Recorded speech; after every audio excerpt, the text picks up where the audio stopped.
You can go. You can go. Yes. I think I got the energy I need. I think I got the energy I need it. Yeah, because that incense has it smelling smoky.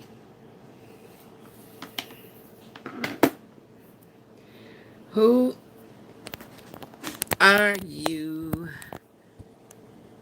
Let's identify you. Who are you? Let's identify you. Ugh. An inquiry. We are going to inquire to spirit. What's in the energy?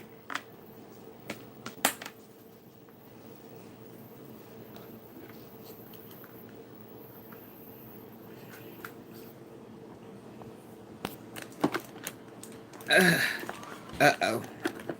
Ow. Get out of the way.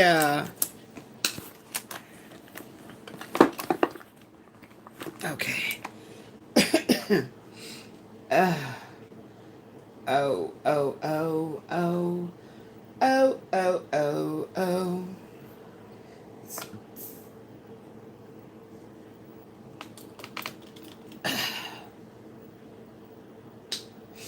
All right.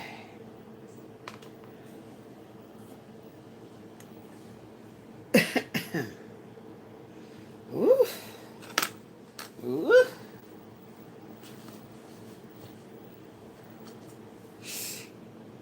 Mm-hmm.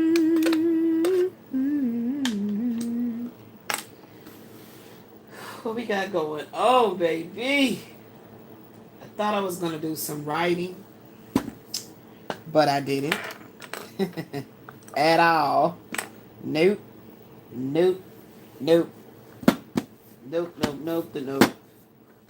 Da-da-da-da-da. So, what is in the energy should end up with us seeing this classic man coming on in. Come on in to save the day. That's what the message says. So who is this person? I'm hearing Spirit say, I want you to start with the heart suit. We got a 7 of cups and we have an 8 of cups here. So let's move this one here. We starting with the 7 of cups, the 8 of cups. This is the heart suit. They're saying get clarity with the Akashic Tarot. Okay, so we'll put this one back. But there is some energy that's still around us of a 2 of cups in the reverse. Of course, having to do with family and lovers. Okay? We got to discover what that is because this classic man is coming and we need to understand what is the issue. We will be reading in Mars. I don't know how we going to get started with this because y'all hear me being nasally and stuff. My daughter got me a nice little sandalwood incense going on, fan in the window, try to aerate the air, but I wake up like this all the time in here. So I feel like we're going to start with talking about the 2 of cups. That's what I feel. But of course, you know, the team can take it any way they want to take it. So let's keep that in mind. All right. So with that being said, let's get on right on into it. My shift, my sleeping schedule has shifted again to where I'm going to sleep like 6 o'clock p.m. and you see I'm up. So that's also something that you can't change, you know, when you're going through ascension symptoms, the way your gifts are being, how can I say, fine-tuned. You really can't have, a lot of say-so about that. You just got to get it in, and everybody has their own individual, customized, you know, maintenance schedule when it comes to you having your spiritual gifts fine-tuned, okay? Whether you go out every day and you work, on the plantation, that they have human beings running around. If you're not in a career type energy and you just have a job that you just go to try to pay the bills, y'all know what I'm talking about. So even those individuals that have a spiritual calling on their life are going through ascension symptoms. This is what they're showing me right now in the moment. This is not my message. This is what they're showing me. Are going through ascension symptoms, and your sleeping schedules will be fluctuating. Okay? It's customized for you. Keep that in mind. Okay? So, let's go into this Two of Cups. Now, what you guys would notice on my live streams that I've been called to do, is talk about the tarot in the Kabbalah, okay? In the Kabbalah sense of things. So that's what we're going to do.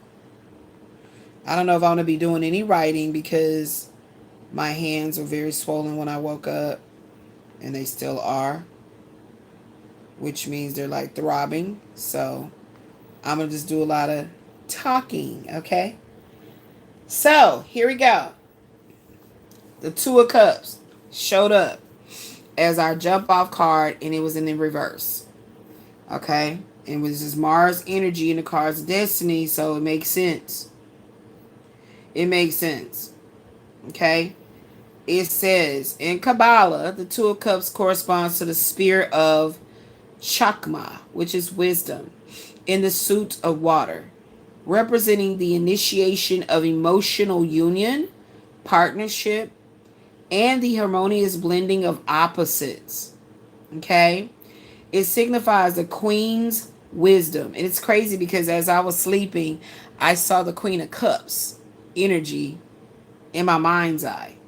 Some other things followed that, but I can't remember. But it clearly was the Queen of Cups in my dream. Like, it wasn't even a dream. I call these visions. When I'm in a deep sleep and I see things, I call them visions.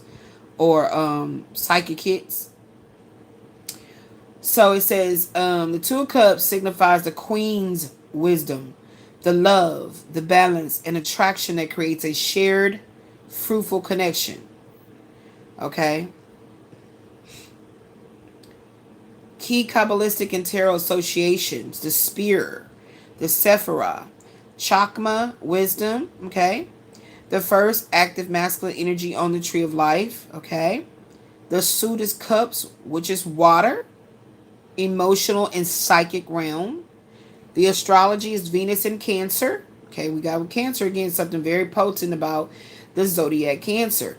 Love and nurturing in a cardinal water sign, okay? The meaning of the Two of Cups is the union of two beings. The one of the ace finding a partner. The one of the ace finding a partner. Creating balance, attraction, and mutual growth. Okay? So this is not somebody that's fighting against the balance, the attraction, and the mutual growth of the union. This is not someone that, this is the Jadena. This is the Jadena, the classic man, okay? It's also indicating that it is talking about the caduceus, the symbol often depicted, which is here. I'm turning it on the upright for the purposes of explaining the card. But it did show up in the reverse. The caduceus, the symbol often depicted, signifies the harmonious balancing of opposing energies. The harmonious balance of opposing energies. Similar to the union in the major arcana's Lover's card. Karmic soulmate card. Okay, it's a karmic soulmate card. represents a balanced partnership, often highlighting a deep, sometimes karmic connection, but it is mutually beneficial. So the word karmic means that this is destined. Is destined to erect or evoke, you know, changes in the two people. Okay? Okay, it's karmic in nature, meaning like it's fated. It's gonna, evoke certain emotions and things like that. Right? The interpretation of Two of Cups in the Kabbalah indicates a coming together, a balanced exchange, or a new partnership, romantic or business, based on respect and honor. It is the alchemical moment when two distinct energies become greater than the sum of their parts. So this is not an attraction just because of sex. This is not the attraction just because. You know what I'm saying? It's the real deal. Holyfield. Like, you know what I'm saying? Now, it came out in reverse. The Two of Cups reversed in tarot indicates a disruption in this harmony, signaling emotional imbalances, miscommunications, and fractured relationships. It suggests ego-driven conflict, lack of reciprocity, and potential separation or coldness, acting as a warning to address any underlying issues or pride before the connection suffers deeper damage. Okay? So if you get your Two of Cups showing up in the reverse, there are actual underlying issues, that's causing the connection to suffer on a very deep psychological level. I know for a fact. Okay? So the relationship is going through some type of dysfunction. Sometimes layers of it. You know what I'm saying? The card signifies a lack of cohesion or a one-sided relationship where one party may be given more than they receive. So that's that unrequited love type shit that a lot of us have come to know that really hurts on a deep level. Okay? Okay? So there's a lack of cohesion. There's a one-sidedness going on. You doing all the giving. They're taking. Until you decide they're not going to take anymore. It can represent the breakdown of partnership or an inability to meet in the middle. Okay? There's the ego and the miscommunication. Okay? This is somebody operating big pride. Okay? Big pride. Okay? And this pride is what's really the root of the conflict. It advises you to listen more and reduce defensiveness to prevent further emotional or even physical distance. There's an internal discord going on. It can represent an inner disconnection where you are out of touch with your own desires or emotions, leading to self-sabotage in relationships. I feel like this is the worst part of it all. For you not to recognize that within yourself you are broken. And that's why I always talk about healing the childhood traumas. And that's a lifelong work. If you don't heal those childhood traumas, you're going to have a certain... It's like you're giving off signals that you really need someone to like lead you, direct you, especially as a feminine. Not saying this can't happen to masculines, where they get a woman that's very overbearing, very emasculating, but it's something that they are attracting. A man attracts himself because of a mother wound. The mother may have had those same character traits, and they attract that in a woman. And then when it comes to a woman, she could have a father wound that is attracting a masculine to to protect her, provide this and that, but yet he uses that as a stepping stool to tear her down and keep her oppressed. Okay? So also, it says it's about a breakup or a conflict. This card may herald arguments, temporary falling out, or the ending of a partnership altogether, particularly when it appears alongside other negative cards. So we haven't got any other cards out yet. Okay? So the Kabbalistic context states, while the Two of Cups is associated with Venus and Cancer, usually represents the union of opposites. Okay? Wisdom and understanding, or Chakma and Bina. Okay? Need some harmony. All right? The reverse is signifying a failure to harmonize these forces. The energy is blocked or it's inverted, resulting in stagnant or chaotic emotional, social, or romantic situations rather than productive partnership. Okay? So it's giving some actionable advice here. It's saying to reevaluate the equality of the connection, right? Assess if you are in an equitable partnership or if there is an imbalance of power. Communicate consciously. Focus on open dialogue and addressing the root cause of your arguments rather than reacting out of ego. It's also stating here to reconnect with the self. Take time to regain your own emotional center if you have become overly dependent, codependent, or detached and aloof. So relationships are something that's very difficult to maintain of a supreme level. You know, at the supreme level, come on. You are an individual before you are a man's wife and some children's mother. You are an individual before you are a woman's husband and some children's father. So you must work on the self.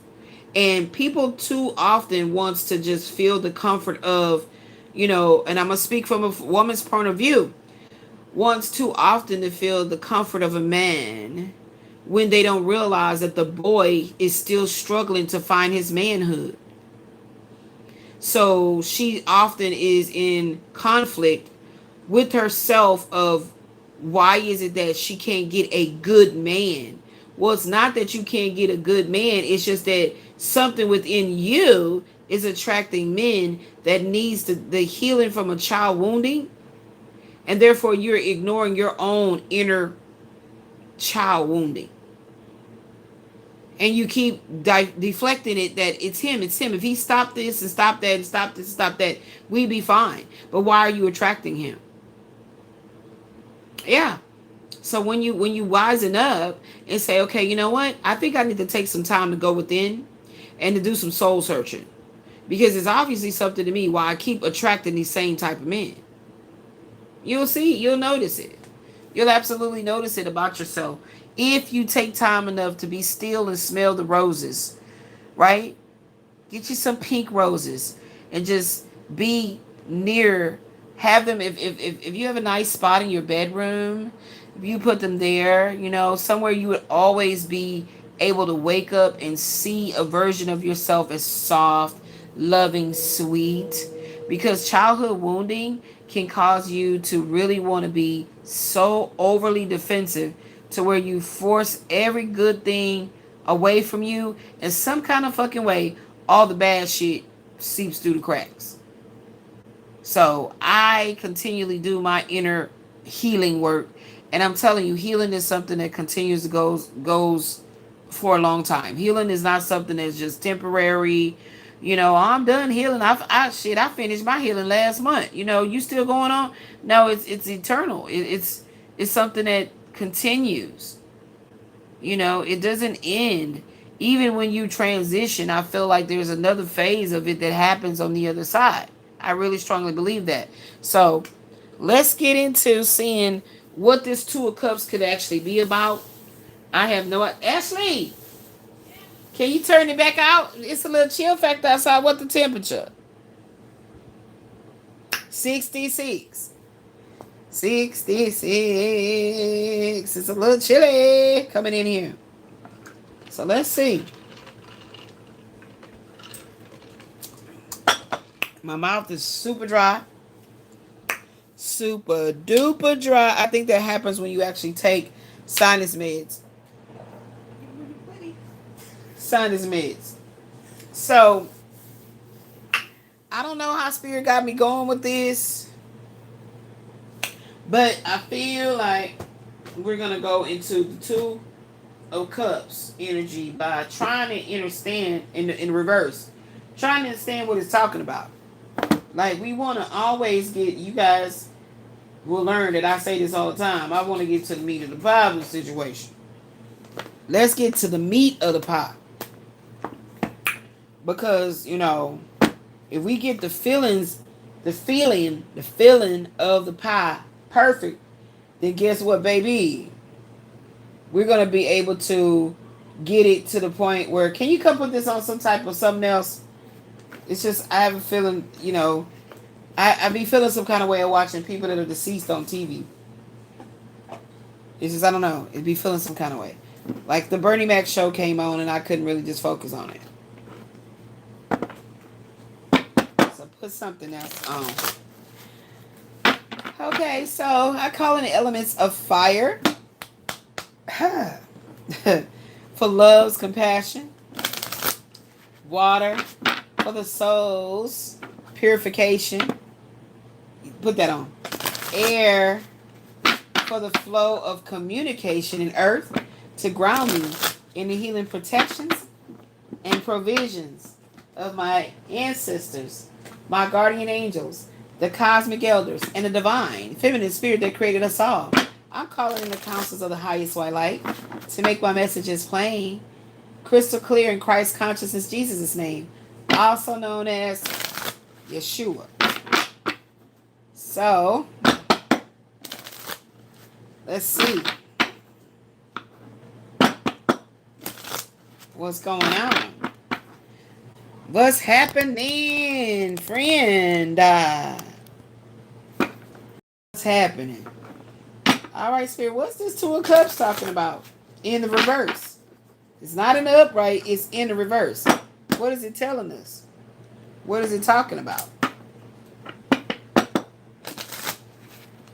I didn't come here to be confrontational, so my energy is pretty much only irritated due to me can't breathe.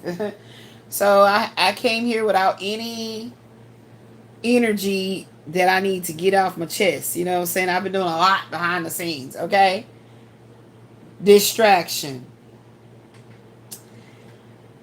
Subtle cues hint at impending danger. A breath away from potential turmoil. In the closeness of peril lies caution's call. So, this picture is pretty disturbing. It looked like she ran into his ass. But it looks like the man is jumping out at her car. And she trying to like holler for help. I don't know. It's a disturbing photograph there. I'm not really sure what it means. Yeah. But we'll get more information and see what's popping. Give me about 2 more cards. Because I really want to understand it. And I like it when I approach with an open heart about the situation in hand. Because, you know, that's how your spirit team really want to work with you. They want you to be more pliable. You know. Commitment. So, this person is literally distracted to the max. To the point where they cannot really focus on maintaining a Two of Cups in the upright. So there's no balance here. Everything that it was just talking about, it's not here. It says asking a big question, hoping for a positive response. Uncertainty surrounds a long-term decision or approaching it with patience. Creates high expectations and intense emotional pressure. So, basically what it said was, a classic man is coming in to rescue divine feminine. So somebody is like, let me see, before I say it, I feel like somebody is literally lurking in the backdrop, trying to distract the natural flow of things, is what I feel.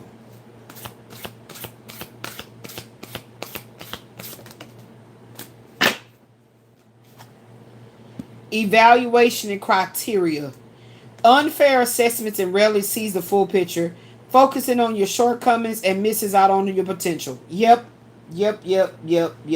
This is somebody who is feeling like they got a lot of options. With the Seven of Cups,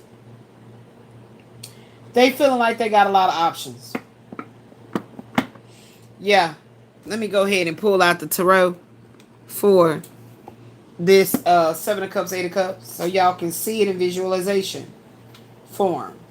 Okay, so this person feels like they got a lot of options. Seven of Cups, Eight of Cups. Look, it's right there waiting for me. This person feels like they have a lot of options, and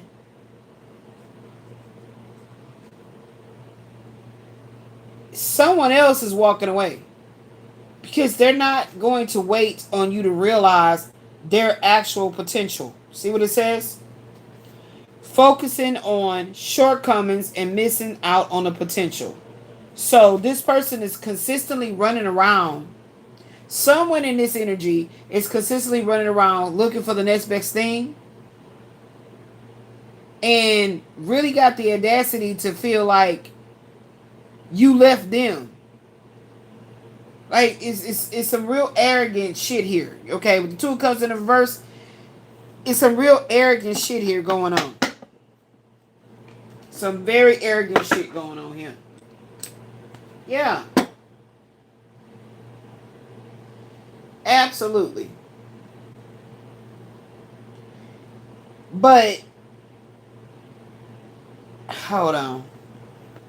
I feel like I'm finna have a card extravaganza right here. That's what I feel fixing to happen. I feel like I'm about to have a card extravaganza right here. Let's see. Let me see. I just got these new little love oracles. I'm going to use them.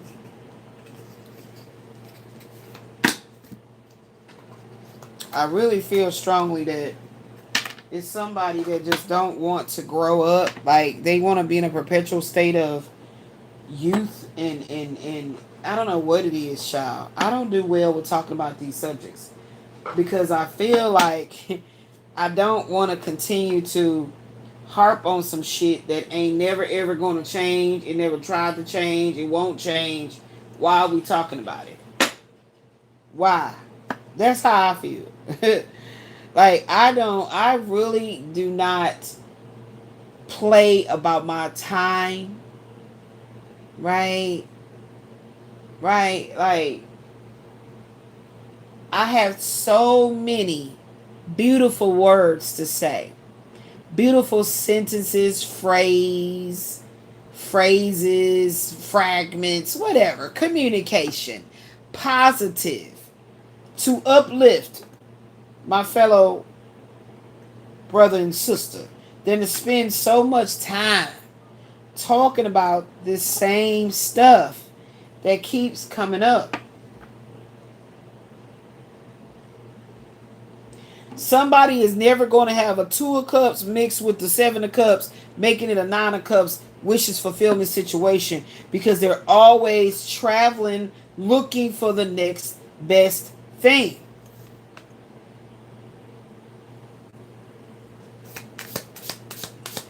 Show me what you want me to see, Spirit.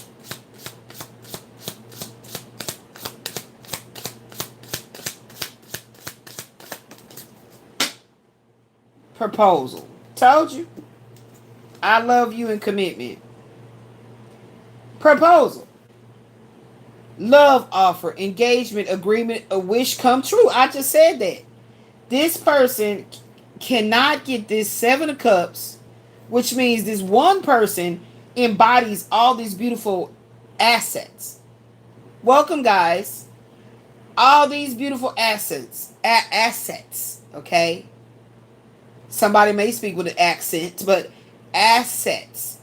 To where there's a Nine of Cups, wish fulfillment. No, this jumped out as our jump off tarot in the Two of Cups, reverse energy, and it doesn't make any sense. It doesn't make any sense that they really want commitment, or they operate in this energy like they want a family, they want the house, and they want to be able to come home and have a peace of mind and have the woman there. Whether there's children involved or not, hey guys, welcome in. Whether there are children involved or not, it doesn't really matter in this instance, because this is about the two people themselves. And somebody here is always hypercritical of the other person for whatever reasons. Okay, we gonna break it down, y'all. I don't really like to come in here and it's like they like me in chin check mode. You know what I'm saying? I feel like they like me in chin check mode, and to get in my pretty and pink soft girl loving mode is seeming to be a battle, a conflict. Mars. Okay? And where did I get those two cards from?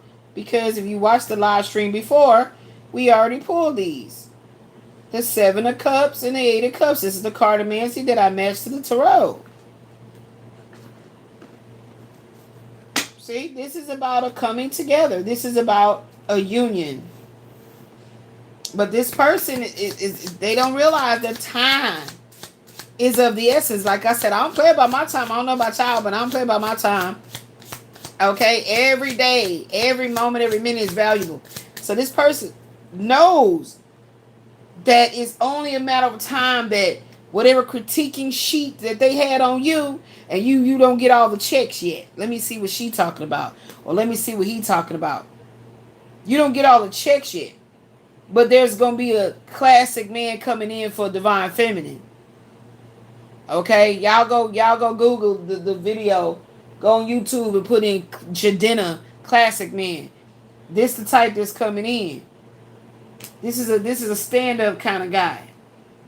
You know, divine feminine is not going to have to feel like she's constantly being in an evaluation or critiquing by whoever this person is in the energy that is in this Two of Cups in reverse. That's distracting. Just a motherfucking distraction. That's it. Just a distraction. This person is an eruption. An eruption in divine feminine's life. Okay? Absolutely. Whenever I ever get to the point where I'm going to be doing psychic intuitive counseling sessions for the masculine, it'll happen. So, any masculines that show up, they here to figure out what they female thinking. That's how it is up in here. Okay? This is a goddess ship. Meaning that I'm here for women empowerment, women healing, childhood, inner wounding, traumas. Let's talk about it. This is a psychic intuitive counseling session. It's not a tarot read, okay? Yeah, so let's see some more of what's going on here, because it just irritated me with the fact that what is the damn proposal card sitting up here for? So this person could actually try to propose to you, divine feminine, in order to distract you away from the Jadena that's coming in. What? This person can come and try to propose to you, set up some type of a goddamn shindig to try to propose to you to block the Jadena that's coming towards you. The classic man is, oh my goodness. Is this what this shit is? Is this what you showing me, spirit?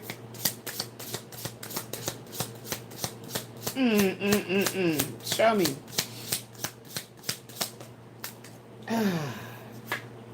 Date. What I just said. courting, dating, anniversary, meetup. Love bombing is what I'm getting. You walked away from this person because they treated you like you was a fucking option. That is what's caused this Two of Cups energy.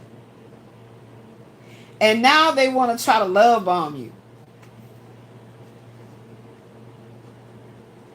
Now they want to try to love bomb you. May take you out on a date and propose, and you're like, yes, because that's what you always been wanting from this person. You was ready for the commitment. You were ready for them, like, okay, finally. But why, Divine Feminine, does it happen when you truly walk away?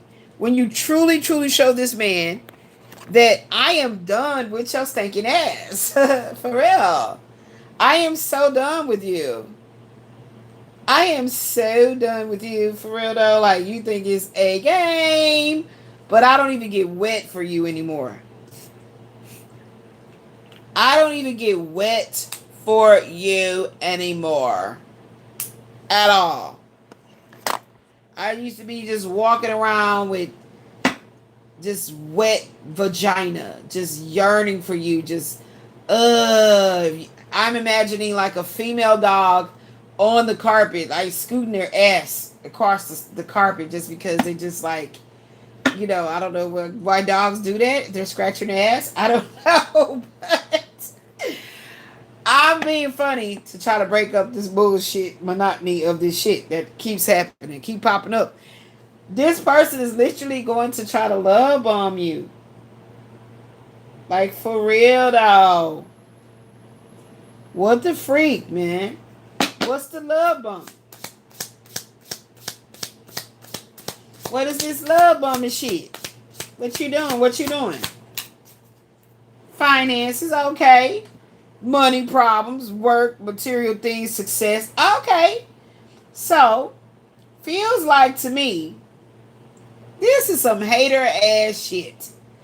This Jadena, this classic man. You're not going to have any woes and any of the issues you've had with this karmic masculine energy over here. You're not going to have any of these issues. Like, this could be a situation where this man wanted to go on a date. They talking about proposal, but they gave you like a little, some type of little ring. Let's say it was a crystal of some sort. I'm seeing like tiger's eye band. They gave that to you until the money get right to give you a diamond. Right? And you might fall for the shit because you're like, well, you understand, because you're not that kind of woman. You're not like, oh my God, if you don't have no money, you can't date me, you know. No romance without finance. You ain't doing that. So this could also be where this man is a what you want to call it, opportunist. So the options of women need to have a certain financial backing already before he'll marry. I'm also seeing that here too.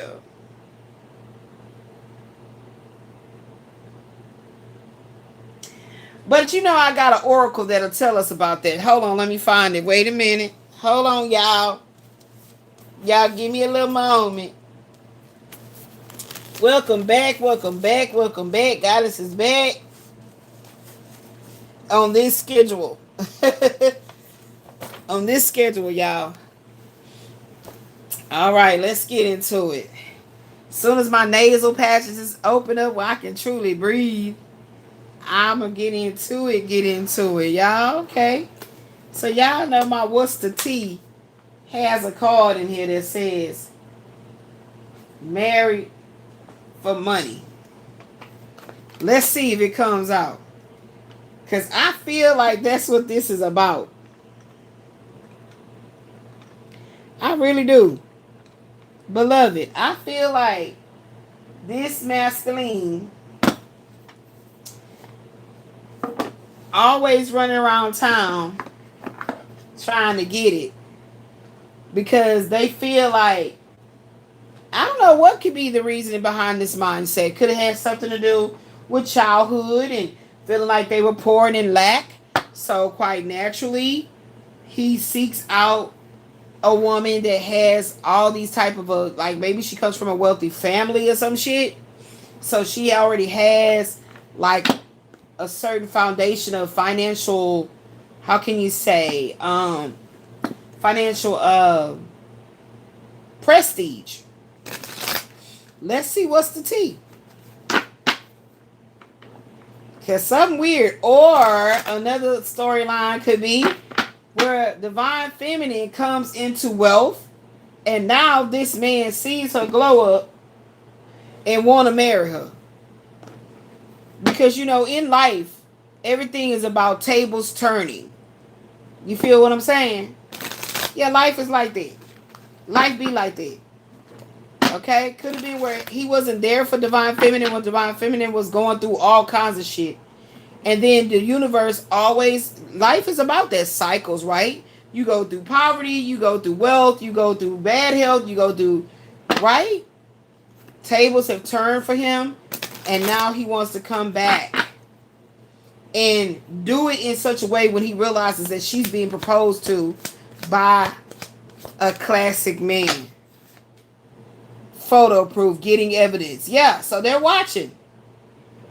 They're watching. They're watching in the backdrop. Remember, I just said that. They're watching.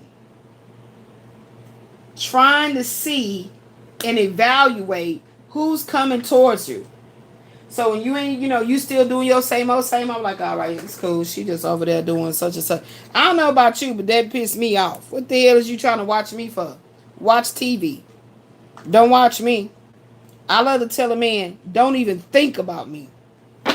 When it's a separation as in a divide, it's one thing to be, hey baby, it's one thing to be a separation and we going through a separation, but there's no dividing of our union. There's no severing of ties, okay? But when I say, when it's a separation with the man, as in divide, that means I am dividing my consciousness to the degree of creating a space for me to heal, you know, the wounding to the degree that there's not a guard per se. This is something that takes lifetime sometimes for us to understand how to do. It's not to put up a wall and a guard. That means nobody else can get through. It's like to create a separation as in a division, you know, and in that division, I am doing the healing work to regain what all I feel that was deprived of me in that connection. And that's great because there's a masculine. If this is a feminine going through this, a masculine can sense that. It's like pheromones, giving out pheromones, and come to you. Right? So therefore, it's not a wall you build up. And then the masculine does it in a different way. A masculine will just go be with another woman. Sometimes they'll be like, man, I can't. I love him and I can't. He'll try to be in an environment where, you know, sometimes it's a friend that's like, you know, on the movie, Two Can Play That Game. The friend was like, you got to get out. You got to get out. You up in there crying and everything. And she done took your power. I'm going to pull your player's card. And he'll try to get back out there, and you know, and then there's always that hoochie mama that'll be all up on him and all of that and tempting him, and he fall for it. He have sex and it's empty. That's why I always tell a man, when it comes to you cheating on your significant, here's the point that I'm making, your significant other, whether she is your wife, your girlfriend, baby mama, she's significant to your heart space. Significant. That means that when you know and you got proof that she's moved on and a classic man has stepped up, let me tell you something. Ladies, a man knows when a classic man has stepped into your view. He knows because he knows how he was always subpar in your life. He just how we can read a room, read the energy, you can know a female trying to come towards our man and do what she trying to do. They can sense the same thing. When it's a classic man with a stand-up guy, okay, they'll flex and want to be protective over any masculine coming towards their territory. But at the same time, when it's a classic man, a stand-up guy, he already knows, man, shit, I've been fucking up so much with this woman. They know what they do. Okay? And I always try to let a man know that sex is very mechanical when it comes to the way they view it. It's very mechanical. And I had to step into my masculine side of my psyche to see this shit as truth. And it never, ever, ever, ever ceased to amaze me that once I saw this as the truth, I was not so overwhelmed and emotionally destroyed knowing that this man that is a significant other to me is sleeping with another woman. Is when I realized for a man it's mechanical. It's mechanical. For a woman it's emotional. Remember this, guys. For a man it's mechanical. For a woman it's emotional. Okay? So, ladies, when you do this, listen to me. I'm going to try to help you with this little visualization here. We're going to get off the pics for a moment. And I'm going to try to help you with this little visualization for a moment. This is the way that I tried to teach myself. I tried, and now I have mastered it, okay? I was trying really hard to figure out a way how I can separate from this man and put up a division to where I own my own power again. He can't just call, and and I'm right back in. He can't. That's why I said significant, because this is not stuff you do with every guy. It does not happen like that. Sexual alchemy does not, and chemistry does not work like that. It's significant. This man has a significant power, a significant essence about him that makes your kitty just purr, okay? And I'm not talking about sexually. I'm talking about your inner engine. It just stay, just humming for him, okay? This is alchemy I'm speaking about. Anywho, it's mechanical, right, for a man. So feminines, if you know how your man looks, not just being in his birthday suit nude, but how he looks. There's a certain look he can give you when he's really into the sexual alchemy moment. If you can imagine, okay, this shit is hard. I'm just going to tell you right now, it's difficult. It's easily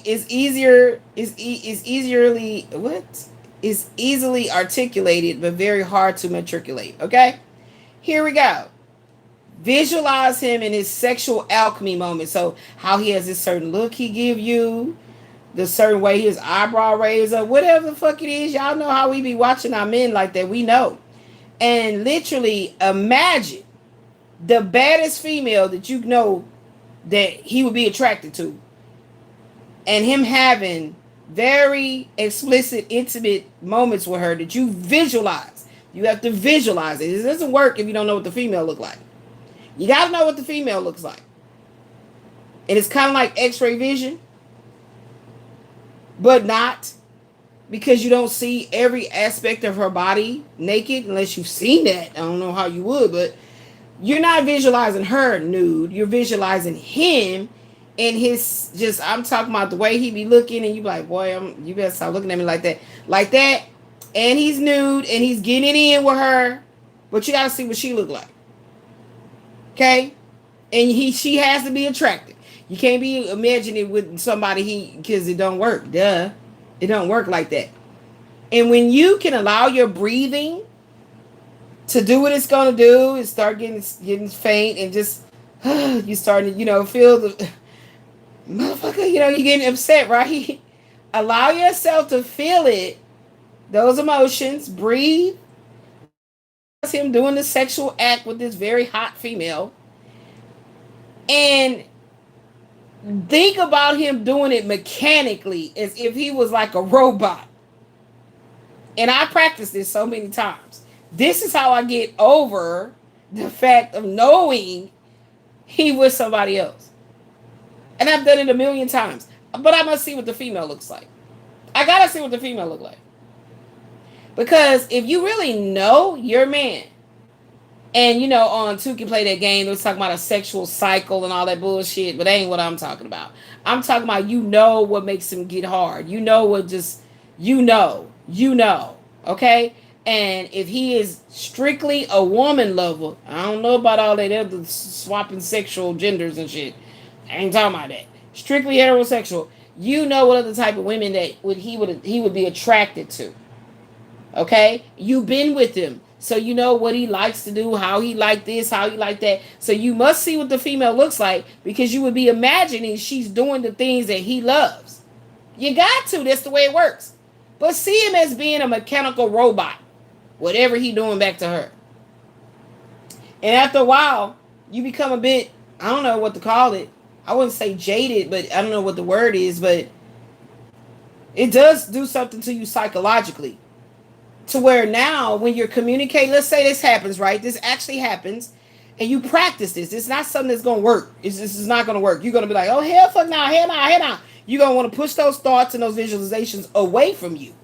Duh, because that's your man. I get it. But when, let's say this happens, and you see him again, he right in your face. He doesn't know. I'm telling you, I practiced so many times. He doesn't know that you see him in the fucking, you see him fucking. He talking, hey babe, you know what I'm saying, how you doing? How you feeling? You know, and such. Whatever he talking about. He nervous because he done fucked up. And he trying to be on his P's and Q's. He talking that certain way when he know he fucked up. And he hope you don't get mad and go off on him. And you agreed to talk. Y'all know how they do. And sure enough, you imagine him fucking. You already saw what she looked like.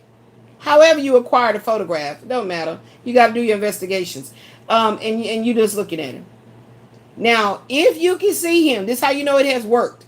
If you can look at him and you still love him, you still respect him, girl, you done matured. You actually are evolving into your divine feminine goddess shit.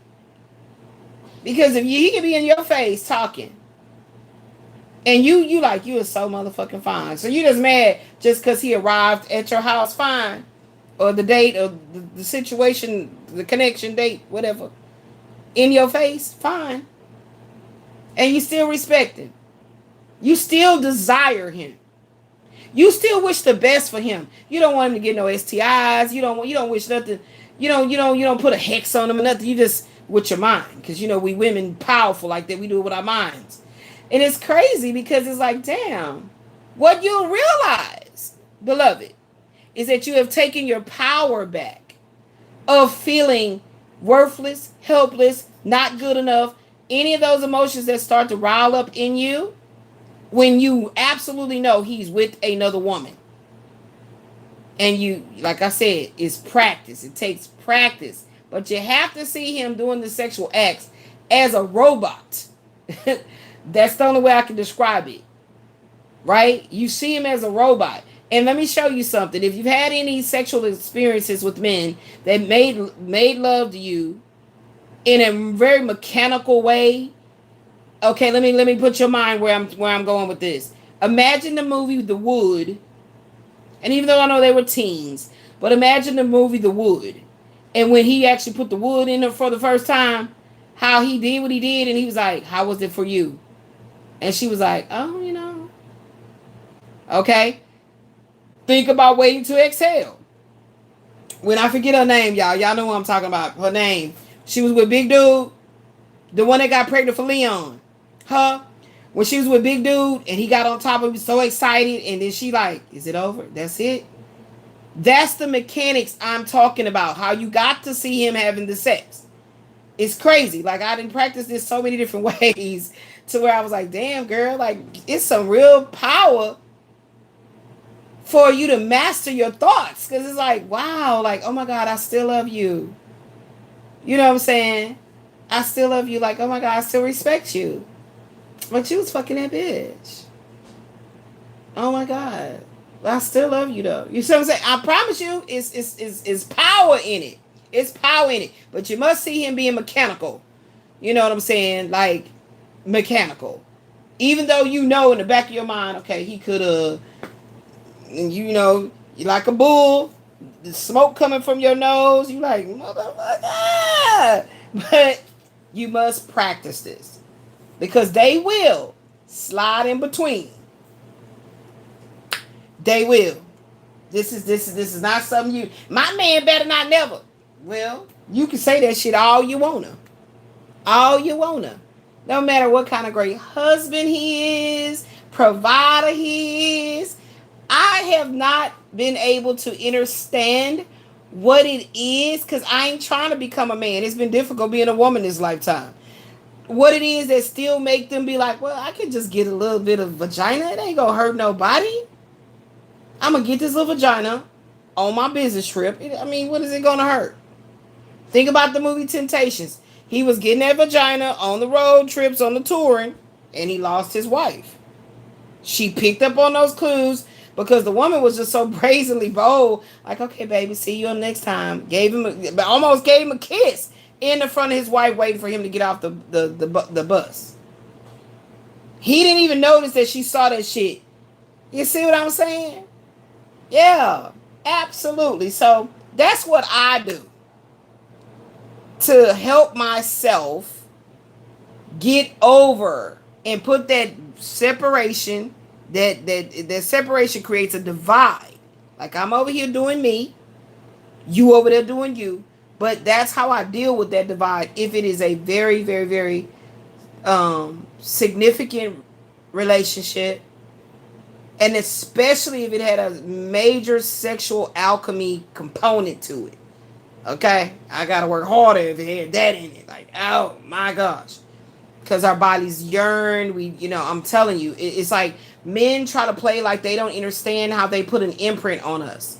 They put an imprint on us. A lot of them know that they doing this shit. Am I selling books? Not yet, babe. I'm chilling. I'm not looking at the phone. A lot of them understands the power that they have over the feminine energy, but when they use it as like, I remember my twin flame told me, I use my sex as a weapon, and I did not understand what he meant by that, because I was like, dude, if you see my power, you don't think I know I possess that power that you see? So if I was using it as a weapon, you would not have married 3 other women, and I never got a proposal. I never got a, man, I'm feeling you, baby. Like, I've been missing you, like sweet talk, all of that. I didn't get shit. Huh? If I use my sexuality as a weapon, you would have never married at least that second one. The first one might have still happened, because I came in as that was already like an in progress situation that you was lying about, and that's why I cut you off. But at the same time, you wouldn't have married number 2. Had I still dealt with you, in spite of me sensing you're lying to me about what's your true status with this woman you have kids with, you wouldn't have married number 2. Promise you that. I promise you that. And I've never, ever, ever, ever said these kind of words to a man with such strength of like, and this was exactly what I said. Because a thing about a man that they don't realize is when you are very in tune with your masculine side of your psyche, right? You understand how to play them at their own game. And this is the reason why the true players, any real true G knows the real players is a woman. The true player is a woman. A real G know that. A real stand-up guy is what I mean by G. Knows that. This guy knows this. This is the guy. He knows, We are the real true players. Straight up. I ain't gonna give a whole bunch of context clues as into how that is the truth. But real G's know that. So it's like when a woman knows how to carry herself like the lady she is walking and knowing of her godship. She's in her goddessship, man, for real though. So with that being said, for a man not to nurture that, to sit up there and put you on some type of valuation critique, it's like, what? What are you doing? What are you doing? Real G's don't need to get out the evaluation sheet, pull one out. Let me see, okay. Turn around. Okay. All right. Is that your real hair? Okay. Oh, okay. Oh, thank you. Oh, okay. So I see you graduated from Harvard. You did this, you did. Okay. So you got, okay, check. A real G is not going to be able to, not going to do that because he understands his role as the man.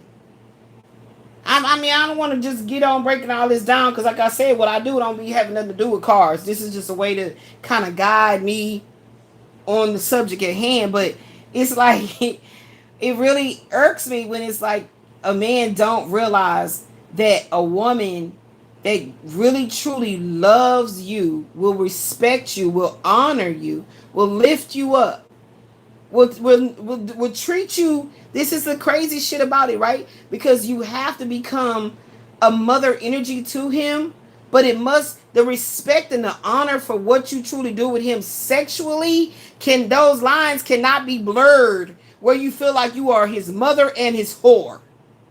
When those lines get blurred and you feel like you are his mother and his whore, you have no respect for him. And that's when you will operate as using your sexuality, as powerful as it is, as a weapon.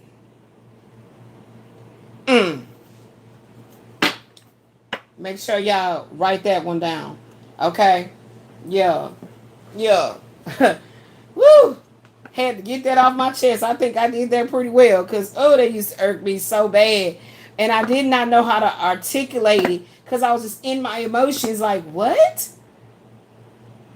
What? I use my sexuality, my feminine powers, my individual customized magical yoni on you as a weapon?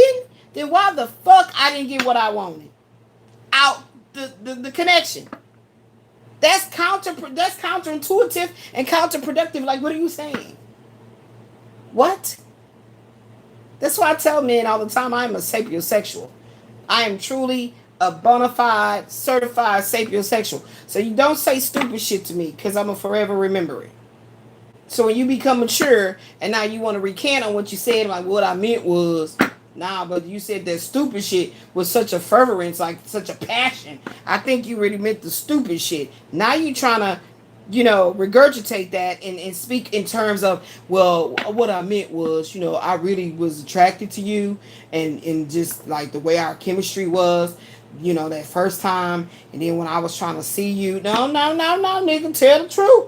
Tell the truth. Shame the devil in you. So when you don't tell the truth, you're going to rile up the feathers of my dark angel. And then I'm going to have to tax that ass with this chastisement. Because you needs to learn. Stop it. I have to speak this way for every other goddess that you come across. And you play that same goddamn game with. I got to let you know it won't work. In real time, it won't work. Because we know what you're working with. We know, I'm telling you. We know where you're hurting at. We see it all on you. And so when we pull you in our bosom and we nurture you, we love on you. And, if you got hair, we rub our fingernails through your hair, massage your scalp or whatever. You don't have no hair. We shine it up with some shea butter and kiss you on your head and love on you, put you in our bosom. Man, we really fucking respect you, nickel. We respect you. We honor you. You understand? Women don't nurture you like, I'm talking about real women.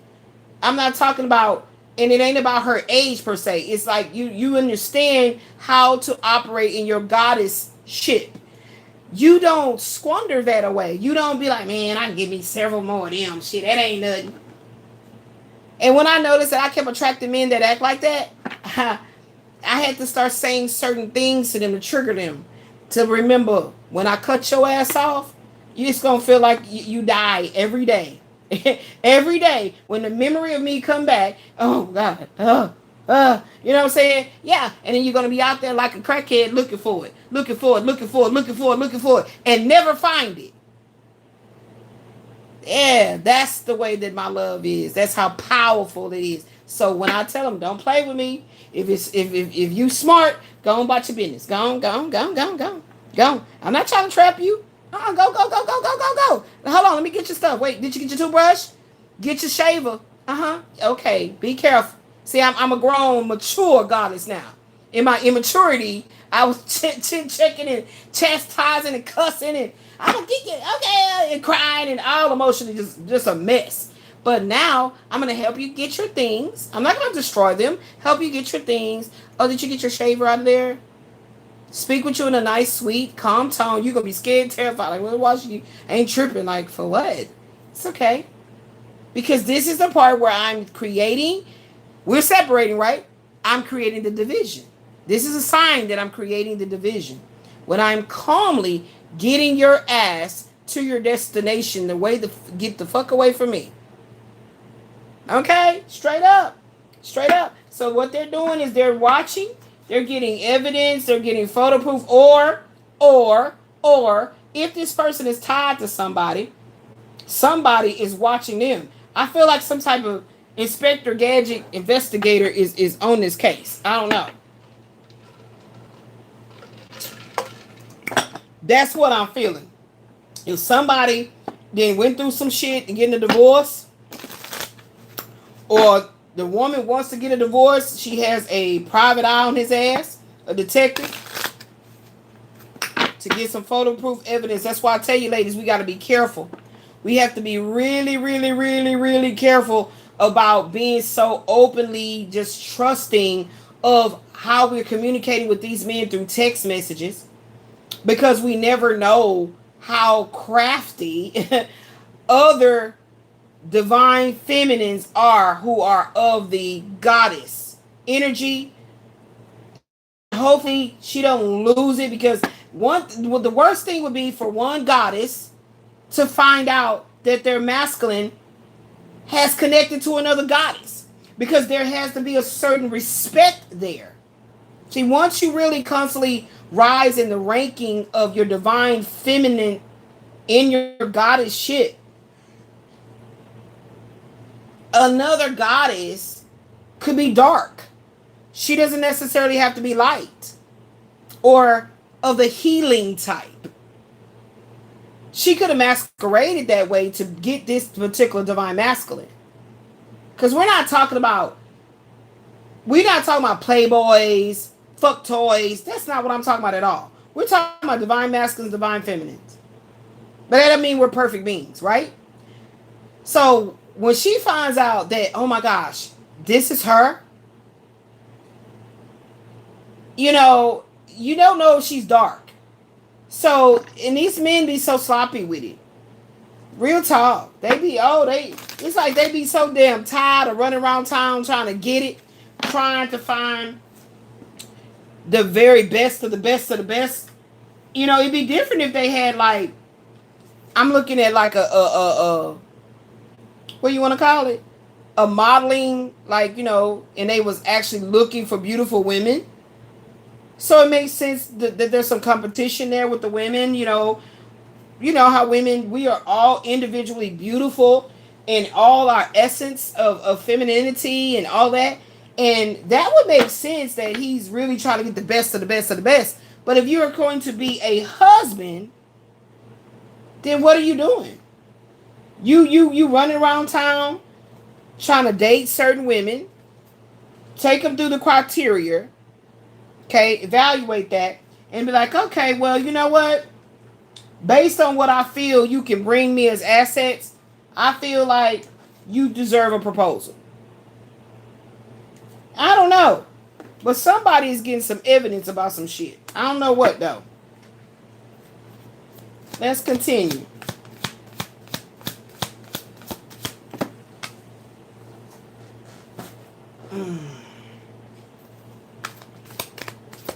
Okay, what jumped all the way over there? Ain't shit.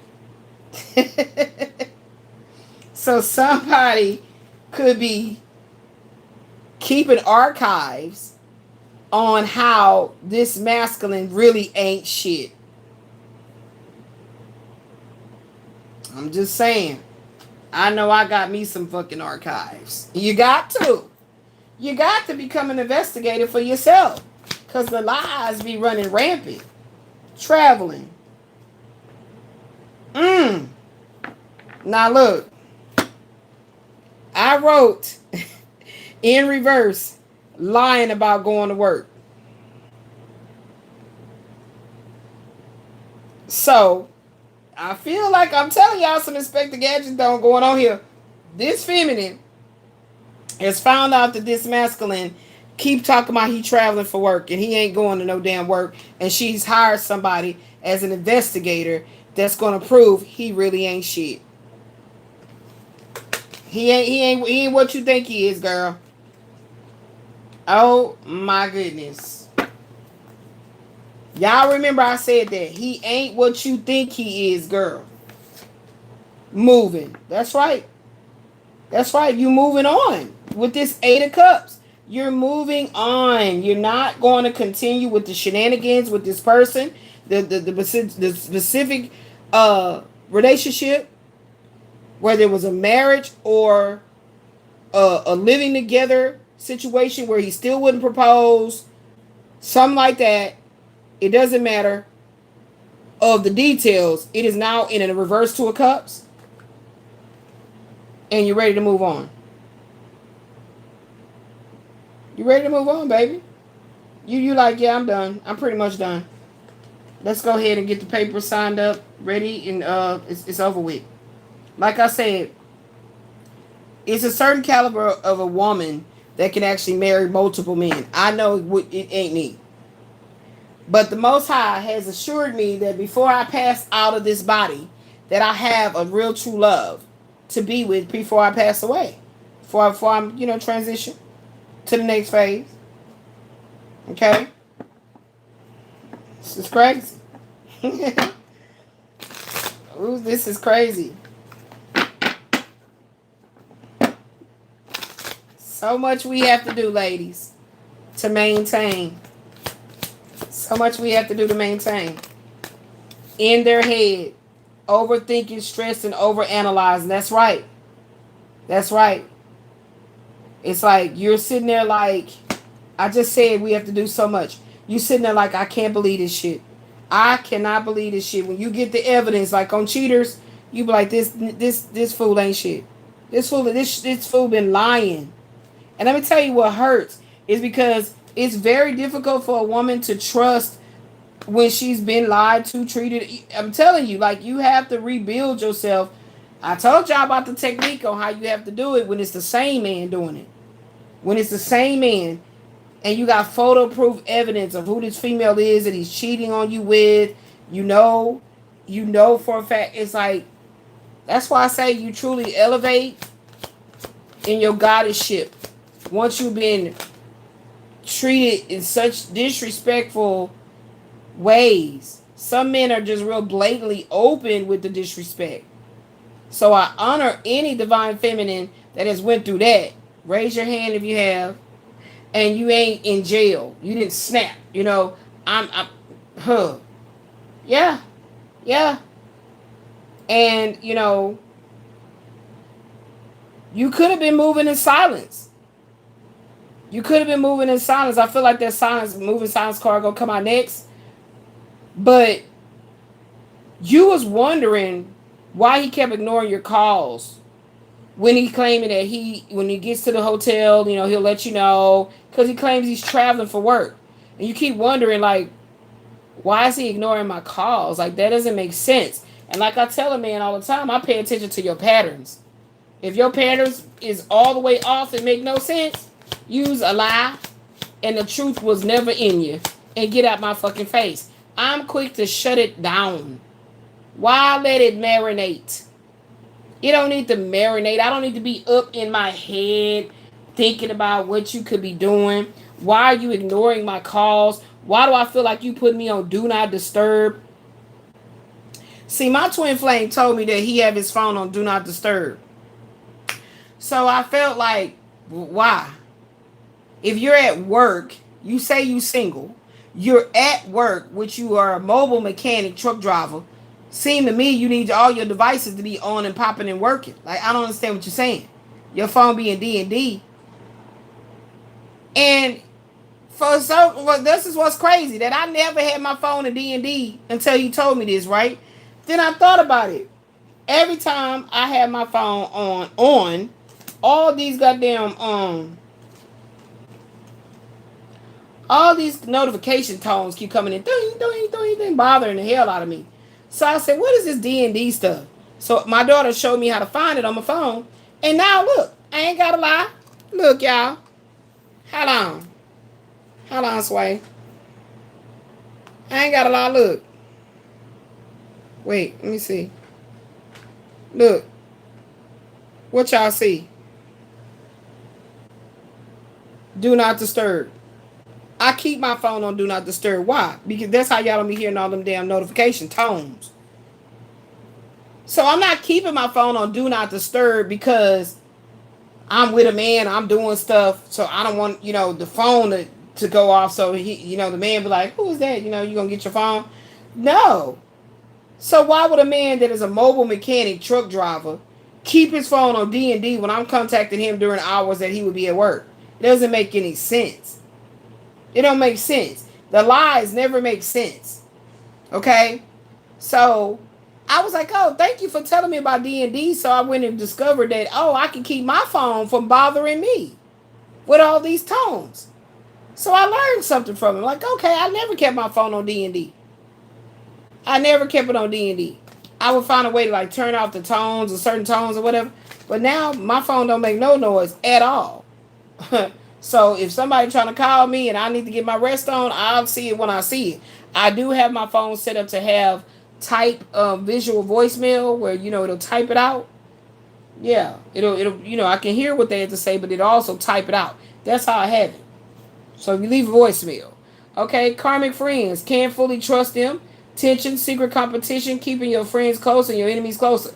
So with the fact, Janae, is that you? What you doing? Oh.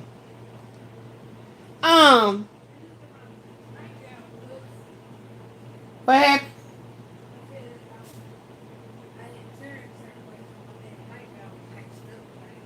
I hope your ass wasn't in the cameras.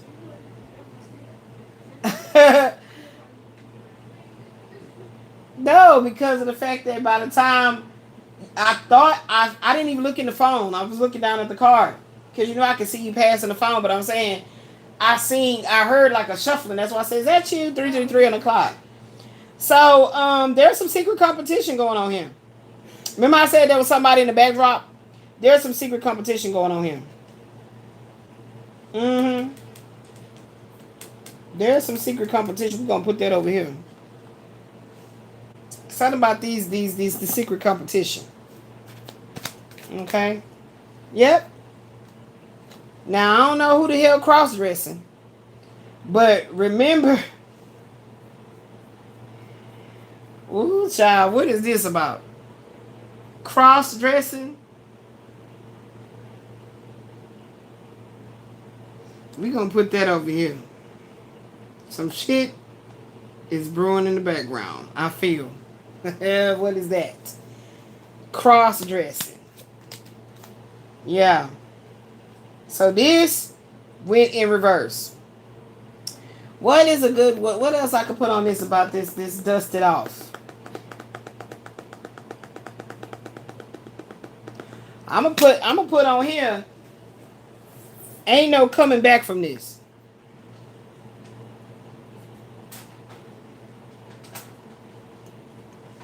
Damn, is my card? Ashley, give me a Hold on, maybe I'll write it in white. No, you didn't make my room smell like garlic bread.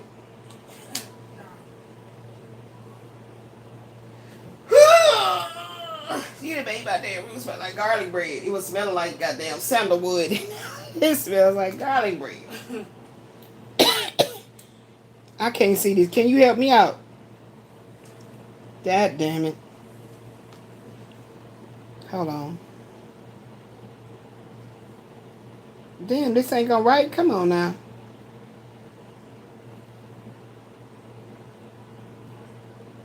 Okay, maybe it's gonna write. Hold on, y'all. Maybe it's gonna write. Damn, it's still acting like a ghost. Can you find my silver pen? Yeah, it ain't writing. I cannot see that shit. My eyes. You know my silver? Yeah, give me that out of there, baby. Ain't no coming back from this. All this that has happened thus far is no coming back from it. So there's something that's truly over. I'm feeling that energy. Is this it? Is this gonna work?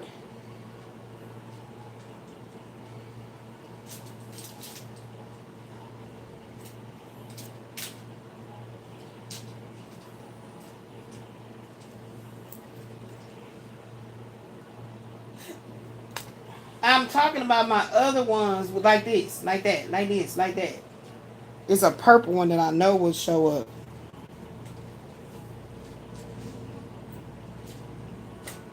Cause this is like smudgy as hell.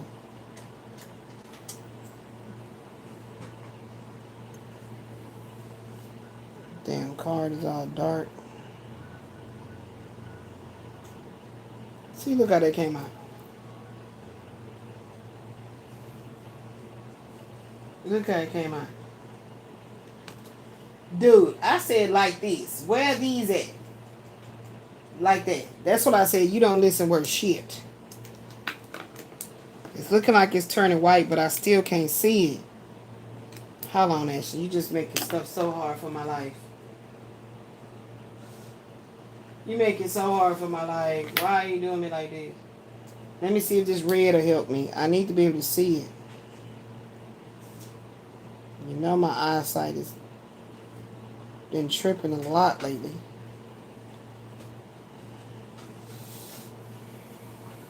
Help me out.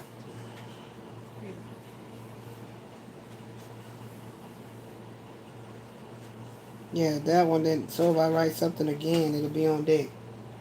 Yeah, that's still even more fucked up. Cause my white one normally would write on there perfectly, and I can see it. Like, yeah, there you go. Where you got it from? Out the blue? It's a purple one that really do no. Yeah, I'm trying to write on my card. Hold on, my babies. Hold on, my babies.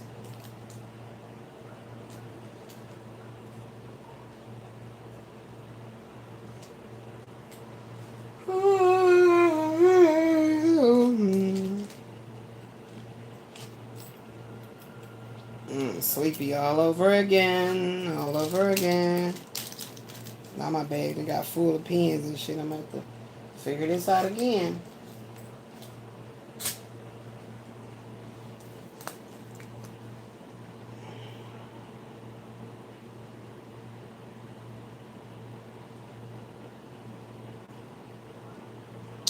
Elizabeth, that's just making it worse. Elizabeth, that's making it worse.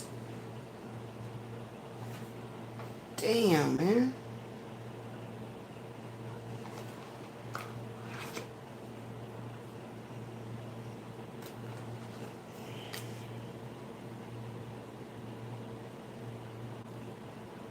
Girl, you messing it up. Y'all, it ain't getting no better. Ain't gonna be able to see my card. Ain't no coming back from this. Alright, hopefully I can see it. In the meantime, in the between time. I tried to make it. I can't see that shit. Ain't no coming back from this. Alright, so whatever this is that is transpiring between the person you walking away from, it's no coming back from this. So we're, again, as I indicated at first, going through the freaking motions.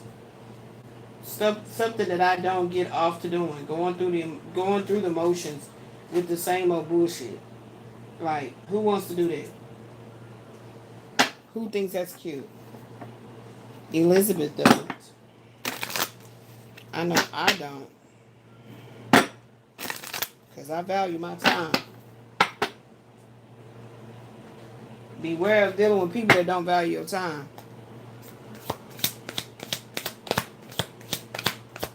Beware of dealing with people that don't value your time. Bad reputation. That keep on coming out. About having a bad reputation. So I feel like with that being said, this is showing this person consistently does the same shit. All the time. This is a repetitive cycle. Yeah. Carless, no car, repo car issues. So they were traveling. but lying about where they were traveling to.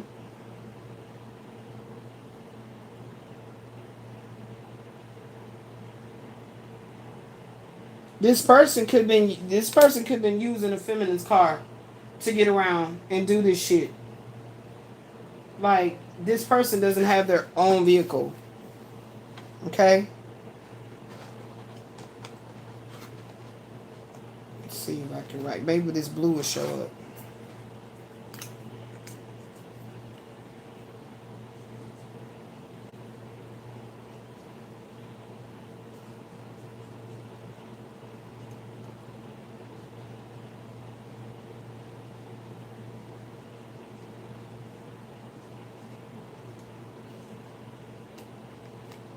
So I wrote on there, using other people's car.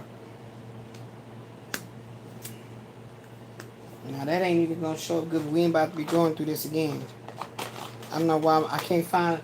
I need a white magic marker. Shit. Do they sell those? So this person, there's somebody here that could literally be using somebody else's vehicle. Oh, yeah, we're getting the photo evidence. It came right after photo evidence. So changing up cars to watch this person. So if this feminine is doing this investigation herself, she's changing up vehicles. I know I had an ex that did that. He worked at a what you want to call it, condominiums, where the people, of course, have all these different cars. And he would get the key to one of the residents' vehicles to stalk and watch what I was doing. So, of course, I wouldn't be able to identify his car and wouldn't know he's there. Here we go. This is the other card I can use for that very message that I saw. This person trying to get together with this woman for her assets. There we go. Winning money, got rich, inheritance. So this masculine absolutely knows. There it is. I got it. Absolutely knows that he hit the jackpot with this woman. He knows that this woman is a great asset. Like, she has great assets.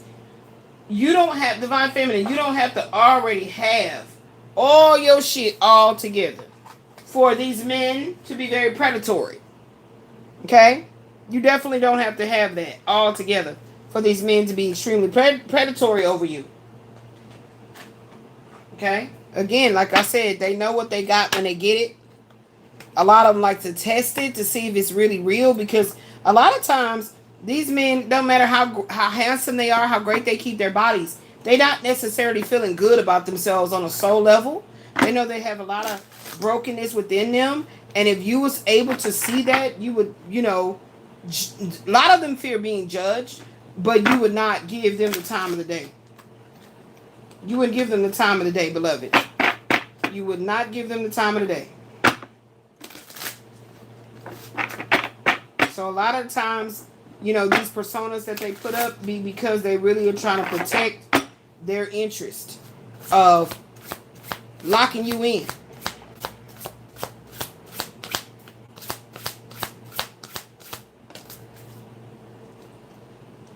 Don't follow others speculatively. Advice. Don't follow others' speculative advice blindly. They made you believe it's a shortcut, but in reality, it's just a waste of time. I now know that was untrue. Oh, karmic friends. So this person really loves to get this is a very immature person. They love to get the advice of, it doesn't even have to be their friends per se, like homies, homeboys. It can literally just be somebody with a group of men within their family. It can even be females, like sisters or aunts or somebody like that they consult and ask them their advice on whether they should move forward with the woman or not. And these people are always, pretending as if they know the all in all for this man's life. So this man can literally feel like whatever my mama say, whatever my sisters say, my aunt say, I have to see what they say first. If I feel like this woman would be somebody I want to bring into the family, right? So do your mother or your sisters get to critique the woman as far as the sexual aspect of whether she fits the criteria? Like, that doesn't make sense. We're putting this right up under the evaluation and criteria. Yeah, that makes sense. That's what that karmic friend shit was. That makes sense. Yeah, that's what that karmic friend shit was. Give me one more. Give me one more to fill in this gap over here. And we're going to move forward because we trying to get to the Jadena. I don't know about y'all, but I'm trying to get to, I said, the meat of the pot, the Jadena. Let's get the Jadena, baby.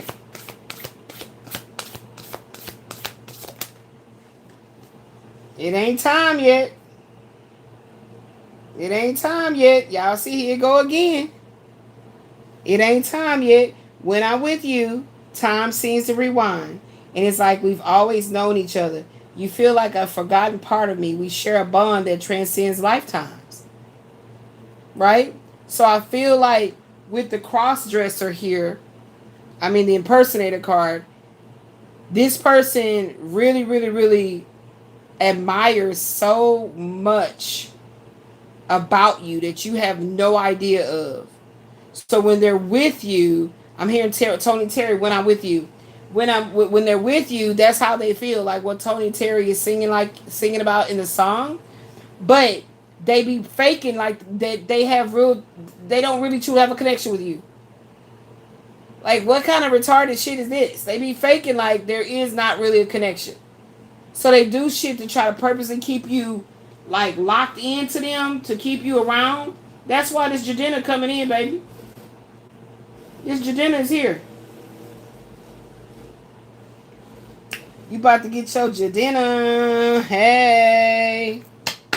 Talking about hey, in the middle of the barn. Smoking on, hey, yep, look. Didn't I tell you, baby? Divine Feminine, you are single, you are sexy, and also successful in all the healing work you have done. The universe is shining upon you with such glee. Your ancestors are surrounding you with such protective force fields. You got ones in the dark, you got ones of the light, you got the fairies, you got the butterflies, you got all that, and then you got some true heavy hitters around you, baby.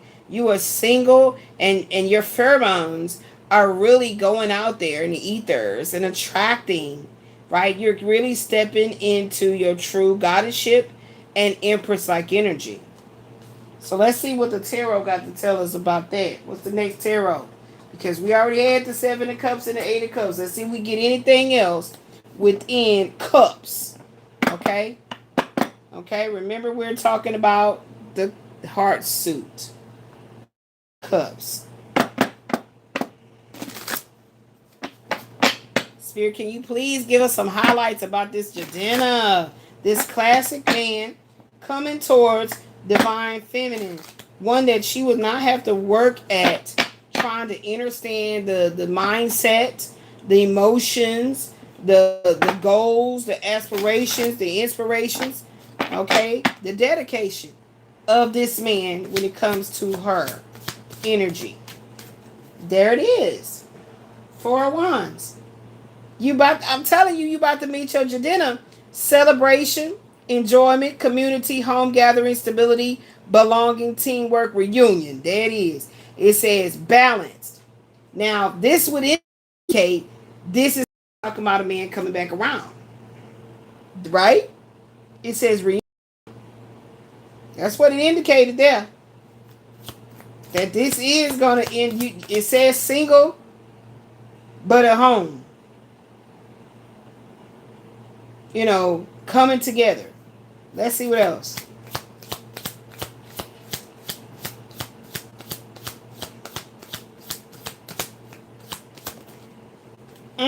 But right now, things ain't changing. Just like it showed right there with that clock going in reverse. Right now, things are not changing.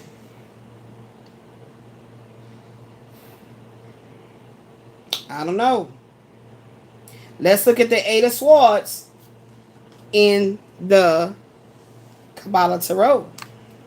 Because again, babies, we want to get to the depths of things. That's what I like to do. That's why I do psychic intuitive counseling sessions. Because I want to get to the meat of the pie. What's going on?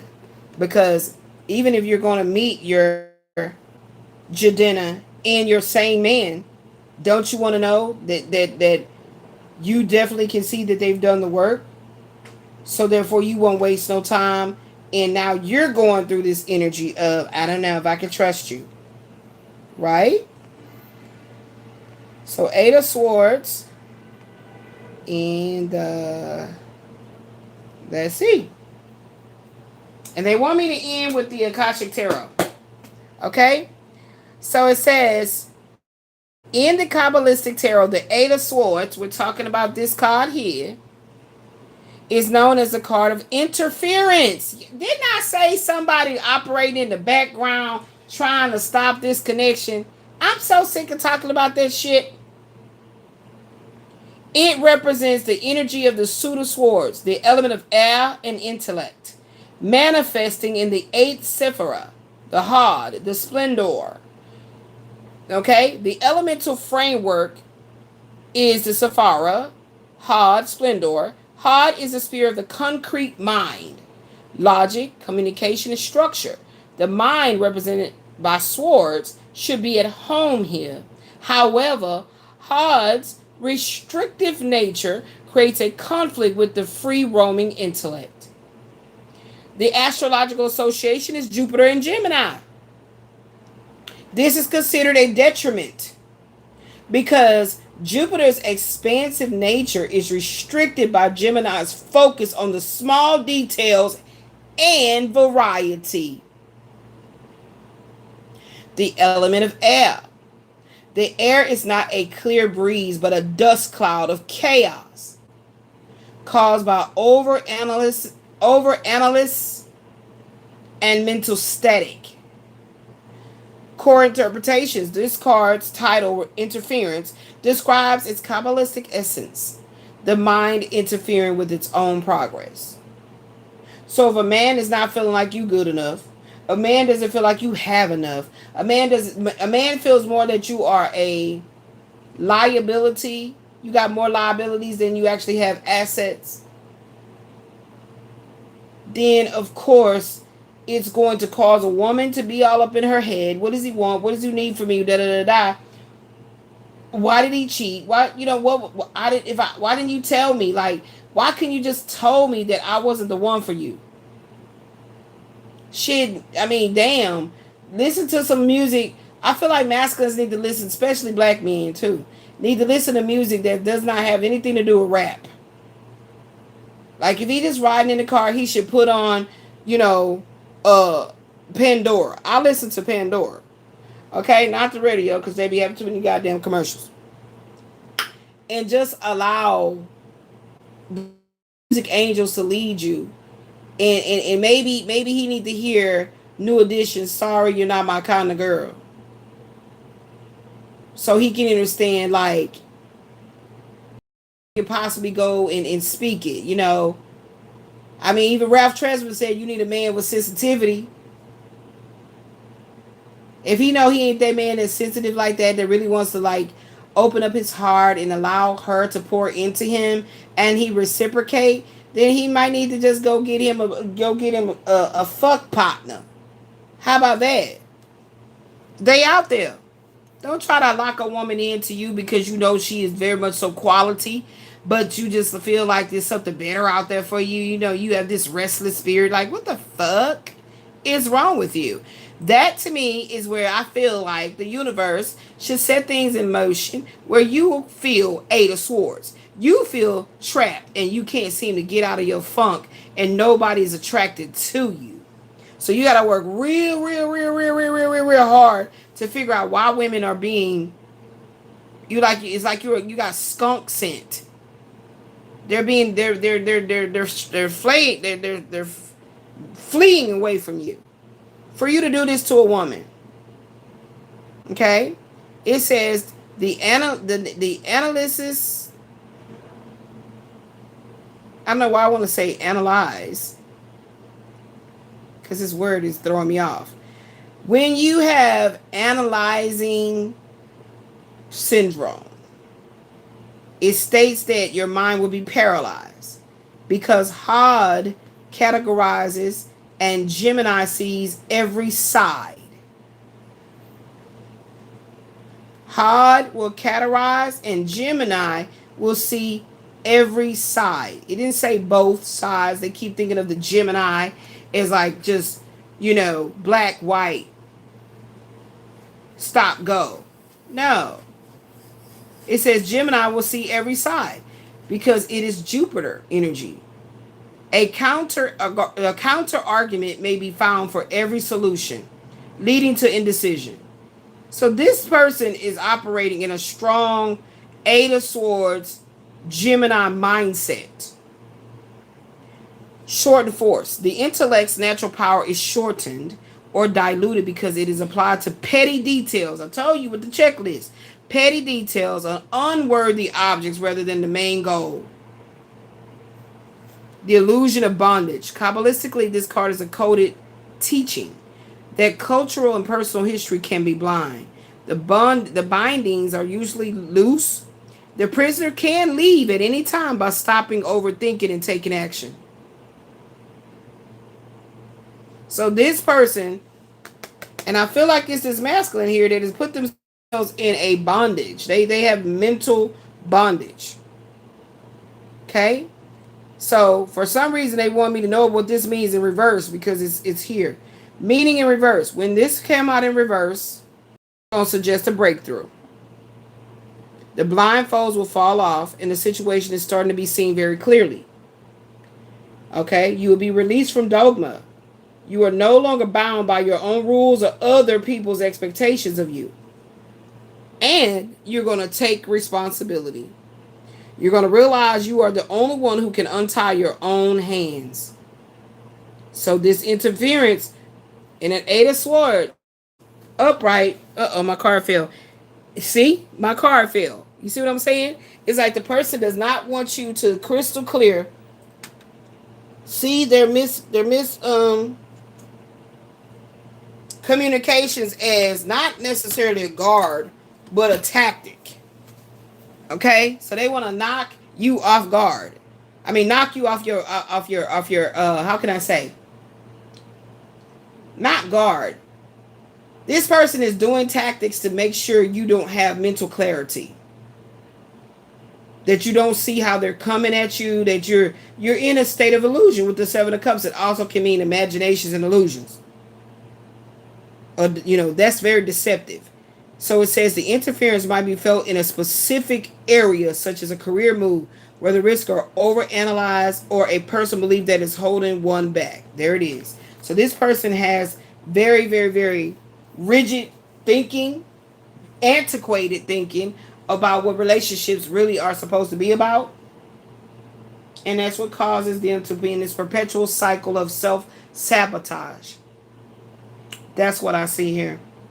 So let's go ahead and do the Seven of Cups, Eight of Cups, in the cards of destiny. We're going to finish with this Akashic Tarot. And I'm out.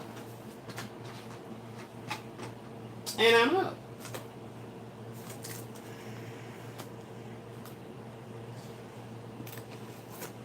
All right, let me see. Let me move these cards out the way. But this person really does want a home, a family, and all of that with you. They do. I'm here to tell you this. Whoever this is. They really, really, really want this with you, specifically Divine Feminine. But have no fucking clue on how to get out their own damn way.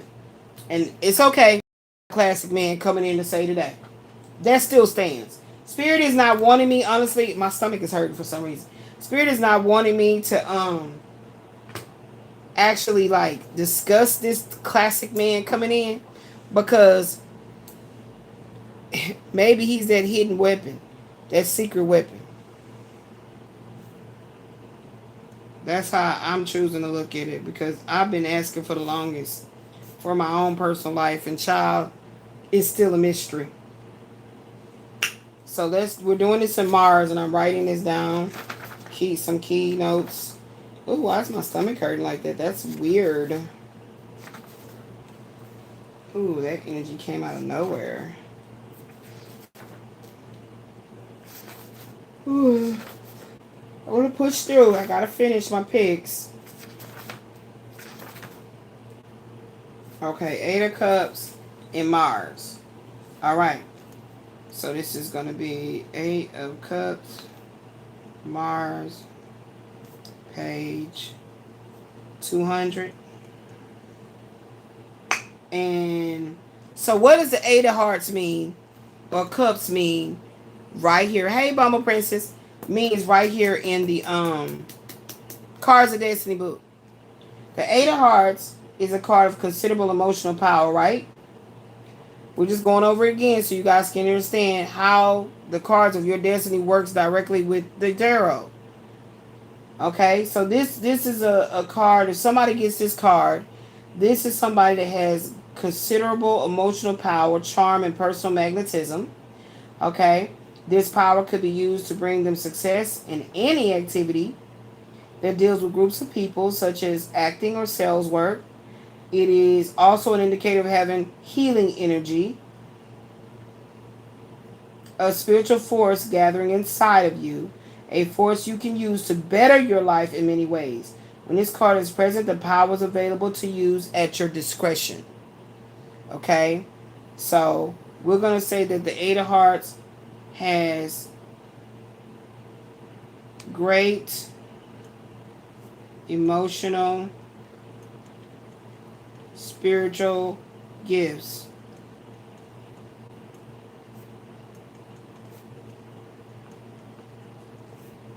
Use at their own discretion. Okay? So that goes hand in hand to what we're talking about, because if they're using it in a wrong way, see? So in Mars, it reads, the 8 of Hearts is a gift of charm and power among groups, especially where males predominate. Okay? So I feel like charming groups of men. Okay? You can be charming groups of men. Dynamic, aggressive charm will contribute to the success in social and business endeavors during this period. Okay, success in social. What it says, social and what? And business endeavors. All right. And then as we continue, be careful that you do not overdo the social scene to the detriment of either your health or your work, as Mars energy can be very stimulating. Apply this gift to your work goals to get the most out of it. Okay? When applied carefully, one can get the most out of their work goals.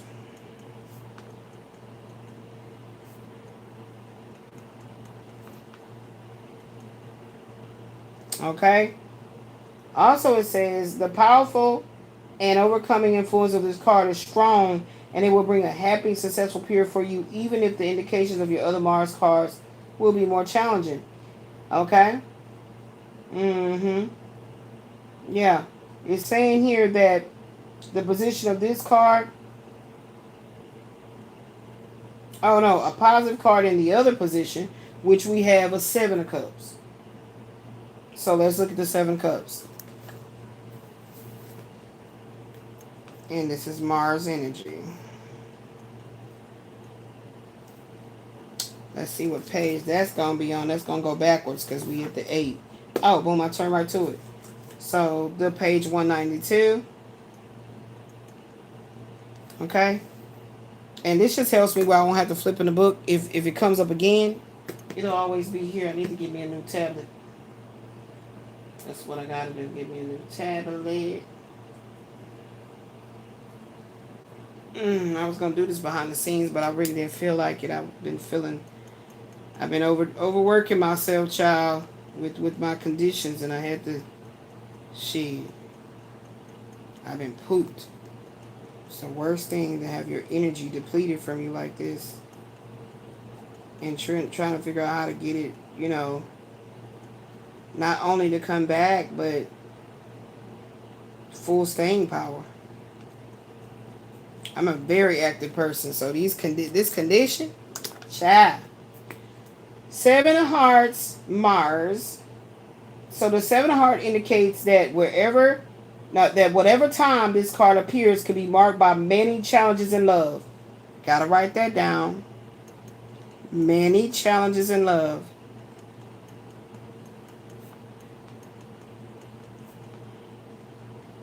Many challenges in love and feelings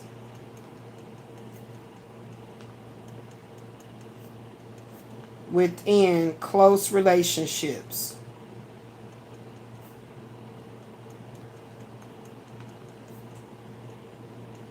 Okay?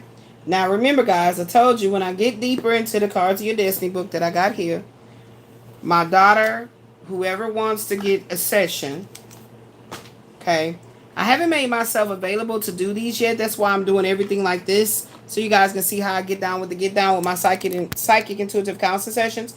But my daughter will create your chart. This is for the entire year, this particular birthday, which will be 2026. Okay, so since we're at the top of 2026, it'll be your entire chart, and then to go in and break down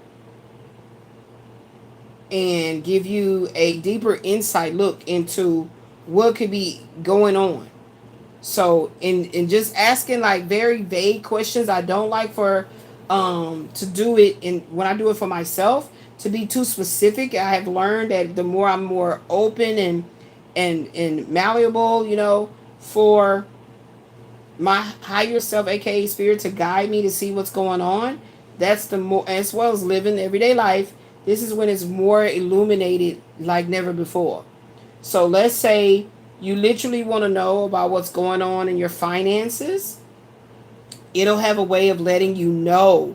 It'll give you it'll allude to what's going on, but you still got to live life. Does that make sense? So it's not a prediction unless spirit guides me to show, hey, this is what's actually going on that's affecting this. So the way I do my psychic intuitive counseling sessions is it's about you wanting to do the work too. Okay, you gotta want to do the work. You cannot be. I would never put myself in a position where I'm a fortune teller and I give me your hand, let me read your no, for what? Well, I want to see what's going on with your future. I don't want to know that. Not like that. And you should be more protective over your energy, because everybody does not show up to really be a true healer and a true seer for humanity. A true healer and a true seer, a visionary, a psychic for humanity, for humanity's well-being. So you shouldn't want people to touch and call themselves agreeing with you. That's why this is so weird how a lot of tarot readers or whatever they call themselves always try to lure me, this is only happening on Facebook though, lure me into let me do a reading for you. I don't need you to do no reading for me. I don't know you. I don't know what spirit you subscribe to. Because the one the only is the Most High. I'm very well of all the other stuff. But the only consult that I'm doing is with the Most High. I go by spiritual law. Okay? Spiritual law. We'll get into those deeper concepts as it presents itself. I'm doing it all up and throughout, as you can see. But yes. So that's what I will be doing. I'm excited. So I have implementing it. And I'm very excited. And I'm about to say this. I just started and I just heard them say it. I say them, I'm talking about my spirit team, y'all. When I say spirit, I'm talking about my higher self. So I heard them say it. I'm excited to be paid for my services. There it is. I said it. I'm giving my lower self an applause. I said it. They showed me that in a previous lifetime, I did things for the community, and the way that I was paid was like, it was like, let's say there's a woman that she bakes bread, she does all that. I don't have time to do that, or that's not my forte. So she brings me bread, and I give her some potions or, tonics, things like that, to a healer. They showed me clearly like I did that in a past life. So in this lifetime, is something there that's supposed to 411 on the clock. This is some information for my ass. There's something there that keeps trying to like block me having an abundance in wealth. There's some kind of blockage there. Okay? I feel like that pentacle, the pentacle one that's over here, y'all probably can't see it. That's over here. The diamonds. That was for me to see behind the scenes, as that's what I was actually studying about to, and then I fell asleep. But this one was for everybody, to share with everybody. So yeah, but they keep talking to me about money and finances, and I keep talking to them about my money and my finances. I'm ready to move. I'm ready to, I got a lot going on. You know how this world is set up. You got to have money for this, blah blah blah. Come on, I need it. I need it. I need it. I'm in my calling. I'm no longer sitting around wondering why I can't get another job working as a nurse's aide or a home health provider or customer service. Those was my 3 things that I did. I'm in my calling. I'm feeling so invigorated and rejuvenated every day that I hit go live and I come on here to do my work. I am in my true calling, and I should be paid for it handsomely. So they wanted me to say it, because if it's anything in my own mindset that is causing me to, I shouldn't have. I want to call that shit out. What is it? Who's saying that? Who said that? Who said that? Put your hand up. Come here. Come here. Stand up. Like, I need to call that out, because that don't go, and it gotta go. So whatever that is, whether it was a curse or hex, whatever the fuck it is, whatever it's gotta go. It's gotta go. So that's what that were. Okay? Now let's get back into this. Many challenges in love and feelings within your close relationships. The 7 of Hearts can manifest as betrayal by those you love. Wow. We're gonna go ahead and write this up. Betrayal by those you love. So you see how I gave what I gave first, and then we get into this. Okay? And to show you how it works hand in hand with the tarot. Betrayal by those you love. We talked about how mental work, okay, that separate as in divide. The 7 of Hearts can manifest as betrayal by those we love. And in any case, we will be tested to see just how we attach to them. Okay, so this will be a test, and then we had that evaluation card that came down here, right? Test will happen to see just how attached. So this could be with somebody playing head games with you. You feeling like you got to play head games with them, but it's not really like something that you desire. It's not coming from within you. So that's how you can also know that when a man is actually trying to like test your waters. He's trying to test your waters to see how much emotional attachment you have to him. And it's this most disgusting thing, because it's literally like living vicariously through your emotional attachment to them. Is how these, what we call, what I call malignant narcissistic personality type of men, they're like a cancer to you, literally. And the more that you allow them into your intimate space, whether it's on your phone line, it's in your text, whatever, and you allow them there with a complete openness in your heart, the wounding gets deeper. So you must guard your jewels, baby. You must guard your jewels, okay? Sometimes you do have to strategize, because you got some little thinking they slicksters around you. And you got to do that. And for me, I love it because it just keeps me sharp. They don't be winning. They be thinking they do, but it's like, nigga, please. I don't give a fuck. Soon as you think I'm finna like, I'm gonna be like, I don't give a fuck. Continue with me. And I like to show them that every time I get an opportunity to. Yeah, it keeps me sharp. Okay, so tests will happen to see just how. Yeah. You are to the other person's, it says how they are. I'm trying to see how to write this out. Tests will happen to see just how attached you are to the other person's behaviors.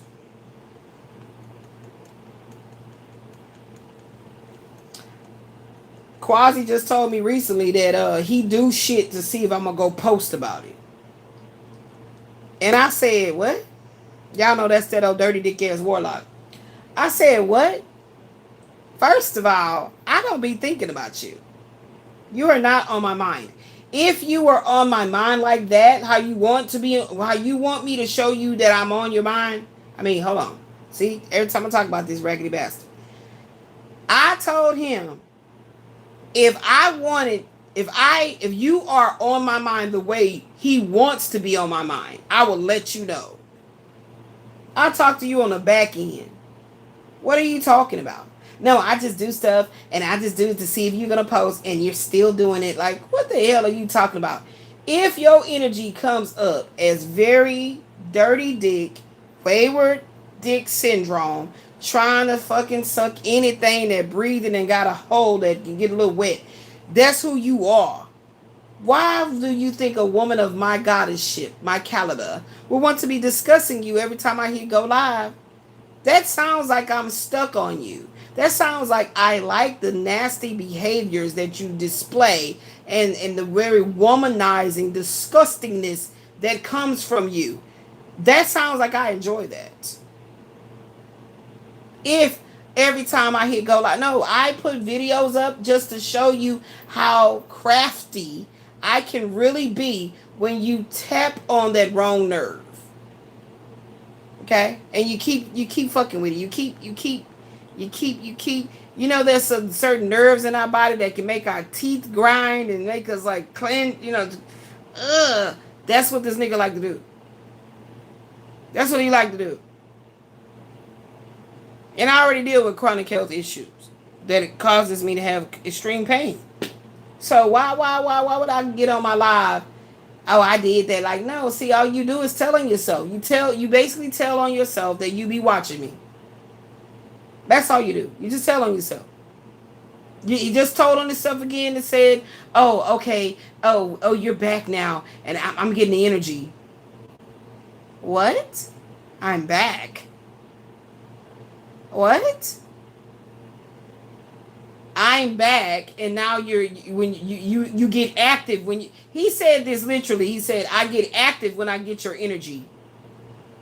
When you come back, I love your energy. I get active. What could that actually mean for what is the narcissist that do that sex shit? Let me hold on, class. Wait a minute, class. What is that shit that these narcissists do? That just mean that you got like but narcissism, all of us can have that. All of us do have it if we have any kind of self-love. and pride and all that for ourselves, okay? But the kind that's malignant, that's deadly, is when you really do assume that you are the only person in the whole scope of things that matter.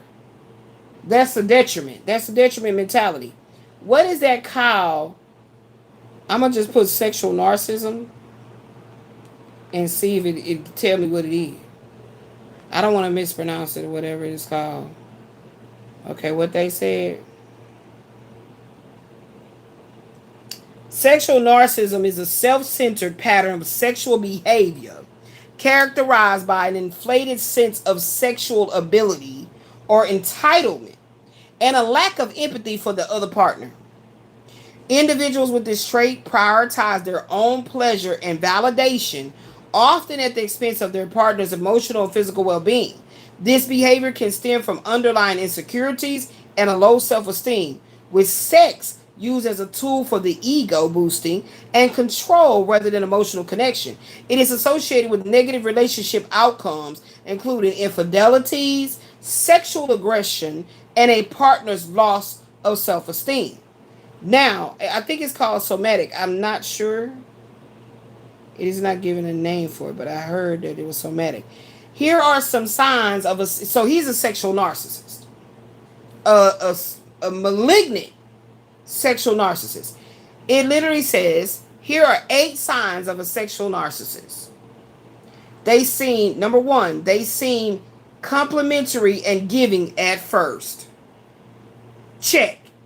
Oh, that's what we doing this evaluation at? Hold on, we'll get back to the 7 of Cups. Because that's, and then we ended up with the Tarot, Akashic. Okay, here we go. I guess this was the evaluation we was going to do. Number 2, they exhibit sexual aggression. So, how was the warlock, aka Quasi Rael, he being talked about because it's part of class? Okay? Part of class. Anyway, he literally was complimentary in the beginning, but not something that stood out. Not something that I was like, oh my God, I love him. Nah. Okay? Number 2, a sexual narcissist will exhibit sexual aggression. How does this look? I'm coming over. I'm like, you coming over where? I'm on my way. Get ready. Open the door. What? Yeah, sexual aggression. You just gonna tell me no matter what I'm doing, I could be just about to take the shit. You gonna come over. To do what? What? You go what? What are you talking about? I'm a human being. I go through all the human faculties that we do. Why would you want to know how you doing, how you feeling, can I see you? None of that shit.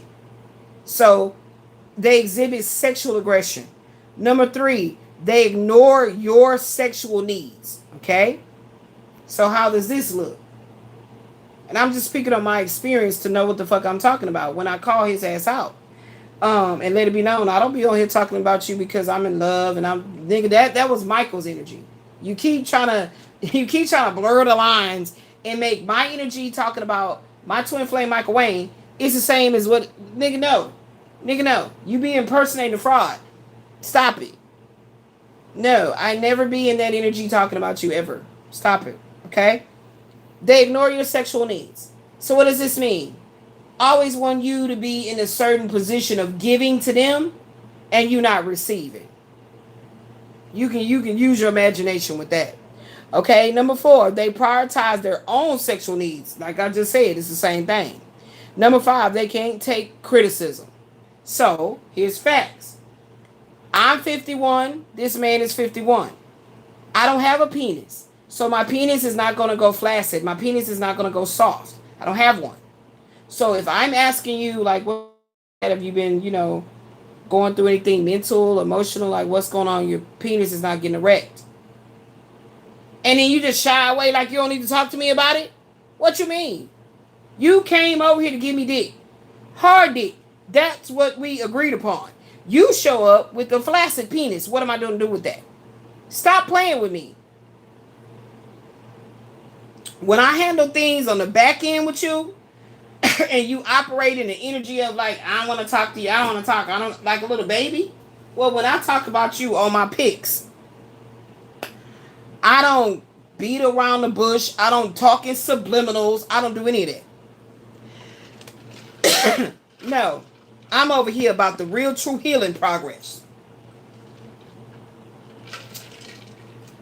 And I feel like the reason why this energy even came up, because in my personal life, he is the interference. In my personal life, this was more like a generalized message today, but in my personal life, he is the interference. Okay? Yeah, so they can't take criticism. And I wasn't critiquing him, like criticized. I'm a woman that understands that as I age, I was going to go through menopause and certain stuff. But when I was dealing with him, I wasn't at that level yet of feeling energetically, hormonally, that my body is changing and, you know, my vagina energy is different and I don't feel sex, right? So at the time I met him, which was 2020, I wasn't in the energy I am today, right? I'm 51. So literally, he could have been going through something within his 40s at that time that, and I was asking him in a very mature, like, educational, like, way, like, is there something going on, you know, like, and the fact that my ex-husband, who got diagnosed with end-stage renal failure and has been on dialysis for years, came out of prison with a flaccid penis because he didn't even know his kidneys had failed him. He came out of prison and we immediately was in hospitals and he being hospitalized and all this kind of stuff. Soon as he got out of prison, because he came out of there sick as fuck. And his penis did not get erect. And that's why the urologist explained to me about how the kidneys work with the penis. So I was like, oh my gosh, I didn't know that. Right? But Quasi does not have any issues of health. So he always is so braggadocious about. So why is the dick not getting hard? When I spoke with my own ex-husband about this, he literally said, oh, because he overworking it. Yeah, you know, that was one of the attributes of marrying my husband. We were best friends. I could talk to him about anything without there being like this raging jealousy, like, oh, let me telling me about no another nigga, like, what? And when you're doing it respectfully, people are supposed to be maturing, and mature at a certain age and continually maturing as we keep on living. But like, what? So anyway, my ex-husband said to me, that is the reason why your lover can't get an erection, because he's overworking it. He overworking it. Now you use your imagination with, so don't be getting no damn anger with me. I don't come with the penis. I have the vagina. Okay, let's just talk about simple body parts. I have the vagina. Mine over here on good. I'm good. She right. Why is yours not ready? Why would I not say something about that if you showed up 2 or 3 occasions with that happening? What are you saying? What are you talking about? Get out. Stop with the bullshit. Number 6, they say everyone wants to be with them. Oh my God. If this nigga did not have this energy right here, oh, well, she just, oh, no, I can't be with her, because he does that all the time. And I'm like, what? It'd be out of nowhere, dude. It'd be out of fucking nowhere. Okay, one of the classic things he would do is we're talking on the phone and he'd be like, oh, she just smiling at me and stuff. She just looking. There was no reason to say nothing about another person in the conversation. Let me give you a case in point. I'm in Walmart. I'm talking to him on the phone. I got my little headphones in my ear. I'm talking to him on the phone. I'm in my cart. I'm riding in the cart, right? And then I'm like, Ashley, you seen that shit? I'm talking to my daughter. Did you see that shit? And she's like, yeah, Mom, I saw how you was looking. I was like, oh, shit, girl. Okay, then. I see you, little cutie pie. Now, a man that's jealous, that always wonder who you doing, where you at, who is it, who you doing, he'll want to know what I'm talking about. And I'm like, what? No, this little young Tyndall trying to give me a son-in-law. I saw he was looking at my baby. Shit, okay then, what's up? How you doing? Let me know about your family. What's your background look like? You know what I'm saying? Yeah, and see how I can clear that up real quick. To where if I'm on the phone talking to a man and he wondering, like, you just said some key words, somebody looking and what's that about? Because men be naturally nosy too. Especially if they have this strong energy of being jealous for no fucking reason. It's a self-esteem issue or something. I don't know. And in a ego tripping too. And so anywho, you see how I cleared that up? Go on with the day. Nobody should be in their feelings about nothing. This dude do stuff on purpose, like, oh my god, no, thank you. Like, he on the phone, you on the phone with him, he moving around. He always like to do things to allude to some woman talking to him, and he'll do it in a way like, oh, okay, she was just looking at me and stuff, like, you and me and Sin is saying some shit. He didn't interrupted you by kikiing with whoever in the front of him or whatever, and be like, she was just looking at me. So you can get off track of what you was talking about and be like, what? Who looking at you? Oh, who is that bitch? I'm not her. Elizabeth will not be her. Elizabeth has never been her. If I do that, I'm playing like a motherfucker. Because we play like that. Because I'm expecting you to be like, woman, shit. Anyway, what you did last night, shit. I'm on my way over there right now, because anyway, you might have had that Amazon dude up in there. I'm like, what Amazon? I ain't even getting no packages. We play like that. But to be seriously like, who is that bitch? I'm not doing that. If I got to do all that, nigga, I don't want you. I don't want nothing about you. Nothing. Don't want to know your name. Don't want to know. And I'm so for real. So what? He does shit like that. Always saying somebody want to be with him. Somebody want to fuck him. Somebody want to give it to him. Like, what? What? Okay. Number 7. They're never sexually satisfied. That's why they have these sexual addictions. Like, I'm literally diagnosing this son of a bitch right now. He is a sexual narcissist. This shit is just off the cuff. They're never sexually satisfied. That's why he has these sex addictions. Now it makes sense to me. Now I get it. Okay. I never looked into this before until right now in this very moment. And number 8, they expect praise.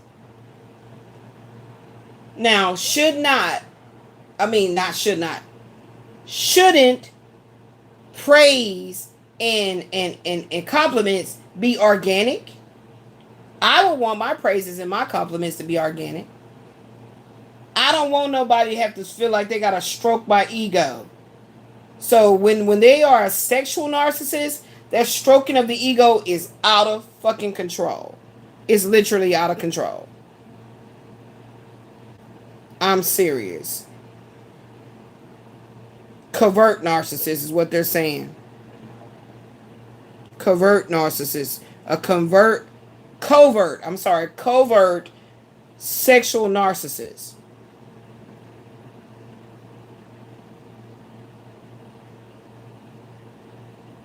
Yeah. And because it's one of the most common ways to gaslight their victim. Covert narcissists mirror you sexually during the love bombing stage. And they act like you to induce synchronization. And after the love bombing stage ends and the devaluation stage starts, they start withholding sex. And then when you question it, they use your questioning as an excuse to withhold sex, claiming your paranoia is turning them off. So this is what Michael Wayne tried to do to me when he said that I was... What the fuck is going on? What? The result will be that your feelings are indicated. What? Oh, y'all, this shit is blurry. Your feelings are invalidated. So you hide away from the world and you stay with that person because you think nobody else will want and understand you. This shit is sick. This shit is sick. What the hell? I'm learning all kind of shit, y'all. Hold on. I'm in class right now for me too. If a narcissist experiences sexual anorexia, it may be due to their self-centered nature and their difficulty in forming deep emotional connection with others. They may struggle with intimacy and have a limited ability to truly engage in and enjoy sexual experiences with the partner. Child, what the hell going on? Narcissists are attracted to strong, confident, and self-assured women. While this may seem counterintuitive, it is important to realize that the narcissistic traits of grandiosity and confidence are really a mask for deep insecurity. Now, I really do second that motion. Yeah, it says narcissists don't target weak women. They target emotionally intelligent, high functioning women, the ones least likely to see themselves as a victim, the ones most likely to blame themselves. It was never about your weakness. Oh, look at that. Look what Spirit just throwing all these nuggets out there. Narcissists will use financial abuse as a way of controlling you. They will come across as caring and stop you from making your own money. They will ensure nothing in your they will ensure that nothing is in your name. What? This is the mask of a narcissist. When you have nothing or own nothing, the narcissist is in total control, and this is a scary place to be. Look at this. Look at this. See how Spirit leads? When I say my Spirit lead me, Spirit team leads me. Yes. What it say right here? Many narcissists are obsessed with money. Finances is here. They think about how much money they have, how to get more of it, how to keep it away from others, and whom to manipulate to get more, including how to take family members' money and inheritance. Look at this shit right here. Money is their substitution for love, warmth, and affection. Having as much money as possible, even stealing it away from family members, is the narcissist's unwavering goal. Thoughts about obtaining more money and always on the narcissist's mind. Having an abundance of money makes them feel more entitled and superior to others. Child, what? So they do have an extremely addictive personality, is what I'm seeing. Sex addiction. Anything that makes them feel powerful.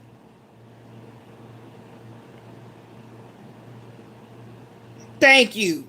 It says right here, it's very important for you to understand that avoiding sex and intimacy is a normal response to the trauma of narcissistic abuse and is not a reflection of your worth or your desirability. Thank you for that reiteration of that confirmation of that. And it says narcissistic personality disorder is a condition where the narcissist believes they are the victim, while their actual victims get blamed and end up in therapy.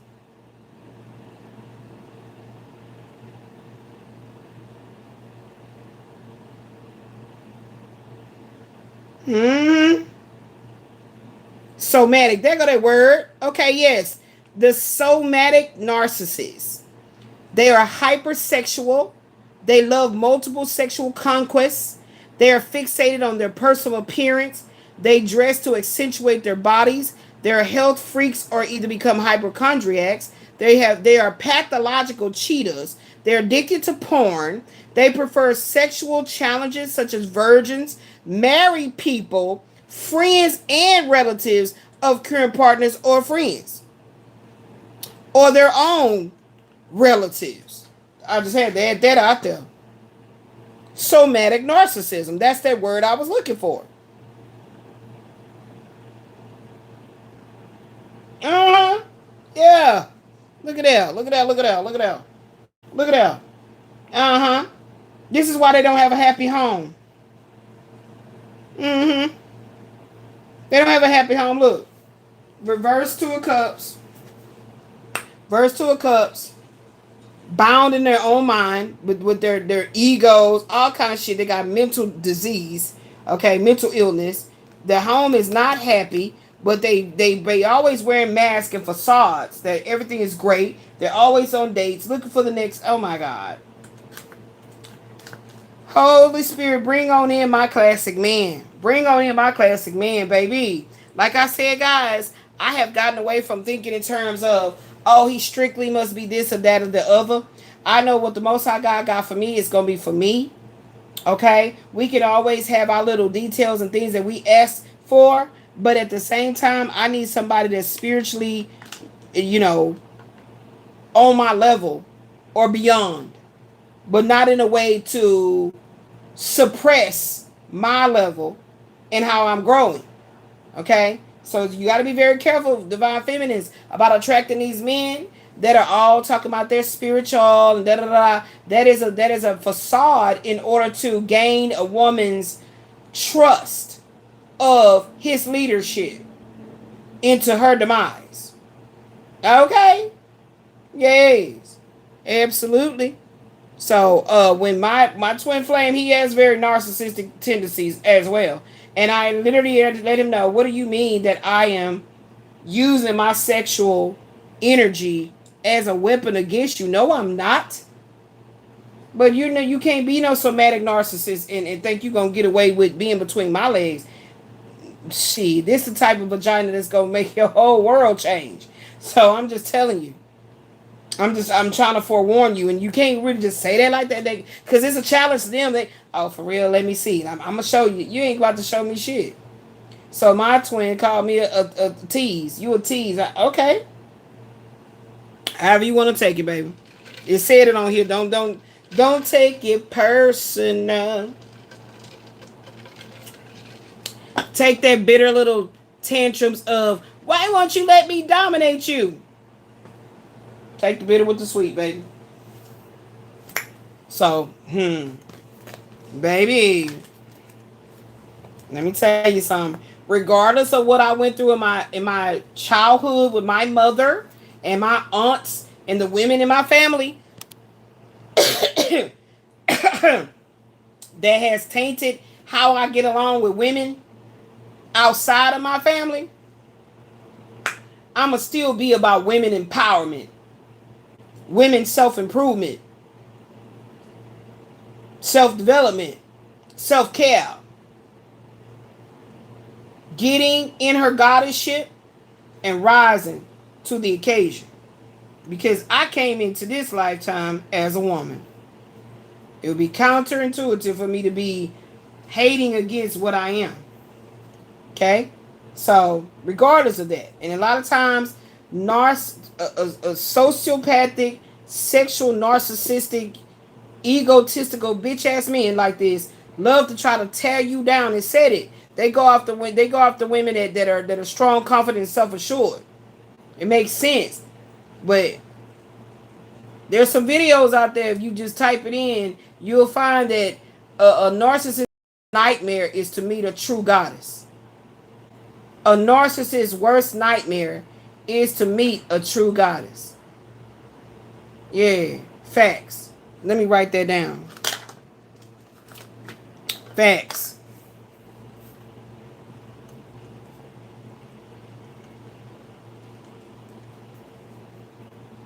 And I'm going to put on there, somatic.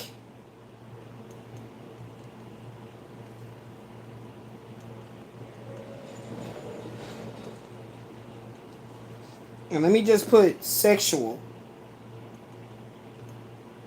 A sexual somatic narcissist worst nightmare is to meet a true goddess.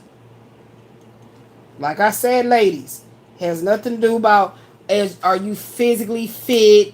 You got any of these manufactured bodies that you see running all up and through the media, celebrity or not, don't matter. It's not about that.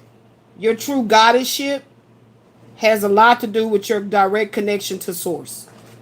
Okay? Keep that in mind. And those are the ones that they love to break you down. Yeah, this goes in my twin flame oracles. What would it do with the bag? I don't know what she did with it. Oh, I see it. So it don't have anything to do with that, beloved. None whatsoever. So a Seven of Cups energy coming up in this Mars is going to present many challenges in love and feelings within close relationships.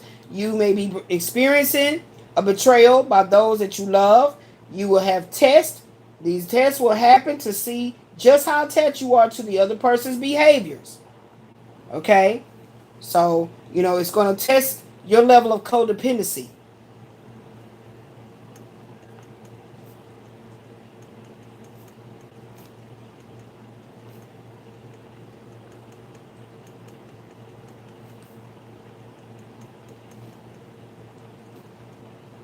So your level of codependency will be measured with the 7 of Cups.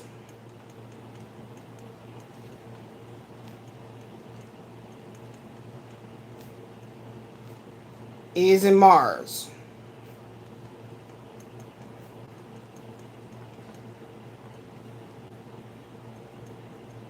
All right. And it also reads here 7 being a highly spiritual number. Okay. 7 being a highly spiritual number. And you can even add this together. 7 plus 8, that's 15. That's devil energy. Okay. 7 being a highly spiritual number promises success and love if you try a new approach and adopt a more selfless and unattached attitude. Now, let's talk more about that. That's literally saying you meet your Jadena. You have met your classic man. Quite naturally, you're going to have withdrawal symptoms of what you always came in contact with. And I literally had a dream, and I'm trying my best to get it to kind of come forward. I've been asking for it to try to get crystallized in my mind again, where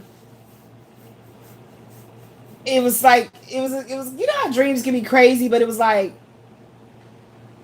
it was a younger man that I felt was after my daughter, because that's like his youth was that to that degree. My daughter's 30. And he was like upset because he was like, I don't mean no disrespect. Your daughter is beautiful. But because I was asking my daughter, I was like, where's Jadena? And she was like, who? Mama, who are you talking about? I'm like, where's Jadena? Where's he at? And she was like, saying to me, she don't know no Jadena. And I'm like, why is you want to act like you don't know him? That's going to be my son-in-law. What you talking about? That's a good man. And my daughter was looking at me like she had no idea of what I'm talking about. And so this Jadena person, it felt like he was like our driver or something. It was, it's a dream. It felt like he was our driver because he was getting out of the car. He was helping me with my cane and everything. So I was in my mind thinking like, this is a young man. Why would he be attracted to me? Why would he be interested in me? And he was like, I don't mean no disrespect. Your daughter is beautiful, but I want to get to know you. And I remember when I woke up out of that sleep, I was like, Janae, what? Jadena, something about a Jadena. I need to write down the Jadena. And that's how this got into my Act Spirit app, where it says, let me go back to it. What does it say, guys? I be on everything else instead of on my YouTube so I can look at what it says on the title. How did I write that? How did I write it? Yeah, Jadena, a classic man comes to the rescue. So that's how that came about. It was a dream. And I'm like, what? I was so excited. I was like, oh my God, this is a really good man. This is a really, really good man. Oh my gosh, this is a good man. He was a little older than my daughter, but she was like, Mama, what are you talking about? I didn't even know his name was Jadena. It was crazy. But I asked my daughter, like, where's Jadena? Where's Jadena at? In the dream. And she's like, what are you talking about? What are you saying? So, of course, when I wake up, I'm thinking that song, like, oh my God, Jadena, classic man. And I had to go watch the video. And then I had to go look up the title. The title, the lyrics. Let me see what the lyrics say. Hold on, Sway. Yeah, I don't be giving a damn about making a man understand what level he need to be on. He need to sit the hell down somewhere and stop with that bullshit. Don't disrespect the goddess. Don't disrespect the divine feminine energy on this planet. That's what I'm about. That's what I'm always be about, baby. Yes, indeed. What you mean? It's a version. He says a verse. He says, hold on.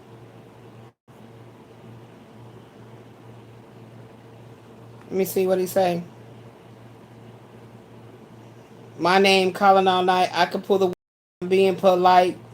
Like darling calling all night. I can be a bull while I'm being polite. That's not the part. Where he say that Even if she go away. Let me see. Wait, where is it? Wait. Yeah, hold on. I went too fast.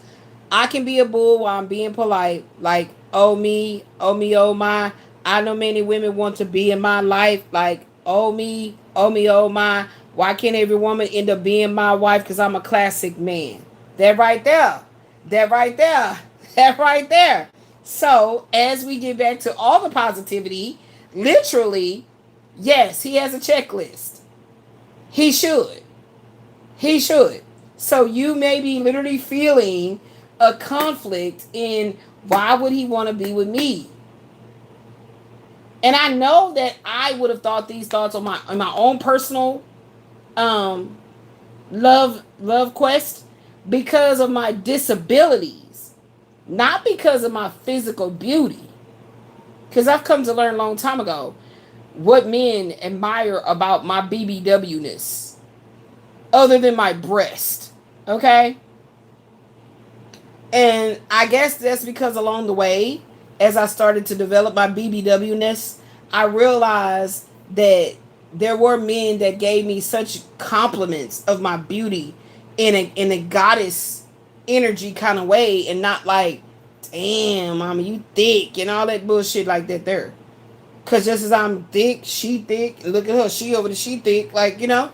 So yeah, if you're approached by a classic man, it will, and this is naturally something that can happen and invoke emotions of insecurity in you, because the way I have taught myself to realize when I feel that way about a man is because I'm completely attracted. I don't just want to fuck him, I'm completely attracted to his whole essence. His whole essence. My masculine animalistic side of my brain wants to just fuck. Like, let's get it in. And when I say it that way, it's just strictly speaking it in man's language. But that don't mean I want him to show up with his pants down. Like, what are you doing? Like, you feel me? Have some couth. But I know I want to fuck you. And pretty much, let's get it in. You know, let's, okay, wine. Okay, cool. You know, give me a kiss. Like, yes, that is in my energy. So I get it. I understand that side of the brain that does that. But a classic man is a type that'll make you realize that, baby, you have more to offer me than your body. Like, he say shit like that. Now, tying it into what we just learned about the narcissistic tendencies and energy, you want to be careful as not to misconstrue those that are just showing up in a different wrapper. It's the same goddamn diabetes cavity reeking candy, but it's just in a different wrapper. Okay? Person could be a rapper. I don't know. I'm just saying. But yes, absolutely. You must. That's why I told you have to learn how to strategize, ladies. You have to get into a position of knowing what your pussy power does. You have to get in a position of knowing what your pussy power actually does for the healing of humanity. Of course. Once you operate in that knowingness thereof, that's when you know you are truly in your goddess ship, directly connected to source. And therefore you come into your ministry of healing. Okay? And many of us want our divine counterparts to come in, and we don't want to feel like we're wearing the pants and the thongs. We want to just be free. We want to be commando style and know that we are protected. I need to have the type of masculine in my energy that I'm laying there and it's all out. The pound cake is just looking out like yummy and whatever. And he like, let me, my baby gonna catch a cold. Let me put something on her. He not just like, ooh, pussy. Like, who wants to deal with somebody like that? Because I tell my daughter this all the time.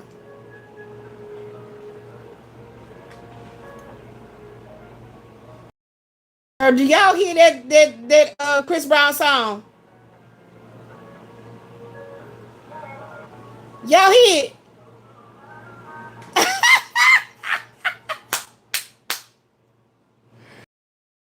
just came in the gate playing that song.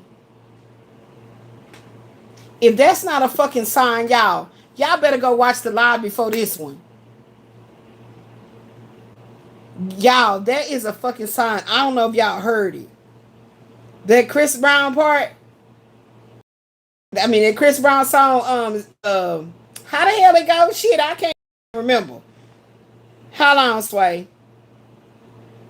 Hold on, Sway. I can't fucking remember. What's the live? Is it? Where's my live at? Okay, y'all, I was scared. Wait a minute, is it there? Did they take it down? Oh, y'all, it's there. I was scared. Like, ooh, YouTube, let me make it, let me make it. They still love you in spite of all that happened. I play some music in there, y'all. I'm telling y'all. Baby. That just got me excited. I was like, is he close? What? Never the right time to say goodbye. But I know I gotta go. Some shit. But he actually saying that he realized they grow apart. Woo woo woo woo woo. And it was just like, it was like, want to do it? I don't know why. It's because I think that song was evoking in me. You know what I'm saying? Like growing up like that. I don't know. It's like it stirs up something in me when I hear it. You know. Anyway, somebody just came in at 4:57 in the damn AM playing that song loud. Child, I don't. The universe always like. They like to see me smile and laugh and be like, "Oh my God!" Like they love it, and they always show me things. You know what I'm saying? Anywho, I lost my train of thought. What was we talking about, class? I forgot what I was talking about. Run the tape back. I don't know, y'all. Let's move forward. Seven of Cups is in your Mars energy strongly to let you know that there's some codependency going on. Okay? Okay? If we can allow others to be who they are and not place so many demands upon them, we not only become more aware of their true personalities, but also we allow ourselves the freedom to be just who we are and experience just how it feels to be free of fear and attachment. So I can speak on that one very, very much so precisely. That what my twin flame helped me see about myself when he said to me, he said, "You look good to me." As I hadn't gotten the diagnosis of lupus yet, right? But I started noticing my hair was thinning a lot. Excuse me, and it didn't feel like no old age shit. My hair was just evaporating off the top of my head, and I also noticed that my cheeks was getting very, very red. Listen, y'all.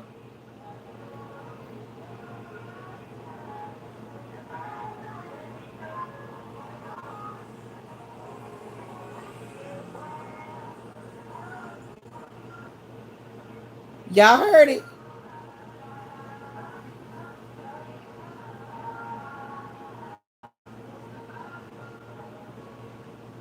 That shit crazy. It's like they just turned around and came back again. I don't know. Anyway, crazy to me.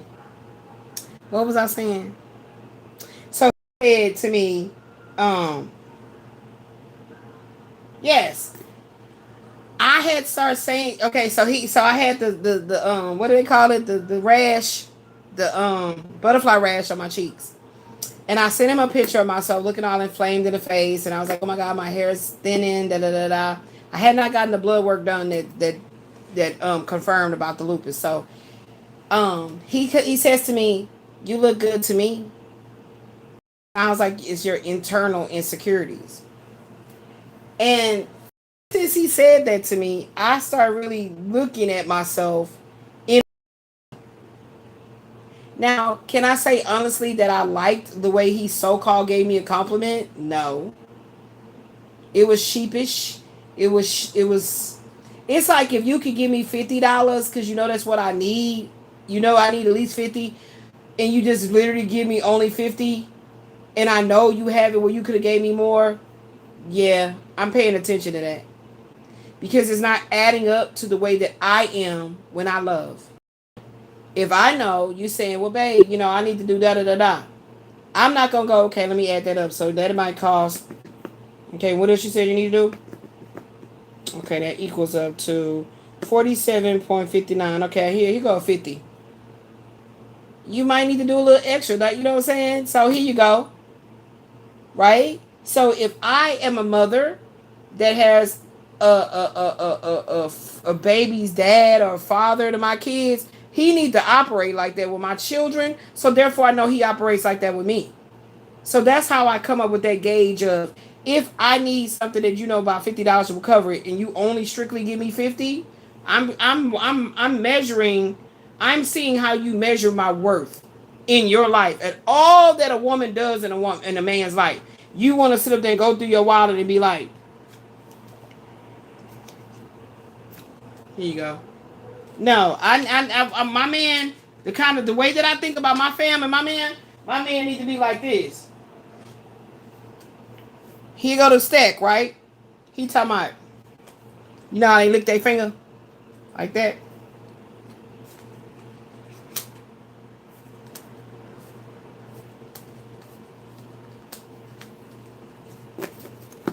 Here, babe. And this is how I'm going to react. Babe, what are you doing? Why are you giving me that much? She like, baby, here. Do what you need to do. You see what I'm saying? You see what I'm saying? However much this is, let me see. 100, 200, 300, 400, 500, 600, 700, 800, 900, 1,000, 1,200. He kept 1,200, and however much this is, these all hundreds. That's the way my man need to be treating me. Because I am the same exact fucking way. The same exact fucking way. I have everything I need. I'm good. There's nothing else I need, I want. Babe, get what you need, do what you need to do. Consult with me, like, babe, I was thinking about such and such, woo woo. I'm the type of mindset. Okay, well, babe, well, oh, okay, well, that's cool, because did the plans and everything go through? Okay. So when will the contractors be there to do that? Are you serious? I thought you said the budget was going to be like, wow. So you saved 50,000. Oh my God, baby, give me a kiss. Oh my gosh, you did that. Okay. Well, yeah, babe, do what you need to do. That's the kind of relationship we have when it comes to handling business. Okay? So if I told you what I need and you be like, you need to show me you got all this. This is the type of nigga I'm talking about. Because it's only niggas I've ever had this issue with. And I'm saying a Mexican won't do it. Caucasian won't do it. I ain't saying it. I'm talking about niggas. You know, you got to show me you got all this. And then be like, oh, it's a 50 back here. Like, if you don't get the fuck out of here, let me tell you what I'm going to do. Here you go.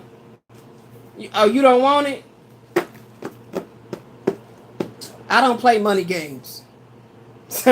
Look, we talking about finances and hitting the jackpot.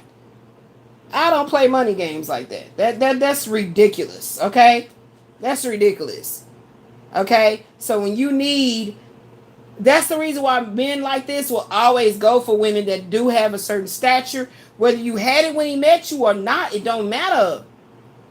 And now you have this certain status. This is why they envy you. Because it's like, I fucking knew she had it in her.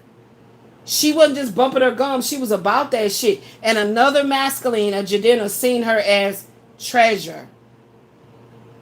Like, oh my gosh. Like, nigga, you... Thank you for looking at her as trash, and you went on ahead and set her out by the curb. I'm going to go ahead and get that. Thank you. I appreciate you. You feel me?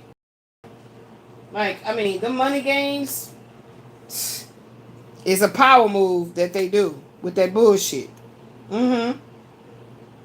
All right. So it's going to be many high spiritual experiences will occur with this 7. And then it was Uranus energy is where I seen my 7 of Cups. Yep. Wasn't it a Uranus? No, I got a 7 of Swords in Uranus right now, and I'm in my Uranus energy. Yeah, 7 of Swords. Funny, I'm talking about money and all that stuff. All of it's in alignment. Okay. So then we're gonna go down and look at the Mars. Where's Mars at? This period may bring a fearful and challenging legal or personal matter. Okay. legal matter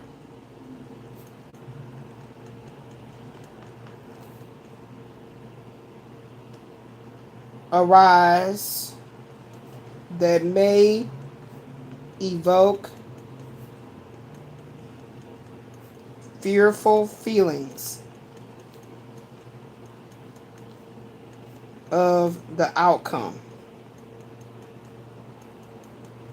That was so crazy how that song came and just threw me off. Okay? And it says, perhaps associated with the man. See? Telling you. Should be crazy, man. I am so grateful for all that I do. Because how I do what I do here online. Because I had put so much out there just strictly thinking in terms of the universe and not necessarily for common folk just to see. To prove my level of unfuckwittable. Okay? Because anything that comes up and pops up in my life to try to make me feel fearful, make me distrust all that the Most High God has risen up in me to see about the world and how I fit in it. You know, I have a different type of attitude about it now. A different type of approach to issues with men. And like I said, they try to keep doing shit to you, Divine Feminine, because they feel like your femininity is a mark of weakness. Okay? Keep that in mind. It also reads here, your own willfulness or arguing will only decrease your chances of success in situations present. So I don't feel like that's talking about you, Divine Feminine. I really don't think that that's talking about you. So you got to also be careful how you read things that comes in the cards of destiny. What you do is you would get your report and you would align it with the tarot. You study deeper to understand what the tarot means. Okay? Right? Because as you work with the tarot and you really understand the depths of what it means, not surface level, then you'll understand how these cards add up. Right? So this is 8 of Cups, 8 of Wands. It had already been talking about early on that I was going to make such great progress in what? In what I'm doing here online. Had I chose to nah, ain't no way. I've been shadow banned, censored. I'm just gonna stop. Ain't nobody listening to me. So then it kept saying to me, don't forget why you started. In different ways. Different cards that would show up. And I was like, oh, okay. So it's all about what? A progressive healing journey. So that meant that I had to look into what type of things in my life had always made me second guess my true affinity for greatness. It goes all the way back to childhood wounding. If you tried to tell your mother things that you wanted to be or do, and she ain't had time, she wasn't trying to talk to you, she would always shun you, that's where it comes from. It starts there. So as you grow into adulthood, you seem to attract that same energy around you, whether it be female friends, that is personal friends, colleagues at work. It doesn't matter. It's energy. It's all about reading energy. If anything about me being a reader, I read energy, but nothing that I do here is just to give you a play-by-play and a storyline. That shit is boring. Boring. 2 thumbs down. I want to really heal and grow. So I look for channels like that. Yeah, I totally look for channels. Let me tell you something. There's a time, there's a reason and a season why you'll be attracted to a certain channel here on YouTube. There's a reason and a season. When you feel like that person's energy annoys the fuck out you, please unsubscribe for me and anybody else. Because you should not be investing all your time and all your energy into what somebody else is doing on their channel. If you feel like you have an affinity to want to do certain things that you see people doing, not copycatting, not attempting to imitate, not tempted to be envious and covet what they have in their spiritual gifts. I don't give a shit if it's a cooking channel and you cook, but just like you don't feel like you know how to handle the camera, you don't know, but you would love to be on YouTube doing what you do because you really want to cook. You really have this strong desire to want to showcase your cooking skills. But you don't want to watch this other person no more because it's just really revving you up like in a negative way. Disconnect. That's what it was talking about. Detach. Go within yourself. Really ask yourself, this is what I do all the time. Every time this happens, I ask myself this question. What is it about that person that's pissing me off? What is it about that person that's pissing me off? Is it that I'm jealous because she got this or she got that? I literally ask myself that question. So when I scan myself, my thoughts, my internal insecurities, and come back with, actually, I admire this person. But you know what? I'm focusing too much on what they got going on. Let me get back to me.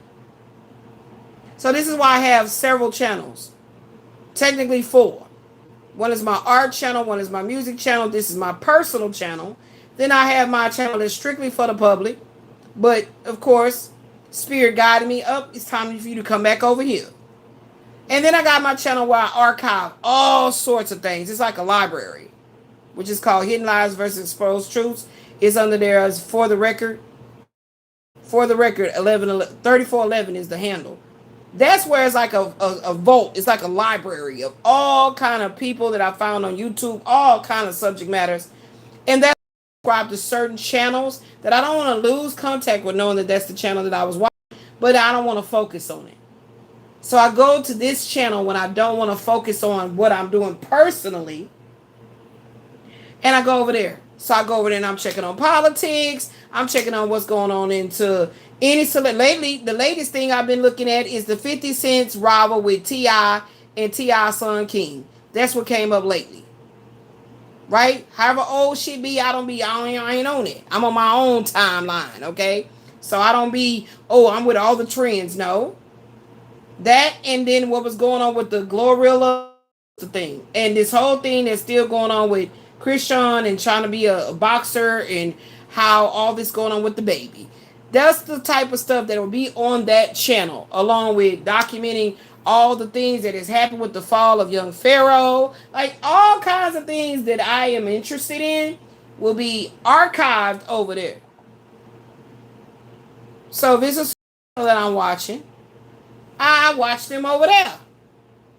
So when I shut down that channel and I come back over here, it's a whole different energy. Because it's all about Elizabeth and what Elizabeth can offer to her true supporters, the ones that's watching me that they think I don't know. Okay? And I'm over here. It's all about me, baby. Straight up. It's time to shine.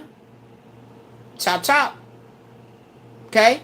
Boom. I go to Karmic Justice Tarot strictly to listen to other tarot reader channels and things like that. And guess what's so crazy about it? I'm hardly ever over there. So that's how I always test my own spirit. I test the waters of my spirit, my emotions. I ask, why is this person getting on my goddamn nerves? Yeah. You know, Gemini energy, strong air energy, it's about the mind. Okay? So I always want to know, am I envious of this person? Lately, I've been watching this channel where this woman has a husband that's white. She black, he white. And I'm loving their dynamic together. I seen that channel cross my channel a long time ago, but it came back around. And I resubscribed. That's what I'm talking about. Subscribe, unsubscribe. Subscribe, unsubscribe. Do not ever feel like, oh, you know what, I'm divorced because I ain't married to you. Bye. Bye. You be back. I see you, baby. Going on your little vacation. Okay? So that's why when y'all hear me talk about true supporters, these are people that I know are real, actual energy of a physical person and not a weird troll account. And really are truly here for my success because they receive something very, very, very vital from my energy. And they respect my spiritual gangster. Okay? So I say true supporters. Whenever I start speaking on true supporters, I'm going to know I have arrived at that true supporter energy that's organically given to me by divine, a divine, is a divine ambience. You know what I'm saying? I'm going to know that. Okay? But in the meantime and in between time, I'm going to still greet whatever pop up in my comments when I'm looking at the phone with the whoop and keep it moving. You see? So being able to detach is very, very important. It's very pertinent to your spiritual growth, because people, I'm telling y'all, I had so many situations once I started really getting on my journey seriously, of masculine showing up trying to woo me away from me, and thought that I wouldn't recognize this shit. Like, what? But I met a guy. I've always been into music since I was a little girl. Okay? And this guy, some kind of way, saw me on Facebook, and literally, like, he do music. He really do music in real life. I'm like, okay, cool bean. He African. Okay, cool. You know, he wanted me to promote his song. And I'm like, but I'm not YouTube, Facebook as a DJ with the little setup and everything. So what are you talking about? But that was an introduction to try to woo me. I see everything, baby, because I feel the energy first. That's how I'm able to decipher it and see it. That's that high priestess energy that I never labeled it as that, but that's what it is. It's like, what? In my disposition of being very sweet, it's really me. That's really me too. So he came in at that time of vulnerability, and I'm literally just showcasing different things that were on my mind spiritually, and I was posting it onto the Facebook, and then I was actually like writing, because I write, you know, my thoughts, and they're very poet. I heard Spirit say on the last live, poetry in motion, and I attached it to something today, and I put it as an oracle to go in my twin flame oracle, and I gotta remember to get some more cards so I can do another create my oracle cards with me. Yeah, I gotta remember to do that. Okay, it's been a lot going on in my physical body that be messing with my ability to think clearly and keep things organized. It's so much, y'all, dealing with these issues. But anyway, that was his introduction to get close to me. And then when it became like he was acting like, you know, he wanted to marry me, he want all kind of shit, child. Like, I'm like, and I can see the influence. Man, this is a perfect time. This was a perfect opportunity for me to actually see the quasi's influence in my life, because of the fact that whatever this motherfucker was doing, running around town trying to stick it and move it and get it, he was still trying to control my energy, but thought that I wasn't aware of it. Right? And I remember talking to this African guy that I met on Facebook, that he was a musician, a real musician and everything. And I actually love this music. And when I say past tense, just mean like I detached straight up. It don't mean that if I heard the song right now, I'm not going to jam it out. It's the shit. But I detached. Anywho, at this time, the Quasi-Rael, the warlock energy was in my life so strongly to where I was actually communicating with this guy. His name is Sai. With this guy, and talking to him about it, and he literally got so jealous and angry, like, what no, ain't nobody's gonna bother you. No, you're my whatever. He had a little nickname for me in the whole nine. I'm like, what? Dude, I'm telling you that I'm really going through some shit right now. Like, I mean, it's some shit I'm going through. I'm trying to let you know. And he was in this fantasy in his mind with me, and that's when it's like, wait, hold on, but I had to get grounded. Like, wait. I did do the little song promotion he wanted me to do. And from that, I think he felt like, okay, I got her. And let me tell you what broke it. I'm going to tell y'all what broke it real quick. We going to get back to, because I'm almost done. It's pretty much over. Literally, he told me he was writing me a song. Now, any divine masculine of a true caliber of a divine masculine knows you don't promise a female that you are so-called wooing something that's near and dear to their heart, and you use it as like a stepping stone to go to the next level with them. Any man would notice if you even have a daughter or niece, or his own mother. You don't promise us things because we're going to hold you to it. And literally, he promised to write me a song. He's like, I want to write a song about you. You are so beautiful. I'm going to write a song about you. So I played it down. I was like, oh, that's cute. That's nice. For real, why would you want to play? Why would you want to write a song about me? He's like, no, for real. I'm serious. I'm already started. I've already started. I'm like, for real? Well, let me hear a little tune over then. So he was like, well, I'm writing the lyrics, but I haven't gotten the music to it.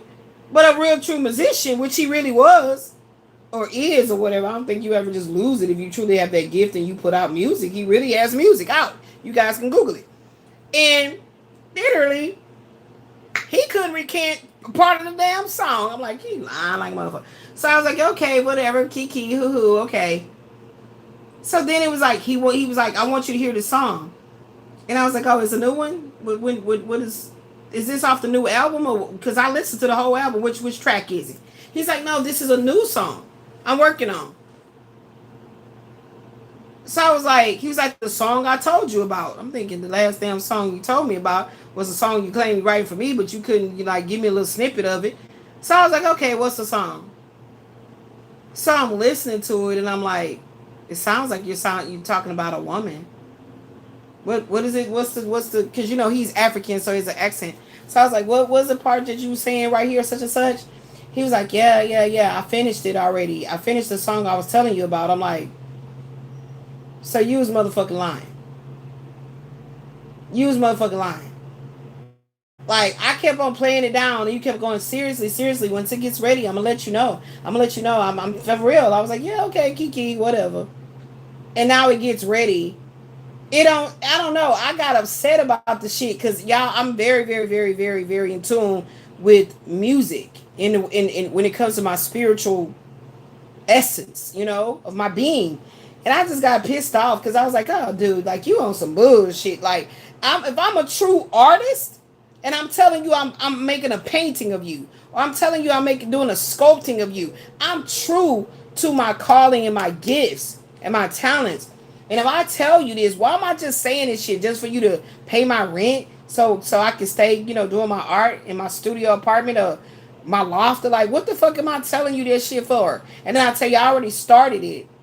And of course, it's an artist type thing where I don't want to reveal to you what it is, but I've already started it. This is music. So that's something you can easily, and I'd already let him know, like, oh my God, I have dreams of being like a DJ, but I have this idea of a show that I want to have. And, I was telling him my dreams and my aspirations of this show that I want to have. And, and he was like, you can do it. You have the voice for it. This and this. You definitely have the beauty. Woo the woo. Look, I want you to listen to my album. And I actually felt like, what's that word called? Honored. I was like, you want me to listen to your album? He's like, yes. Like, it's dropping such and such. I want you to tell me what you think. And I was like, okay. You know what I'm saying? I was like, oh my God. So it was like, I felt honored, real talk. And so I was like, oh my God, I love track such and such. Oh, that's my shit. I be having that shit on officially repeat, baby. Yes. And he was like, for real, that's what I'm saying. He was calling me this little pet name and stuff, all of that. But I wasn't paying that shit no attention. So I'm talking about the art of detachment. I wasn't really paying it no attention like, oh my God. No, it was the music. So what ultimately pissed me off is not, number one, we connected over music. Number two, you was watching me that strong, some kind of way, but didn't think that I would have picked up on the cues. And then you're using music as a way to try to woo me. But I'm telling you, I have this dude that I've been fucking with, that I'm going through some shit with. So pump the brakes on all that woo-woo shit you doing, because I ain't feeling it. I told you that. So let's strictly stick to the music. And then it was a whole bunch of other shit. Found out he have a wife. The wife is actually white. He African, I'm black. You know what I'm saying? Like, what? Like, nigga, what's going on? He was trying to be the next Malcolm X of the Nigerian or whatever community or whatever. I was like, how the hell that's gonna work and you married to a white woman? Like, it was just too much shit going on. This shit, and I'm done. And I shut it down. Shut it all the way down, because what you're not gonna do is not validate my feelings of what I'm telling you I'm going through. So please stop trying to move the extra shit you talking about on the side. Okay, because I'm in a vulnerable place right now. And I explained it to him just like that. I'm in a vulnerable place right now. I've separated from my husband. I have this lover that I've been dealing with. I found out he's into deep, dark, whatever, witchcraft shit, whatever is deep on him because he be acting like this shit cute. And he's like, oh, I don't believe in that. It's not real. It's not real. I'm like, you're from Africa. It's definitely fucking real. I don't know why you saying this shit. Like, you don't know in the African culture, there's certain crafts of witchery done. Shut up. It pissed me off. So, shut that damn all the way down. Okay? So, I don't know what this is about the legal matters arise that may evoke some fearful feelings of the outcome with an association of a man. I don't know. But that's why we writing it down, because I'm being guided to write it down. Your own willfulness or arguing will only decrease your chances of success. No, I feel like you're this may be that narcissistic energy. Okay? And so he's feeling like that's why we can't move forward, because you too much want to have your way. You want to overpower me. You want to dominate me when that's not the case. That's what he wants to do to you. So we ain't going to write that shit down. Look carefully at your expectation and attachments for the key to the present events. We will write that down. And I think we did good with that. Look carefully at your expectations.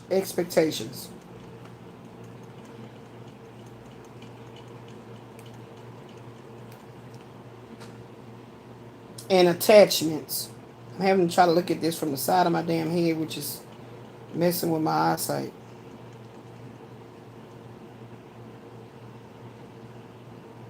For the key to the present events. For the key to the present. So this is something that can be presently going on. Now remember, Saturn did go into Aries, which is Mars. You will have much more success than you realize by acting upon the faith that you have nothing or no one to lose. I'm going to put keep the faith.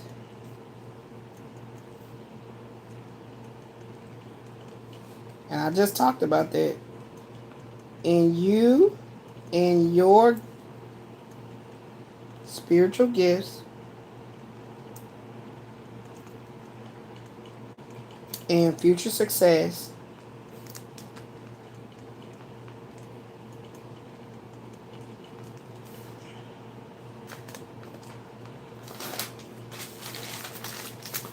All right. And then we're going to say, always remember, no one comes before your faith walk.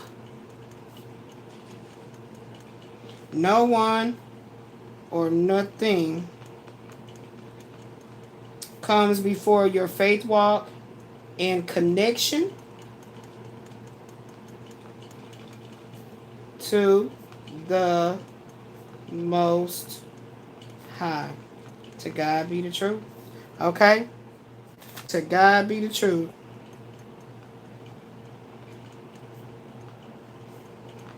All right. Anything else? You are now receiving spiritual revelations. Receiving many variety.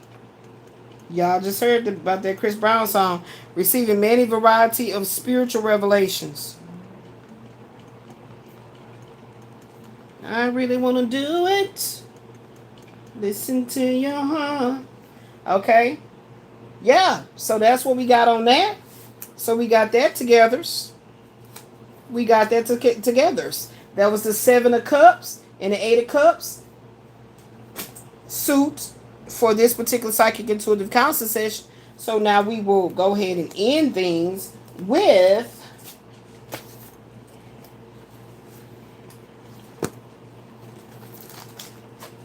I need one of them big old rubber band. Rubber band banks. As I need to start writing things down again.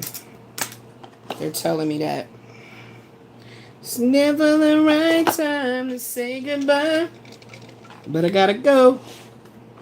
You're gonna start hating me. Never the right time to say goodbye. Alright. Alright. Alright, here we go. So let's go ahead and put the little binding on this so I can keep my tablet with it. And won't be like, where's my tablet at? I gotta get the tablet. Oh. Oh. You're so beautiful. Favorite girl. All right.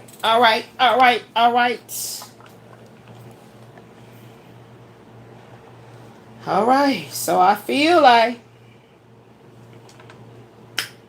this storyline is going to continue with this interference that you're having with this other man, Divine Feminine. It's going to continue. And there will be an end. I feel.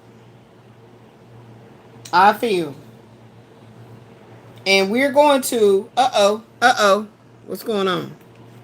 Hold on, Sway. Never the right time. My battery's out. Hold on, Sway.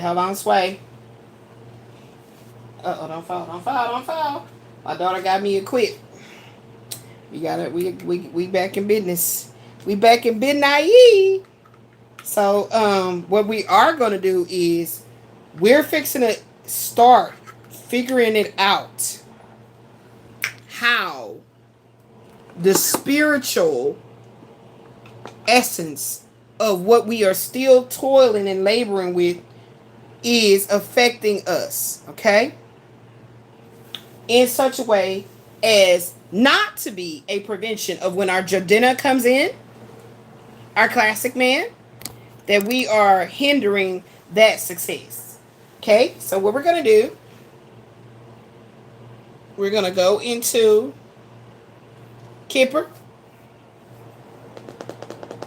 So this is going to be part 1 about Jadina. And then I'm going to do a part 2, 3, however many we need to work it out. What's over there on the board? I don't know what Spirit going to want me to just, break it down. But we'll see. But what I'm seeing Spirit tell me now is because we don't want to feel this blockage. Okay? We don't want to feel no kind of interference. It's one thing that we got to deal with our own individual personal shit that we got going on. Then to have somebody operating in the background trying to do shit. Right? Okay? Who wants to go through that? Who wants to actually... Like, I know I don't. So what we're going to do is we're going to see what's coming up with this man. Now, the main male, how are we going to look at this? Spirit, show me how you want me to look at it. So it's the main male. Let's see. I'm trying to see the alchemy in this.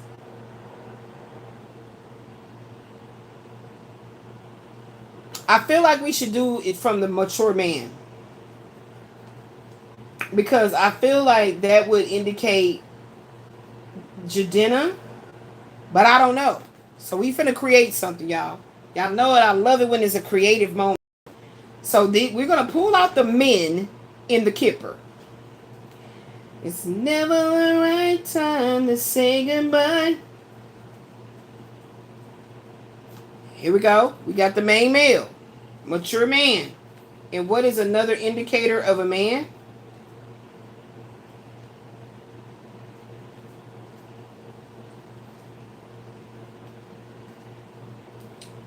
Wealthy man. All right? What I love about how this guy did this book is that it literally indicates, it shows you the character traits of these different masculine energies. So number 1, main male, is talking about a husband, a partner,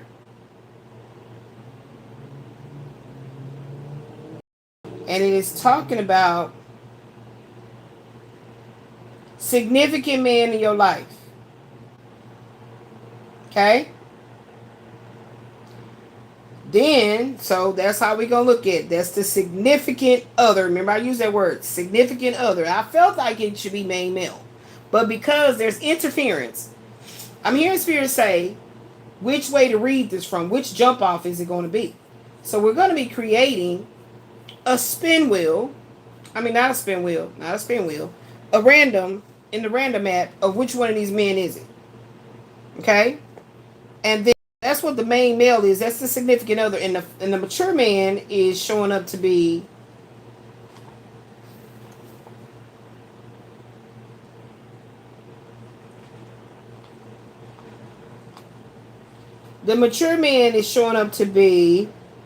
somebody that plays the role of a father, a grandfather, a father-in-law. Okay? Mm-hmm.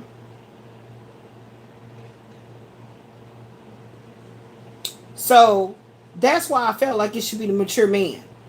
This classic man, right? Yes. This is somebody who exercises a positive influence over your life. They're always there to help. This person has great experience in life, and they are a very precious ally to you, and they are a peace bearer. Okay? Yes. And then 13, wealthy man is the younger man. I know for a fact, because I so many times. Okay? In my own personal ones. Personal picks. So 13, yeah, this is the 13 wealthy man could be a child, like a son, a brother. Okay. And so it's saying that this person is slightly immature. Okay, so they may definitely be a younger person. Mm-hmm. This will be more like the Casanova too. But like I said, the way he wrote this book, and to give you succinct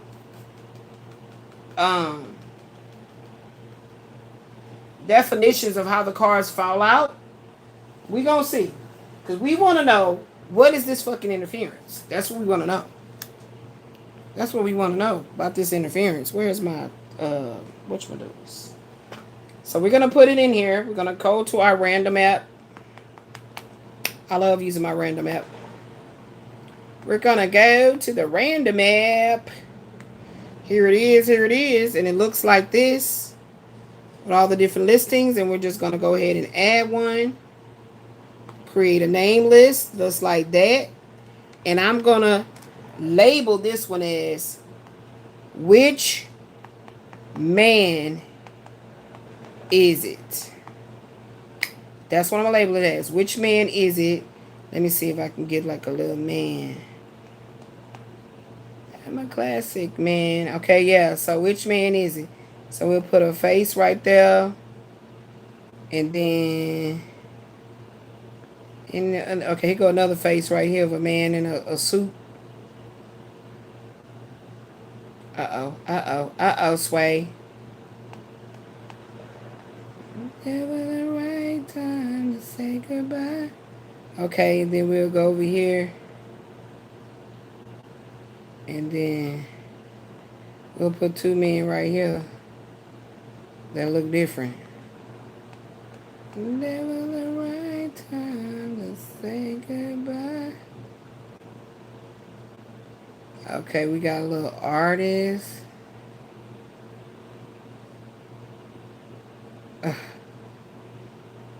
We got a mature man. Okay, let me get a little younger looking man. And we'll do that when he look a little immature. Okay. All right. So that's what we got. Why does it look so dark? Why does it look so dark? Why does it look so dark?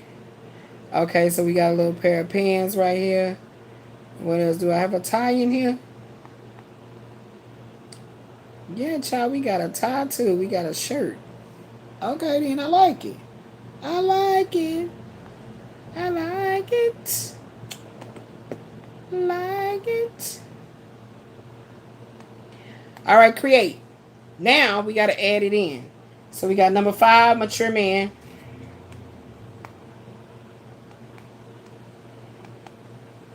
Mature man. We got number 1. What's that? The main man? Main male?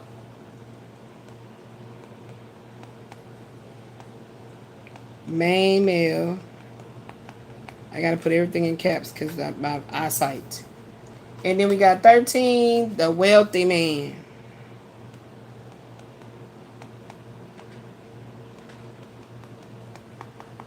And we're going to create a jump off from this card, whichever one comes up.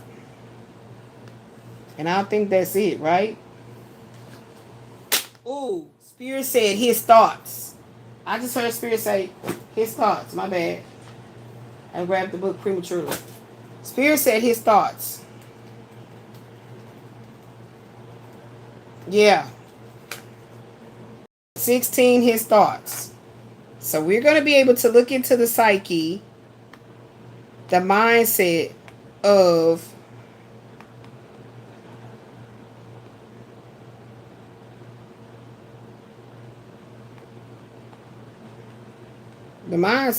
the person. Okay? Okay? So if that 16 jumps out first, that's what we're going to read from. But we hopefully will get a man. Okay? And then just to make sure we understand what it is, we're going to put one up in here that says with the lipstick. We're going to do the lipstick and the kiss. And then a kiss and a lipstick. And we're going to say spin again. Spin the wheel again. Okay? And that's literally going to mean do it again. Okay? If something don't seem right. So I've created it. Here is the new tab. Which man is it? So let's see which one it's going to be, baby. Baby, baby, baby. It has 5. It looks like this. And let's see which one. Child, am I good? I am the ZAHNAE. You see that? I said I was a mature man. All right. All right. All right. All right. All right. So we're going to put the mature man out here. So that's what we finna start doing, y'all. The mature man. We want to know. We want to know what's going on. And I've done these before. I forgot what I called him. I forget. It was called something, child. The Kipper, Divine Masculine, something. I had to go find it, child. I don't remember. That I was doing this already. So with that being said, we're going to create that. But we got to do our Akashic tarot read right quick. And then we're going to create that for the next one. Next. I'll be excited, y'all. I love staying in that creative mode, baby. Got to. So it's a mature man. You know what? Let me screenshot this. Because I'll be using it.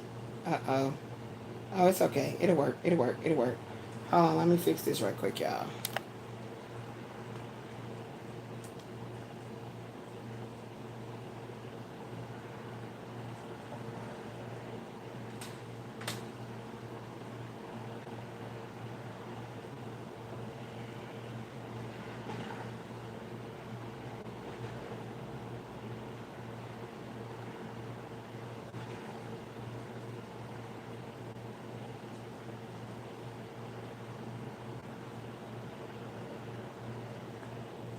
How did I make that look real bright the last time? Did that jump out? Alright, so I'll make the thumbnail once I get off the live, baby. Once I get off the live, baby, I'll make the thumbnail. Oh me, oh my. I have plenty of thumbnails I can use. I don't have to make a new one. I just gotta find it. I'm just gonna find the shit. Okay, here we go. What do you want us to see as we go ahead and conclude this beautiful psychic intuitive counseling session. Still, Elizabeth rises to come here and give the love, show the love, be transparent as we move up above. How you doing, April? And we're gonna go ahead on. Is my cards upside down? Child, yeah. Child, yeah. Everything would have been coming out in reverse.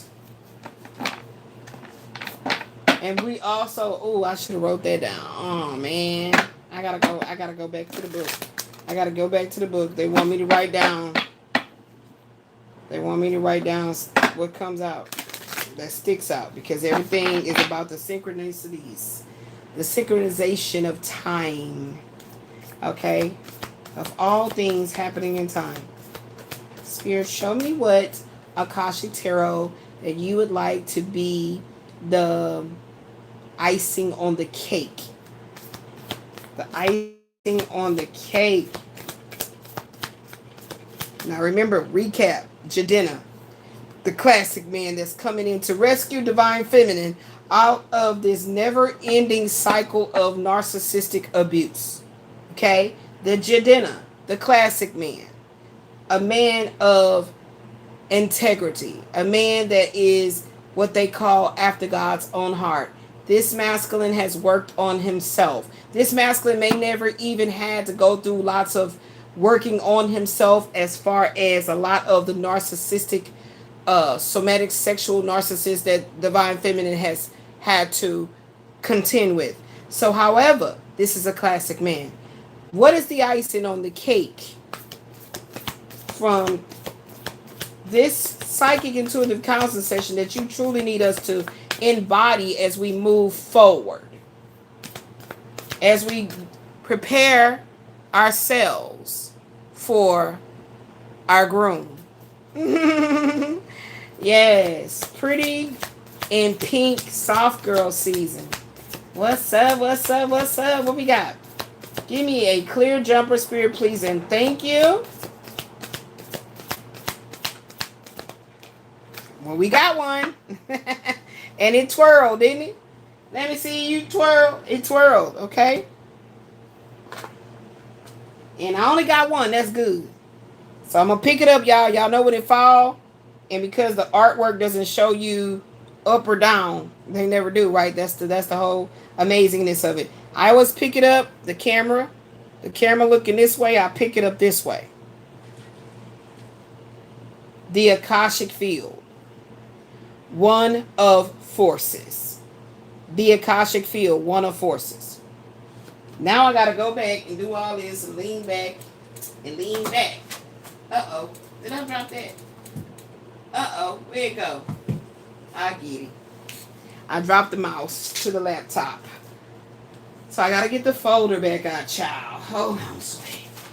Every time I think I'm about to be done, I be feeling how my spirit team be like, hold on, I need you to do this. Hold on, I need you to do that. And I'll never be complaining about it, y'all. I'm here for work. I'm here for work. Okay? So let's put this back down. Let's go ahead and write down. What is this? This is our Akashic Tarot pool.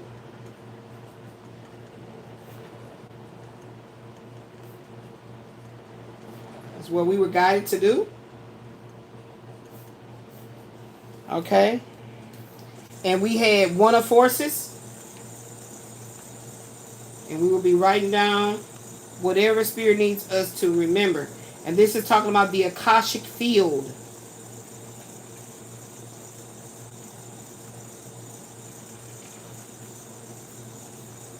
Let's get more, what's that word called? Deeper insight about this Akashic Field that they may want me to see. The Akashic Field. Anytime I can put myself in a position to receive from the universe and get more of the knowledge, the wisdom, doing a total recall, I'm definitely going to do so. The Akashic Field is a theoretical, all-encompassing cosmic medium that stores all information, events, thoughts, and emotions from your past life, your present life, and your future. Rooted in Eastern philosophy and modern physics, it is described as a quantum vacuum. I've been talking about that word vacuum. Or zero-point field that serves as the fundamental interconnected fabric of reality and consciousness. It is viewed as the A field, okay? Or a subtle sea of energy from which all matters emerge. It is about archive. I mentioned that word. Cosmic archive is often called the Akashic records. So it's a cosmic archive.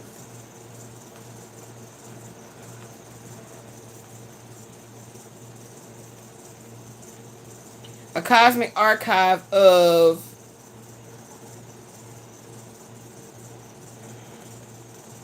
hold on, y'all. Y'all know I be having to do my homework too. I don't be just telling y'all do your homework. I do mine. I just come in here and share with y'all my cheat sheets. My study sheets.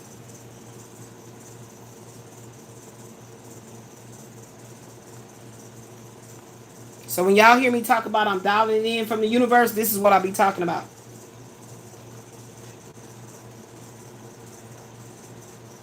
I'm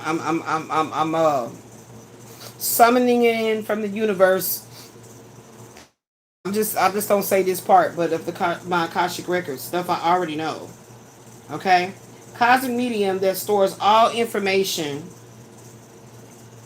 events, thoughts, and emotions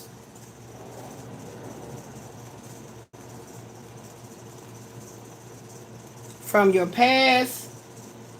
This is a real scratchy ass writing pen. From the past, present. I mean, I can't write my S's on here. What the hell? And future. I mean, what the hell? Child, what is that? That is not an S. They not finna mess up all Miss Wilson's handwriting classes. She don't play like that. I had a very strong, very passionate handwriting teacher in school. She don't play that. You better get that S to go up. You better make that S go up.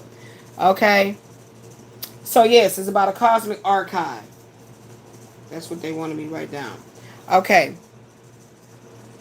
It is a non-physical library that records the entire history of the cosmos. It's non-physical.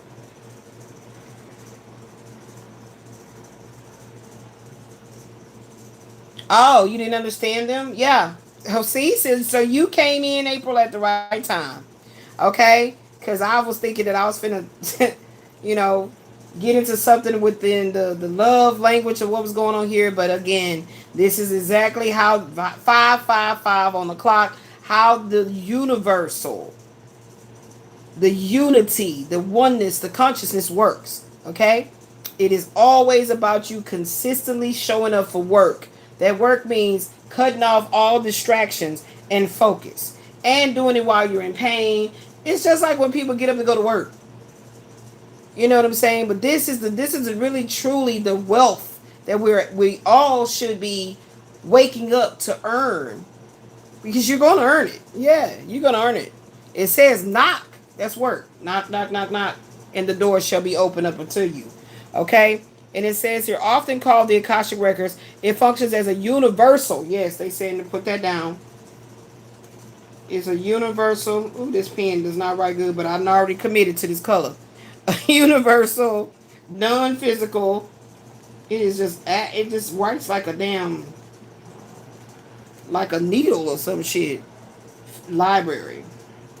And I keep messing up my S's. What the?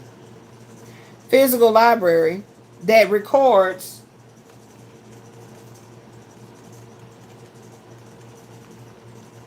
the entire history.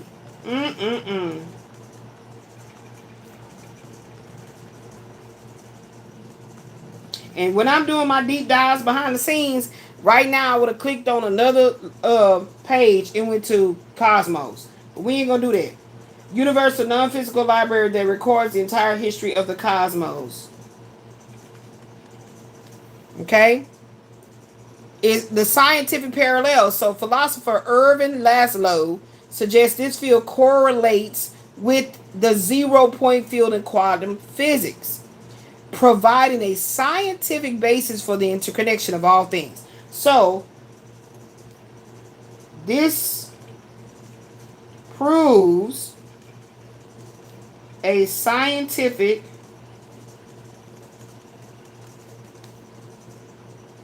interconnection. Is that what he said?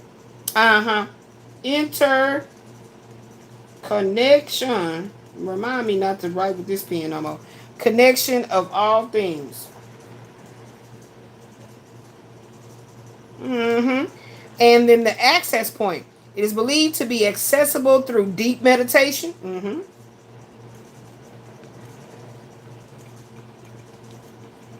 Accessible only. I just said it. Literally before this next point that I didn't read. I just said it. Except that you got to work for it. Accessible only through deep meditation.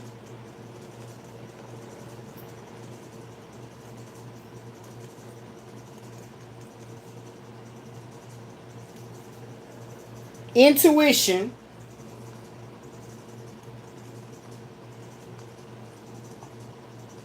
Or spiritual practices. But I'm going to add, one must be afforded the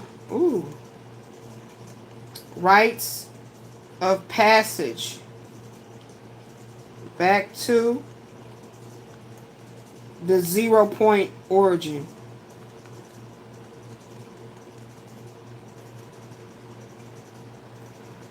Of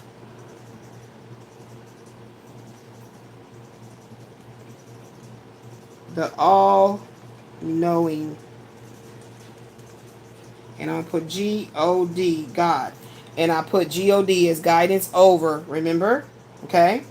This is not to isolate anybody that subscribes to a different philosophy of religion, okay? Philosophy or religion. Conceptual roots. The term originates from Akasha, which is a Sanskrit root for ether or space. Okay, so that's what Akasha stands for. Let's write that. And we're going to get rid of that damn pen. Okay, so it's Akasha, which stands for ether or space. Okay, and which in Indian philosophy is considered the foundational, all-pervading element. Okay.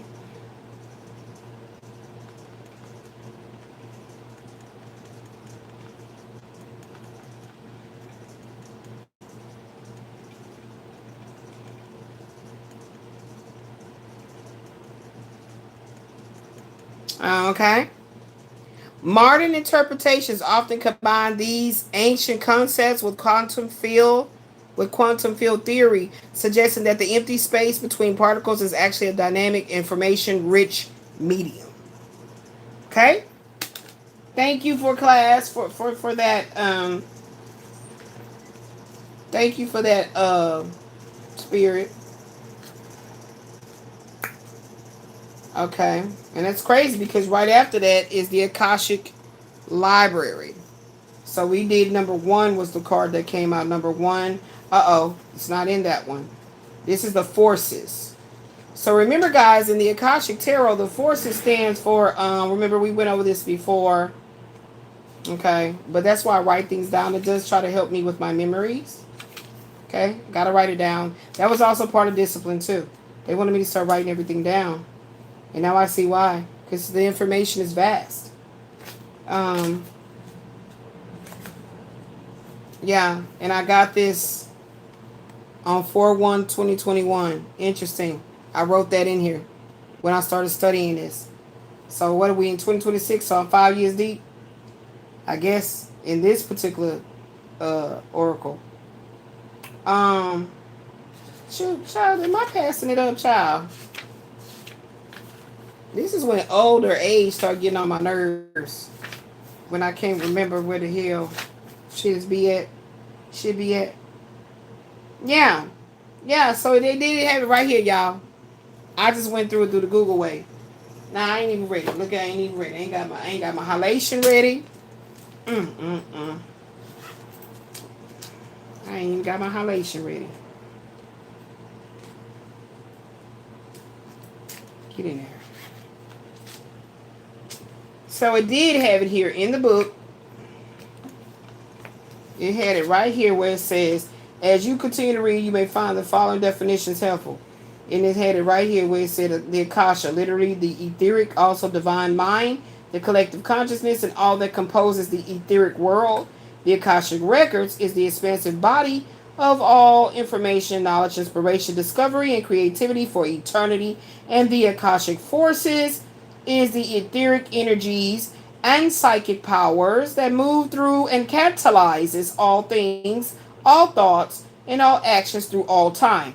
Also, the force and will of the higher mind and heart. So I will go ahead and put that on here as the book, as the what you call it, page 1. I mean, page 1, page 3. Okay, all right, and we're gonna put definitions. All right, page 3 gives you the definitions, and we got a force, right? We got the force. May the force be with us as we heal, as we come into divine partnership with our lovers, okay, our eternal lovers. Okay, we know the Most High God is mine, but you know He said I'm gonna have a physical one. Okay, all right. The pseudo forces is all about energy, consciousness, and natural law. Natural law states that consciousness creates reality, and energy attracts like energy. So we got to write that one down. Y'all know. Y'all ready?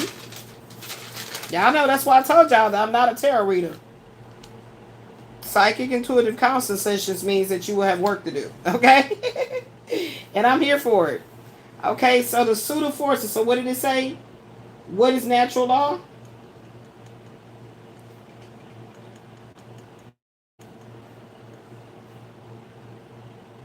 Consciousness creates reality.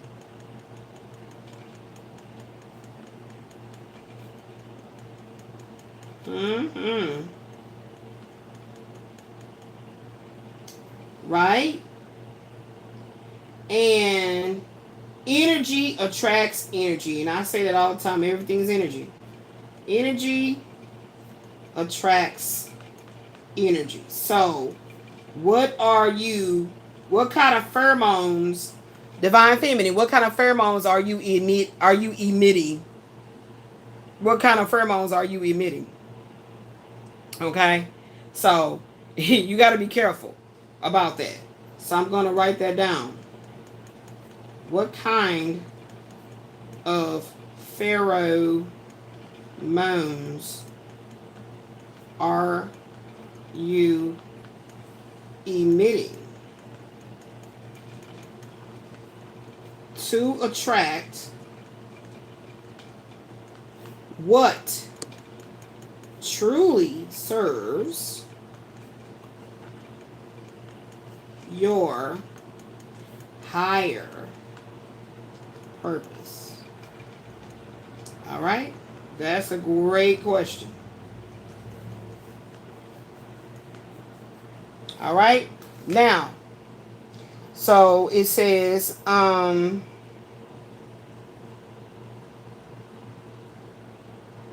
these vital powers are forces in the physical and etheric worlds and in your life as well. When you find these cards that come up in your head, they're not only referencing to outer events in your life, but they are also giving you guidance. I said that. Giving you guidance about the energy that's coming from within you. Okay? So the forces are about the energy that's coming from within.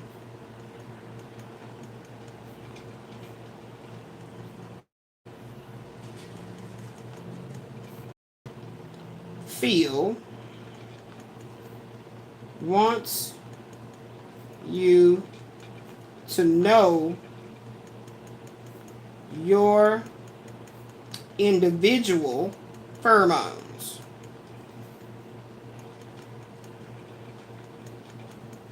Okay? You need to know your individual ones, okay? I really want to use unique. I really want to use unique and not individual. Okay? They're wanting me to get away from the I in this energy right now. And be in the oneness. The oneness, that's what they're saying. I can decipher when it's my thoughts and when it's higher thoughts. So I say they. When it's my thoughts, I say spirit.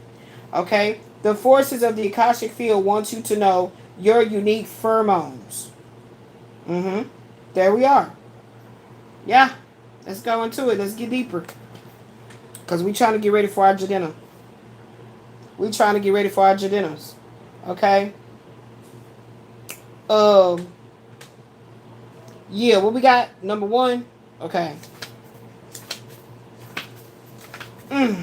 These legs, child, I've been in pain, man. Real. I've been in pain.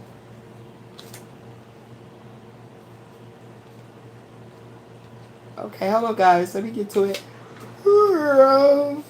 This is when I would be actually already just waking up, child. I went to sleep at 6 o'clock. Like, what is going on? I'm really embodying what Dion Cole be talking about. Like, shit, I gotta get a nap. That shit's real. I was sitting up there looking at a short with Dion Cole. How he got the show about Get to Know Me or something like that, and watching him and Mike Epps talk. And I was like, damn, Mike Epps hasn't got old. And actually went and found a clip of him when he was younger and shit. You know what I'm saying? When you think about him talking about 15, 35, 45, you know what I'm saying? When you think about his look then, and then yeah, that's all about the Benjamins. Matter of fact, I'm gonna go watch that. Let me write that. Let me actually bring it up. Cause I'm gonna just bring it up. I'm gonna go watch that when I get off of here, y'all. And then 45, 47. Let me see. Hold on, let me go pull it up right quick. All about the Benjamins. And while I try to find this one of forces. That movie out. Dead Man's Wire. Me and Ashley got movies to watch on the weekend, y'all. Hopefully we got some good, energizing food. Because we ain't going out. Mama body, I'm talking about almost collapsed out and everything, y'all. I was like, ooh, Lord, help me. Help me. I got to get my back right. This is crazy. My body is feeling numb right now. Okay, I got All About the Benjamins, y'all. About to get it in and watch it. All About the Benjamins. Look at his ass through there. You can't see his face. Mike Else right there, that old goofy ass smile. He is a damn... There you go. I was like, damn, where's the cover art? Look at that smile. And then you look at him today, it's like his ass got... Yeah, look. That, I think this is so handsome. When a man get that little salt and pepper coming in the bird, that's handsome as fuck to me. I love that shit. That shit handsome. I don't like it when a man be like, I need this, man, I gotta dye my beard. I'm getting older. Like, that is extremely handsome. What is your problem?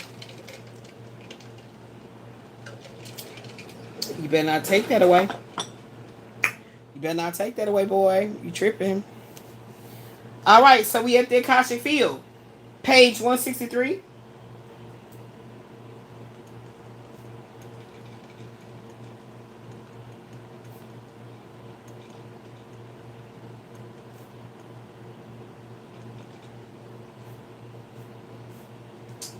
Like the Akashic Field, the Aurora Borealis, this is the Aurora Borealis in this picture, flows with energy and brilliance as charged particles from the sun interact with atoms in the Earth's atmosphere. The 93 million miles from the sun to the Earth is nothing compared to the limitless consciousness of this Akashic Field. All information, power, energy, and experiences vibrate within this realm of unending truth and possibility. Unending truth. To God be the truth.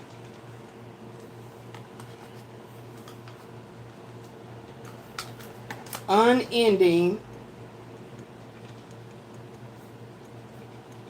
truth. When it said that, well, I think that's like the power. That's the power right there. Unending truth.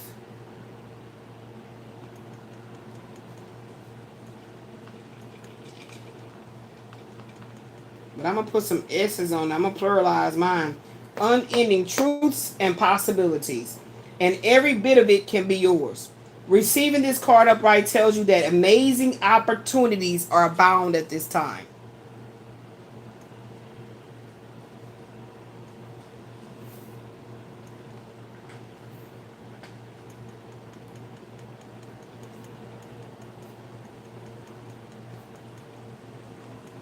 Amazing opportunities. I'm telling you that, Jejena.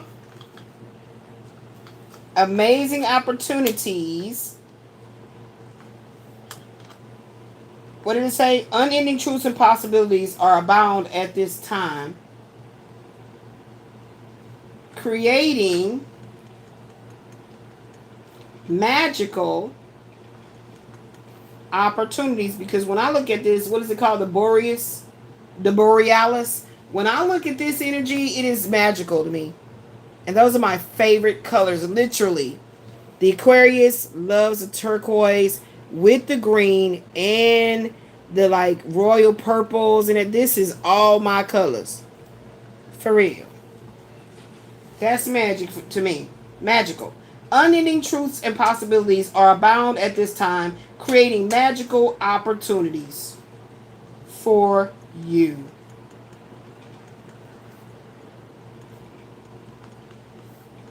All right? Okay? You can increase and accelerate the experience by opening the doors. It is time to open the doors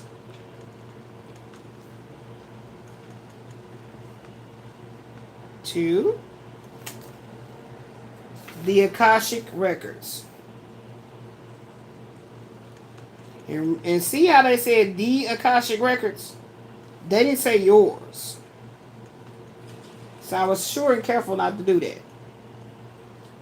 Your life force energy resonates with universal synchronicities. Yes, absolutely. You will be experiencing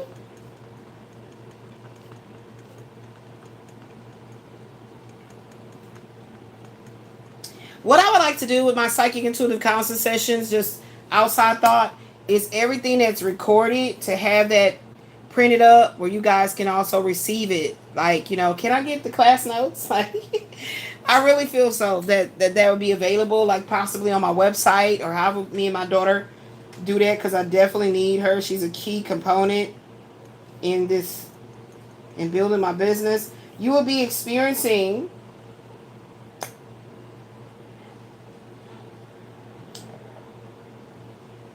universal. That's the word I'm looking for. Universal synchronicity.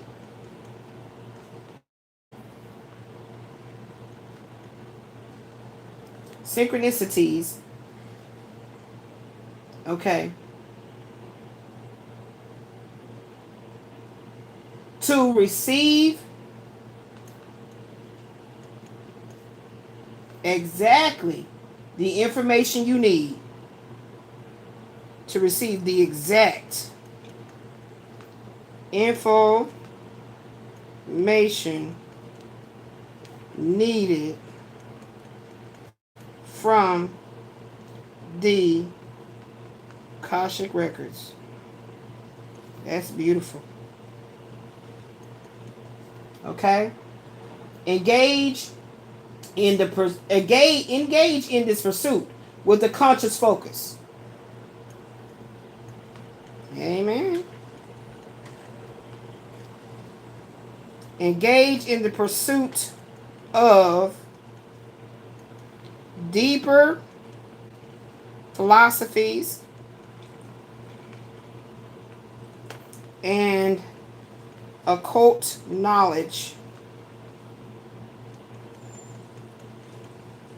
with laser focus. Now, okay, got it. Write your intentions and ask for exploration. You see what I'm doing? The universe is ready and willing to align with your heartfelt desires, and now is the time to make them happen. Yes, Jadina. Hey, huh? Tell me, oh my. Yes, come on in, baby, baby, baby. Now we have an Akashic Force. The whole purpose of this Akashic Tarot is to read your Akashic Force, baby. Close your eyes and imagine yourself entering the boundless and brilliant Akashic field. It's almost as if you're stepping onto the Milky Way, and all its stars roll out before you, offering you their light and power. Feel this profound force igniting your dreams and lighting your way. So that's what I love about this particular oracle, how it gives you that Akashic Force at the back. We wrote down our notes, guys. So what this is showing you is that, yes, you are getting ready to come into union with a divine partner, continue what you got going on. But at the same time, it's still about you. Look, your will, your wisdom, and your mind. I can't make it up. It's still about your will, your wisdom, and your mind staying laser sharp focused on what the Most High God got for you to be doing as you continue to level up. Okay? Thank you. So what we're going to do is we're going to get the cards together for this next Kipper. They definitely don't want me to stop working with my Kipper. I'm telling you that much. Okay? I'm seeing it. They definitely not. So we're going to keep these on deck. I'm telling you. This is by Sharon Ann Klinger and Sandra Ann Taylor. You might be able to, I got these possibly off of Amazon, but you might be able to find this deck. And what is it? Hays, Hays. Is that the site that I go through, y'all? Let me show y'all where I get a lot of my oracles from too. Could have got it off of there too. Hold on, let me pull it up because I'll be forgetting. What I said, hey, in the middle of the barn, smoking on hay.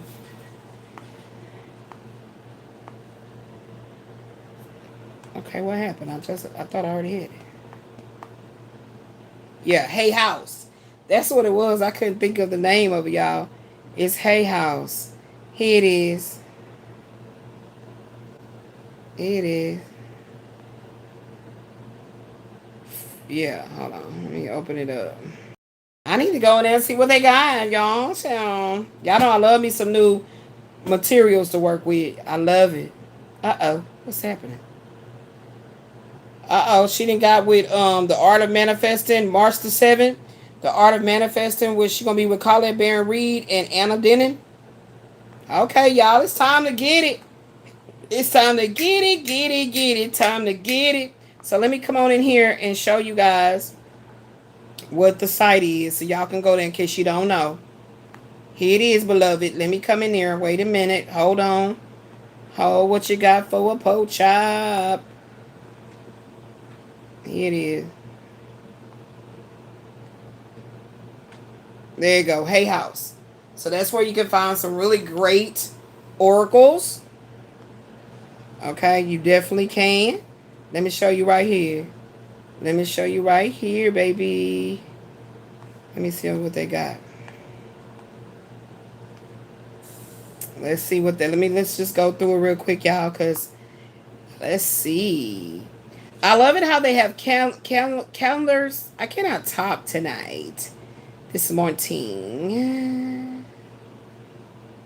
Calendar.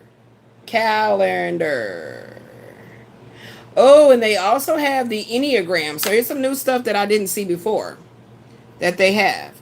So they have it. What is your Enneagram?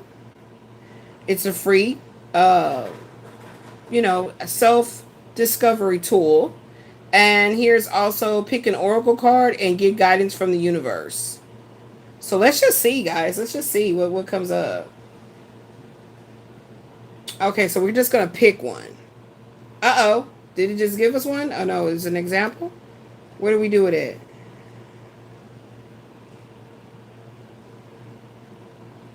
Oh, okay. So that's going to make you go and put your email in and stuff. I got enough stuff coming to my email. Okay, so let's go in here and shop. And then you hit shop, and then you go to card decks. And then I like to view all. And then there it is. A new release by Yasmin Bolin. She's good. The Dark Moon Oracle. We have Sacred Mushroom Oracle. That's a new release. And Mayuki has the Empath Healing Oracle. That's a new release. We also have the Witch's Way Home Oracle. New release. $15. That deck is like $15. Power Dark Cards. Power Deck. That's $10 by Louise Hay. The Inner Temple Oracle. Rebecca Campbell. Is that who we using? Who we using? No, we using Shannon and Shannon Ann Klinger and Sandra Ann Taylor.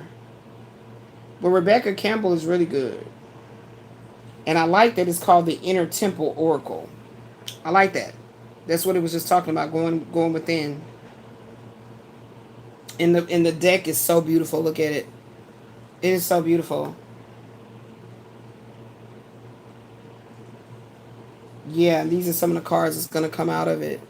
Very beautiful. Oh, wow. Beautiful. The golden thread. Just watch me. Just watch me rise. Inner spring, inner autumn. Chamber of healing. The golden light. Sensuality. Interesting. Yeah, I like that one. And you do get the delivery for these be so excellent. And then was I wanting the Healing Waters Oracle too?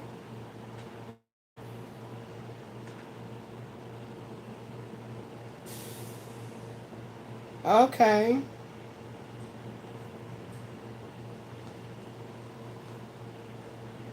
Okay.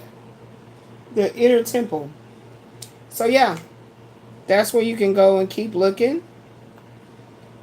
You got the I Can Do It. That's really nice. That's like per day. That one is really nice. How does it look? Is that one like my other calendar I had?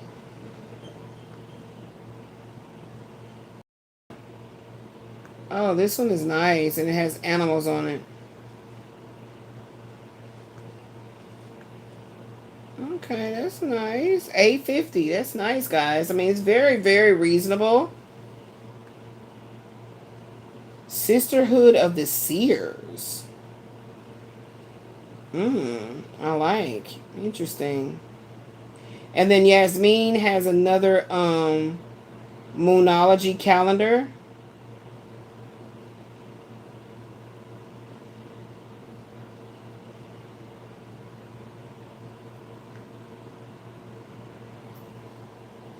Find Your Own Way Oracle. Yeah, see, I got this one from there. But this is a pocket deck, but that's the Psychic Tarot. And then she just came out with a new one called Faces of Oshun. Faces of Oshun. Abiella Abrams just came out with this one. Oh, they're not showing the cards like this. You got to do it this way. Okay, so that's one of the cards. Oshun Floods. Oshun of the Drought. Oshun of Envy. Oshun Manifesting Birth. Oshun the Warrior. Oshun's Cleansing Rain. Oshun the Healing Sage. Oshun's Ashe. So that was showing you some of the cards. So you guys can go there and partake in Hay House. I don't have a code or anything. This is not a paid situation. Okay? And you can go partake.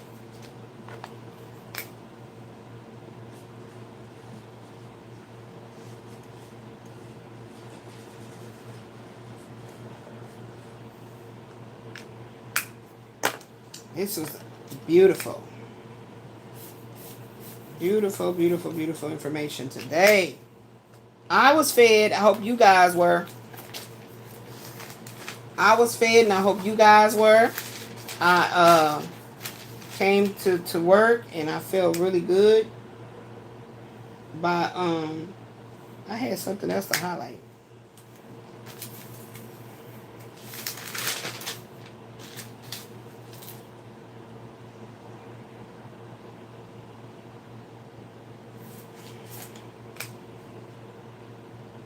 Make my notes stand out to me.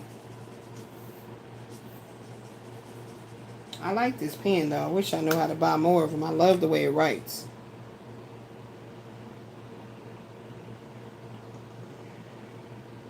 I need to get my magnifying glass. I can't read what that say. I think it say big, but I can't. Crystal up. I like these pens. They're good for note taking.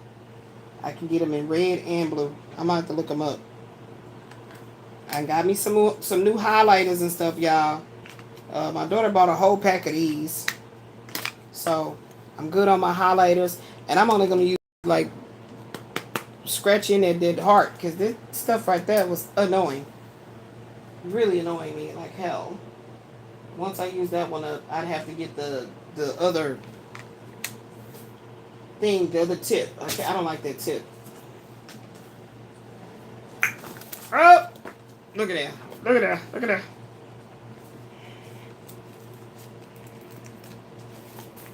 All the shit falling out. I haven't eaten since lunch.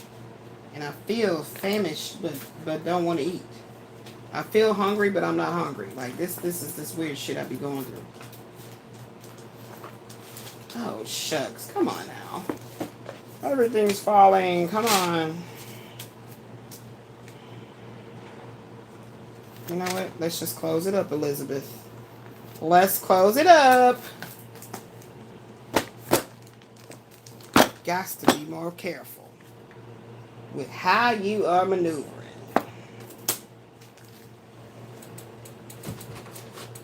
Oh, God. I gotta stretch every time. I gotta stretch, y'all. Shoo. It feels good to get out and walk and get my exercise on, but then my legs and shit be hurting me so damn bad. Oh, my God. I am really, really, really fighting for a cure. For real. All right, let's clear this energy.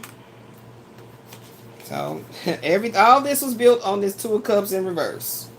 So, them jump off cards be some magical things, okay? So, we're going to put Mars back over here. We're still in that Mars energy. Okay, so this is about, it's still talking about family and lovers and relationships that still need to be kept out, I think. I don't know. Well, that's what that were. Let me see. I'll find out if it really still needs to be out. I will find out that much.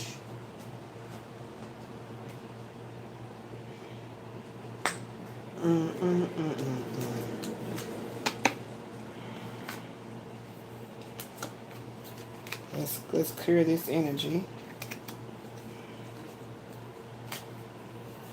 I'm going to use 2 cards.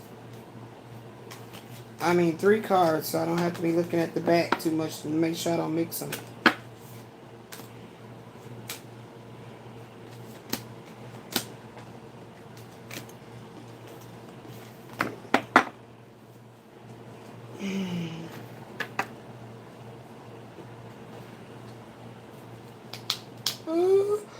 Oh, shit.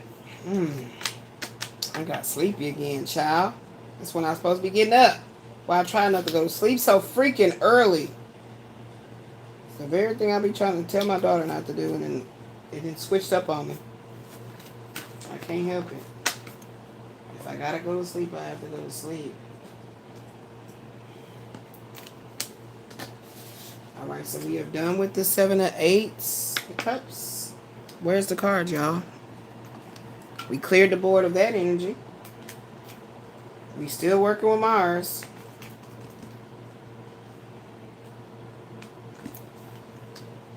We're still working with Mars. And wait a minute. Yeah, we can put the hearts up because we did the hearts. Okay, cool. Cool. Now we got on the board money and the wands is telling me about what? It's here so damn well. So let's see. And then we're gonna build this. What the hell are you doing sticking me in the foot?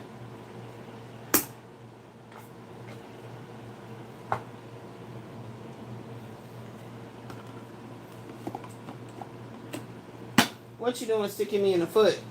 Get away. Let's see if this still having to deal with love. Or not.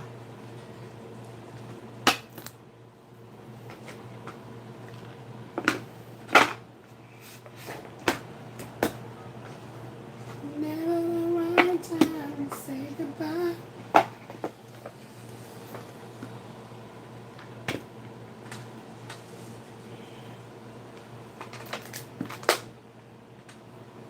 Did I have something on here? Yeah. This one too. What I had on here. What is, okay. Wait a minute. I don't think this will need one. No, that's strong. Was it this one? Yeah. They be unwinding. They be coming apart.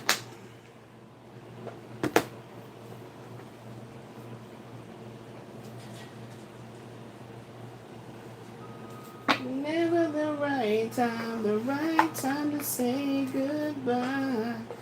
Listen to my heart. Don't want to do it. Ooh, ooh, ooh, ooh. I don't know what I had this red on.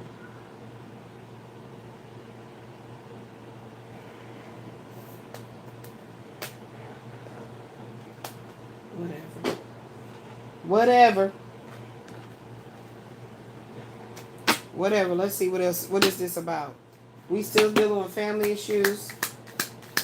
Family and love. Wow, something jumped. Y'all saw it. It just like taking over. What's incoming right now? Yes. Praise be to the Most High. Yes. That, and look, it makes sense. If you see what's on the board, I can't bring it all the way close because it's all the way back there. But we're dealing with the diamond suit at the top, which is the 3 of diamonds, ace of diamonds. What's coming in? Okay, so you guys stay tuned for that one. And we're going to deal with the Mars energy. Okay, maybe we should change. See, we always got to test the waters. We got to test the spirit. So let's see. Let's see over here. Let me get in here. Let me get back to this random app for y'all. Okay, so we were trying to see what planetary influence. Are we still in Mars? Let's see, are we still in Mars? Planetary influence. Are we still going to be coming back and reading in Mars? Or not? Venus! Oh, yay! That's good, great, right? Great, guys. Because it's talking about what's coming in. So we get to change this card. We're talking about Venus. In the money. In the pentacles. Okay? Yes, we get to shift. Yay! Who wants to stay stuck in that energy? I don't. Alright, Venus. So in retrospect, it is still talking about love, right? So it's basically saying that our finances is directly connected to our love life. That's what it's giving me. So it's about love, either close relationships. I mean, either close relationships. Love, either a close friendship, a family, or an intimate connection. Okay, that's what the Venus energy is talking about. So we'll put that up here because I like it, the fact that it's saying what's coming in and it's talking about Venus. And then look what the message was. Your classic man is coming in for you, divine feminine. All right, so let's see. I like it. I like it when you move real close to me, baby. Whatever you wanna do, it's alright with me, I told you that classic man, he ain't gonna want to be battling with you. He wanna see you smiling.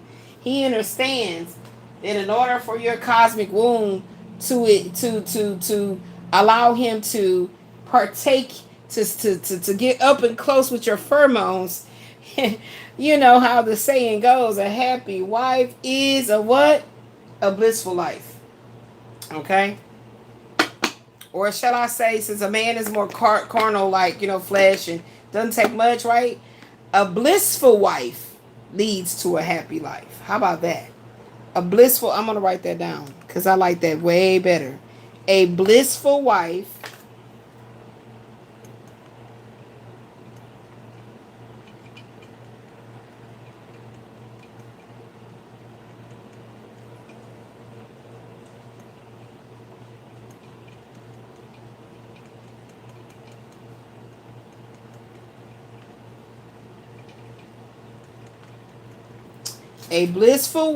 leads to a husband's happy life.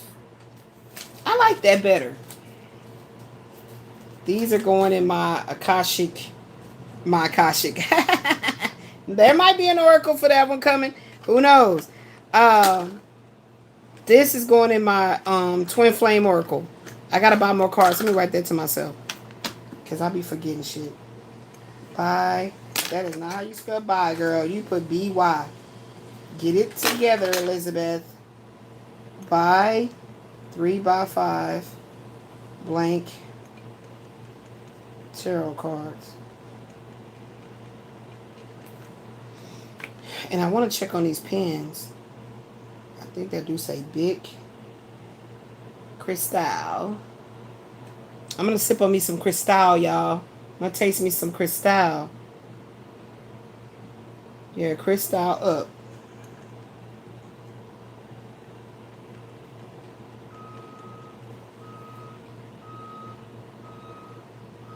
Crystal up pens. Okay.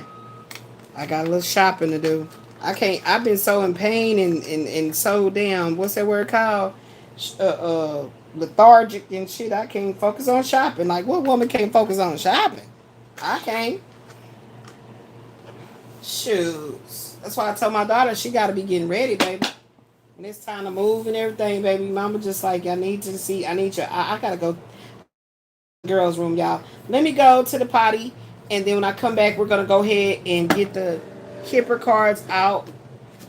And we're going to see what, this is our jump off, the mature man. And we're going to see what it entails, okay? Not today. We're going to do the bill for it, write the paper up, and then I'll be back on another live. But I like for you guys to see how everything is built up. Ugh. Oh, it looks like it's foggy out there. From here. Ouch. Oh. Oh my God. I mean, my body just stiffened up. I think I put myself to the test. I've been went too far with it.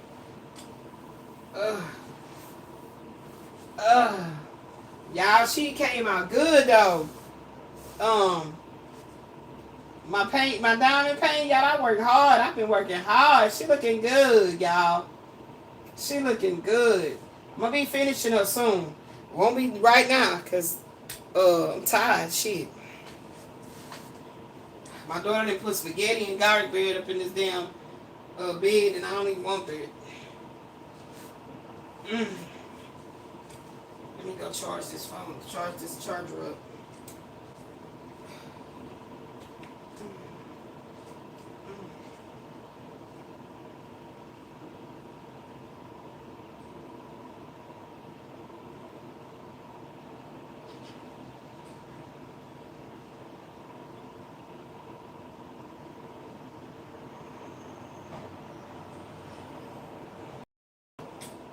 my legs hurt like a motherfucker. Ooh, my legs hurt, child. Ooh. Ooh, my legs hurt. My legs is hurting. For real.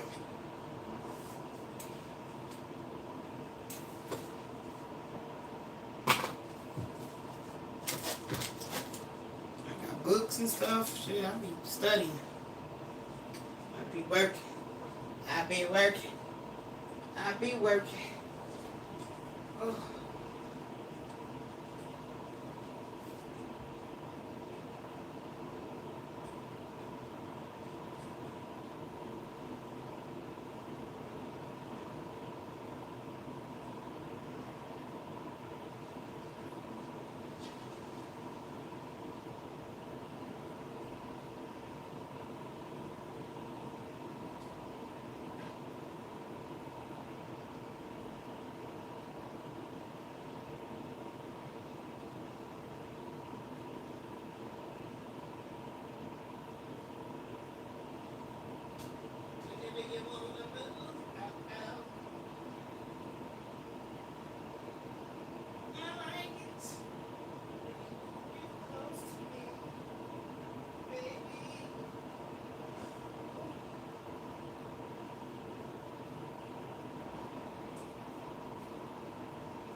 My God, my God, my God.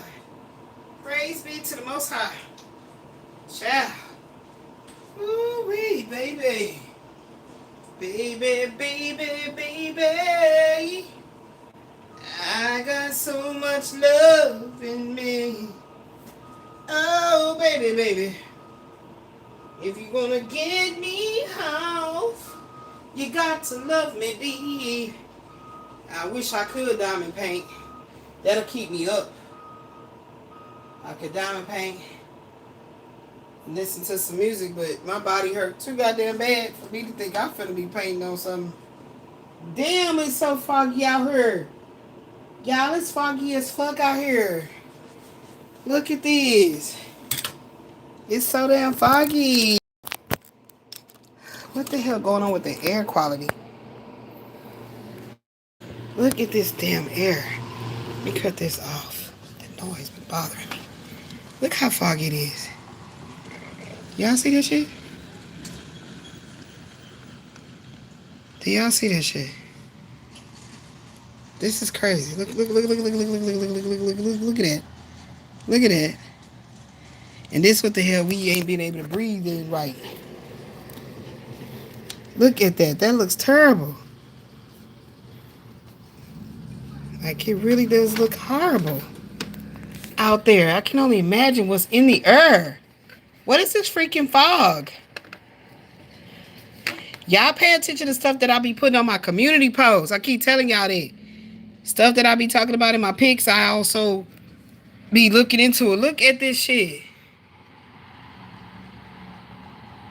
No wonder I be coughing and gagging and shit. The hell going on? Shit. It's crazy.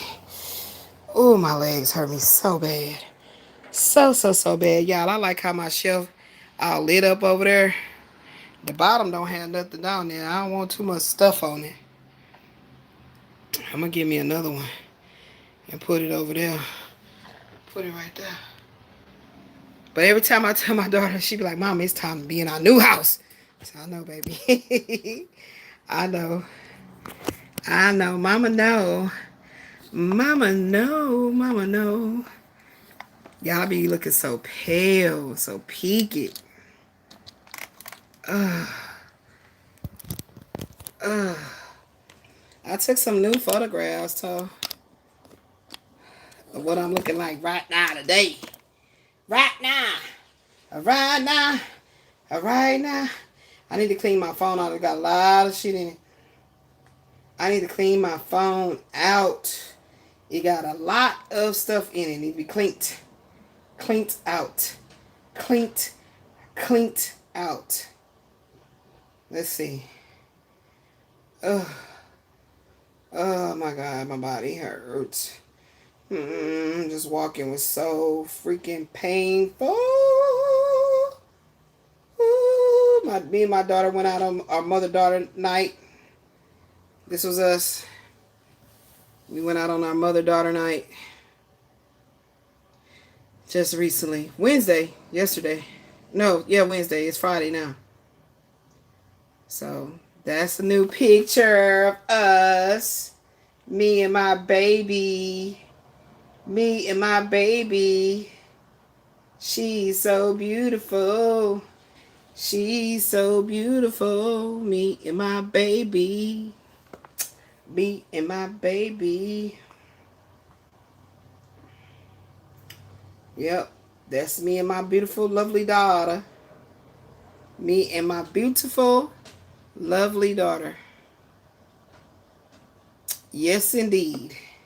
I love how her what you call that thing? A nose ring came out. And she's like, Mama, you can do it too. I was like, I don't know about that.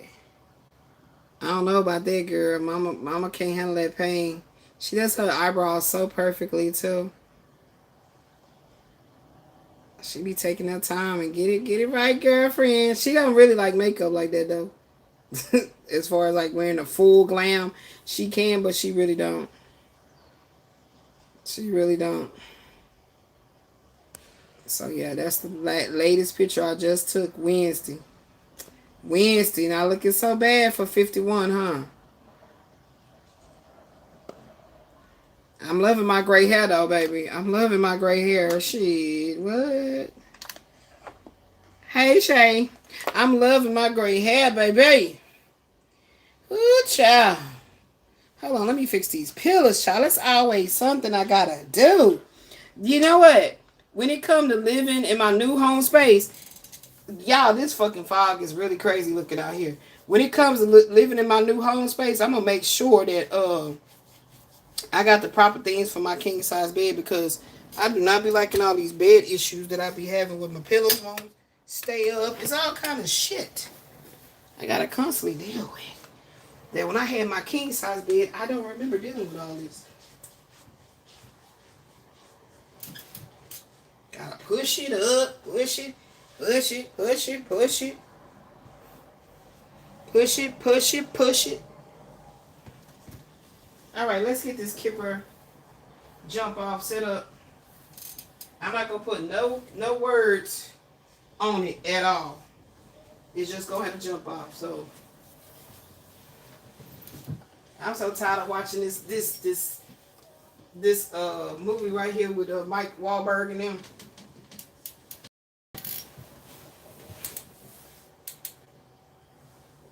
With Tyrese acting like he getting it in.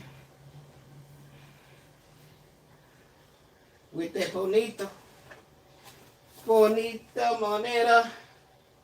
La bonito moneta.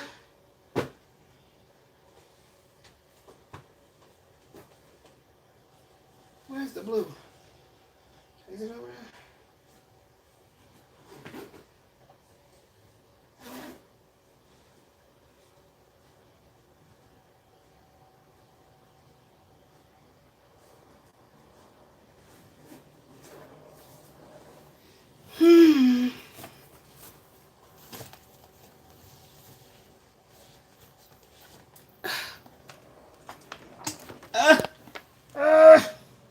Okay, let's get the cards ready, guys. I mean, it looks horrible. Look at it from here. It looks horrible. Look at the window. Look at the window. See? That shit look like terrible. What the hell going on with the quality of the air? What are they doing to us Texans? Texas, man. What going on? What going on? Okay, so let's get it.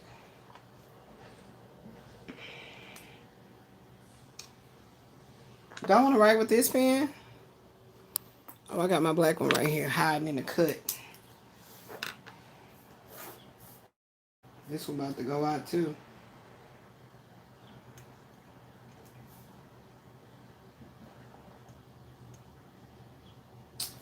And the date is 2/27/2026. What number is that? 4 plus 7 is 11 plus 10 equals 21 equals 3. The power of 3. Whatever you want to do, it's alright with me. Whatever you want to do, I'm going to show you how to move.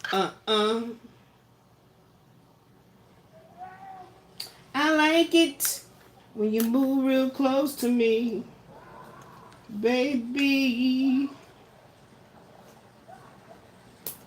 Damn, what's going on with my pens all breaking and shit? What's going on? What's going on? Yes, I have not forgotten, or no, I have not forgotten about the past life and all that stuff we doing, baby. Everything is in complete divine union of complete divine guidance and divine timing and all of that. So let's see. We're starting with the mature man. Let's go ahead and build his cards.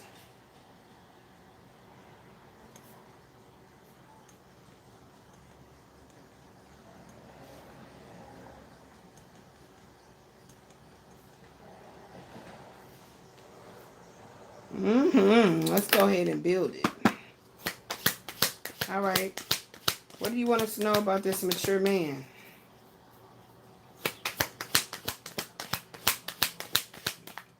And the fact that this is talking about incoming energy. What's incoming? We're doing Venus next. Okay. And we're going to do Venus in 3 of diamonds, Ace of diamonds. That's what's next. Or we got to see what the jump off card is, y'all. Remember, that's the system we doing now. We got to see what the jump off card is, okay?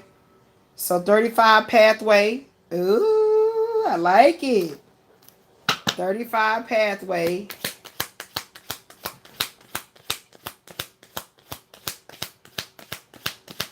Praise be to the Most High God that everybody's lungs and everything be protected. Whatever's going on in this fog. Number 9, change. For up the road is eternal gain. What else we got going on here?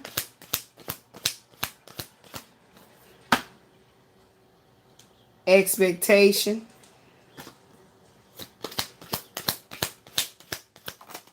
What we got? 31, bad health. Ooh. Number 11, sudden wealth.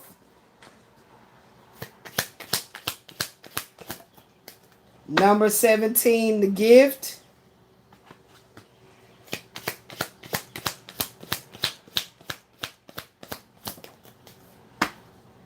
Number 19, something ends.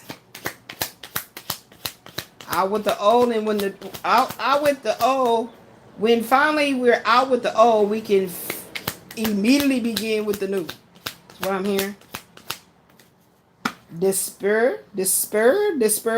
Desperado, desperate. They're in despair. 1, 2, 3, 4, 5, 6, 7, 8.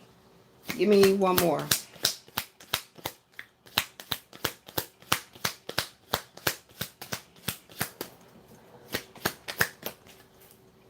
$39, a community of folk is involved with some shit here. And one last more. One last more. I guess Spirit said, no, it's more than that. We got wealthy man. Oh, shit. There go a man involved. Here go that other person. And poverty. So the way I do it is I order the cards in the numerological order. So we got change, number 9. We got 11, sudden wealth. We have 13, wealthy man. We have 17, the gift. We have 19, the coffin. And 28, expectation. Then from there we have 31, bad health. 32, despair. 35, pathway. 37, poverty. And 39, community. And so that's how we order the cards. And we're jumping it off with the mature man. That's going to be on the next picks. Okay, so stay tuned. I never know how it's going to be divine. Never know how the message is going to come out. That's what I love about it. That's what keeps me excited. Let me give me a little clip. I still got to do that Valine homework. Oh, I got to do it. I got to do it. Yes, Jesus loves you. Okay, here we go. Now we got that ordered. Put this over here for the next go round. Let me see, do I got room somewhere? Can I got some room? Yeah, right there. Okay, so that's that on that. And what I said we're not going to do.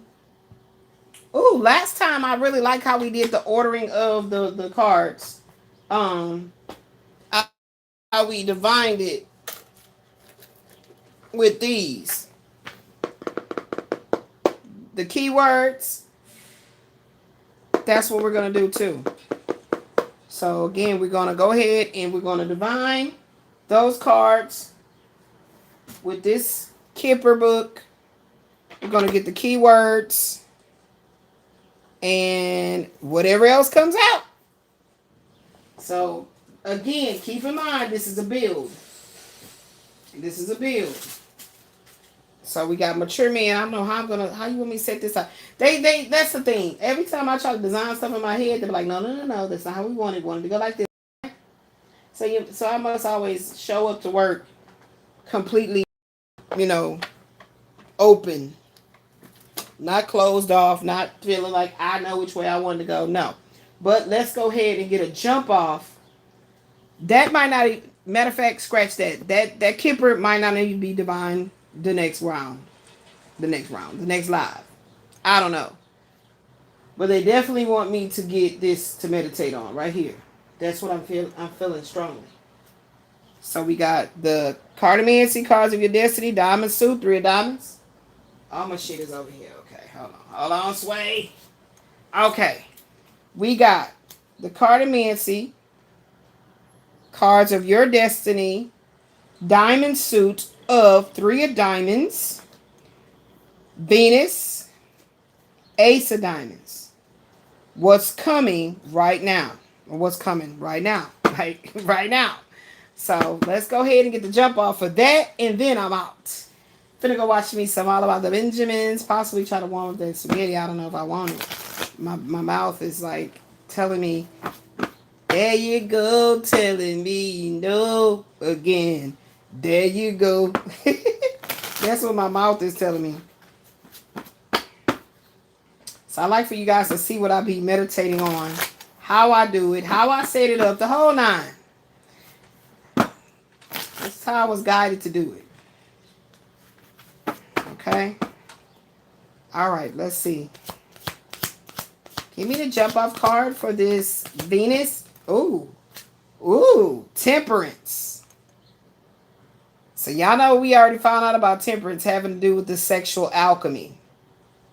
And then it's Venus right here. I'm excited with Jupiter. What's coming? What's being expounded upon? Y'all, see, I be excited to come back and be like, I'm back. Okay. Anywho, so that's the one we jumping off with, temperance. Of course, we're gonna come back and do it Kabbalistic style. Anything else, Spirit, here with this? Like, that's it? That's it? I'm drawing a blank. I feel like that's it, guys. Child, I don't know if I want this. I might just put that in the fridge. I think that's it, guys. Is that it?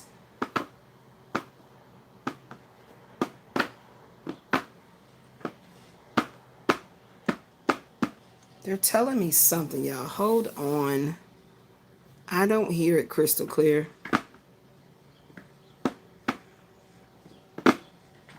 What are you telling me? What are you showing me? I don't know what you're telling me.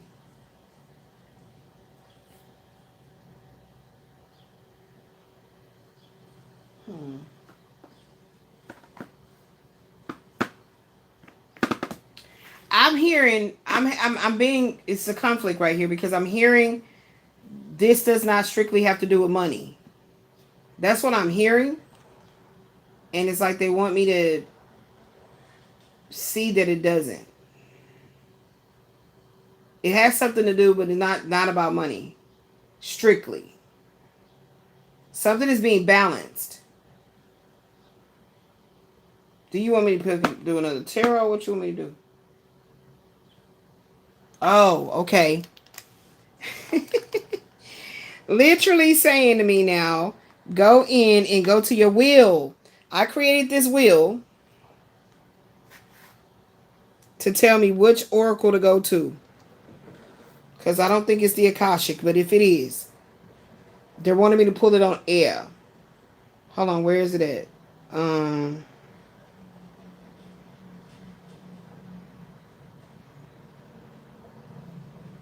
Which oracle? There it is. Which oracle? Okay. So let's see, because I don't think it's the Akashic, because I can put this one back. Okay, I don't think it's the Akashic. I don't think it's the Akashic. That's what they're telling me. Okay, guys, getting some clarity. So let's see which oracle will it be that's going to go with this one here.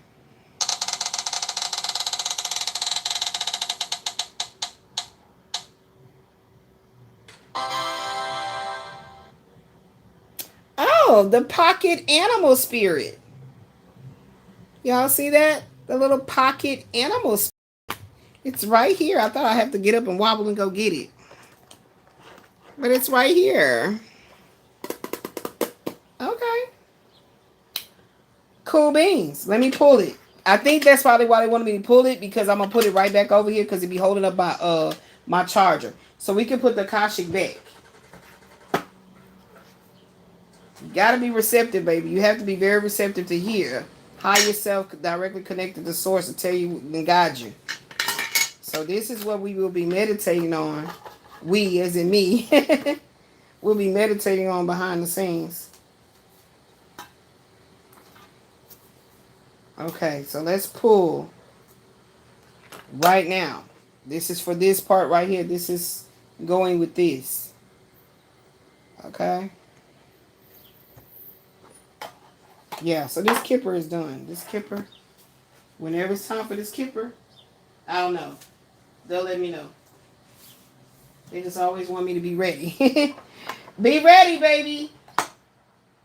Okay, so we can put those Akashic Tarot back up. What's over here that's madness? What's over here that's madness? Okay, put this back over here. I got the divine this, y'all. I think I don't know when they want me to finish divining this, but it's like I keep trying to go to it and they be telling me no, not right now.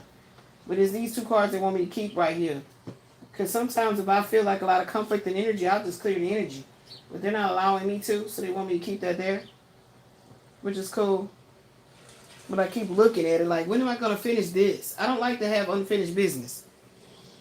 I like for my energy to be clear.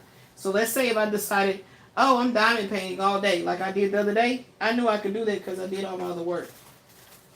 There was nothing pending. Pending energy. You know what?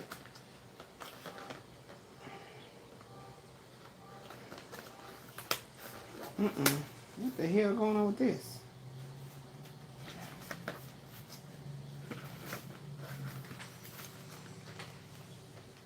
Let me put a rubber band on this child because so broke down ass box.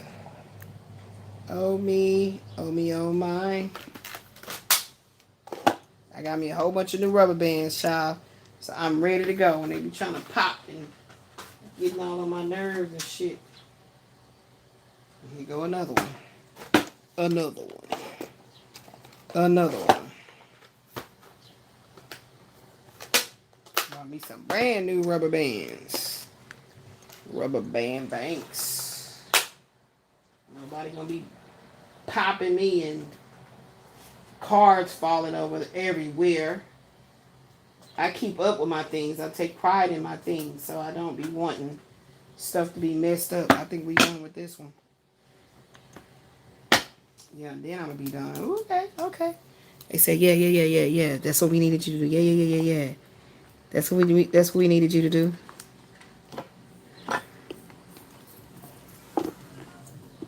All right.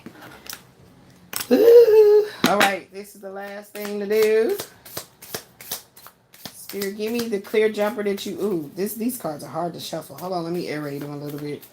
Let me aerate them a little bit because they don't have a nice slide. They be coming out in bundles and shit. Nope, that ain't you. See? 7 cards came out. They be coming out in bundles.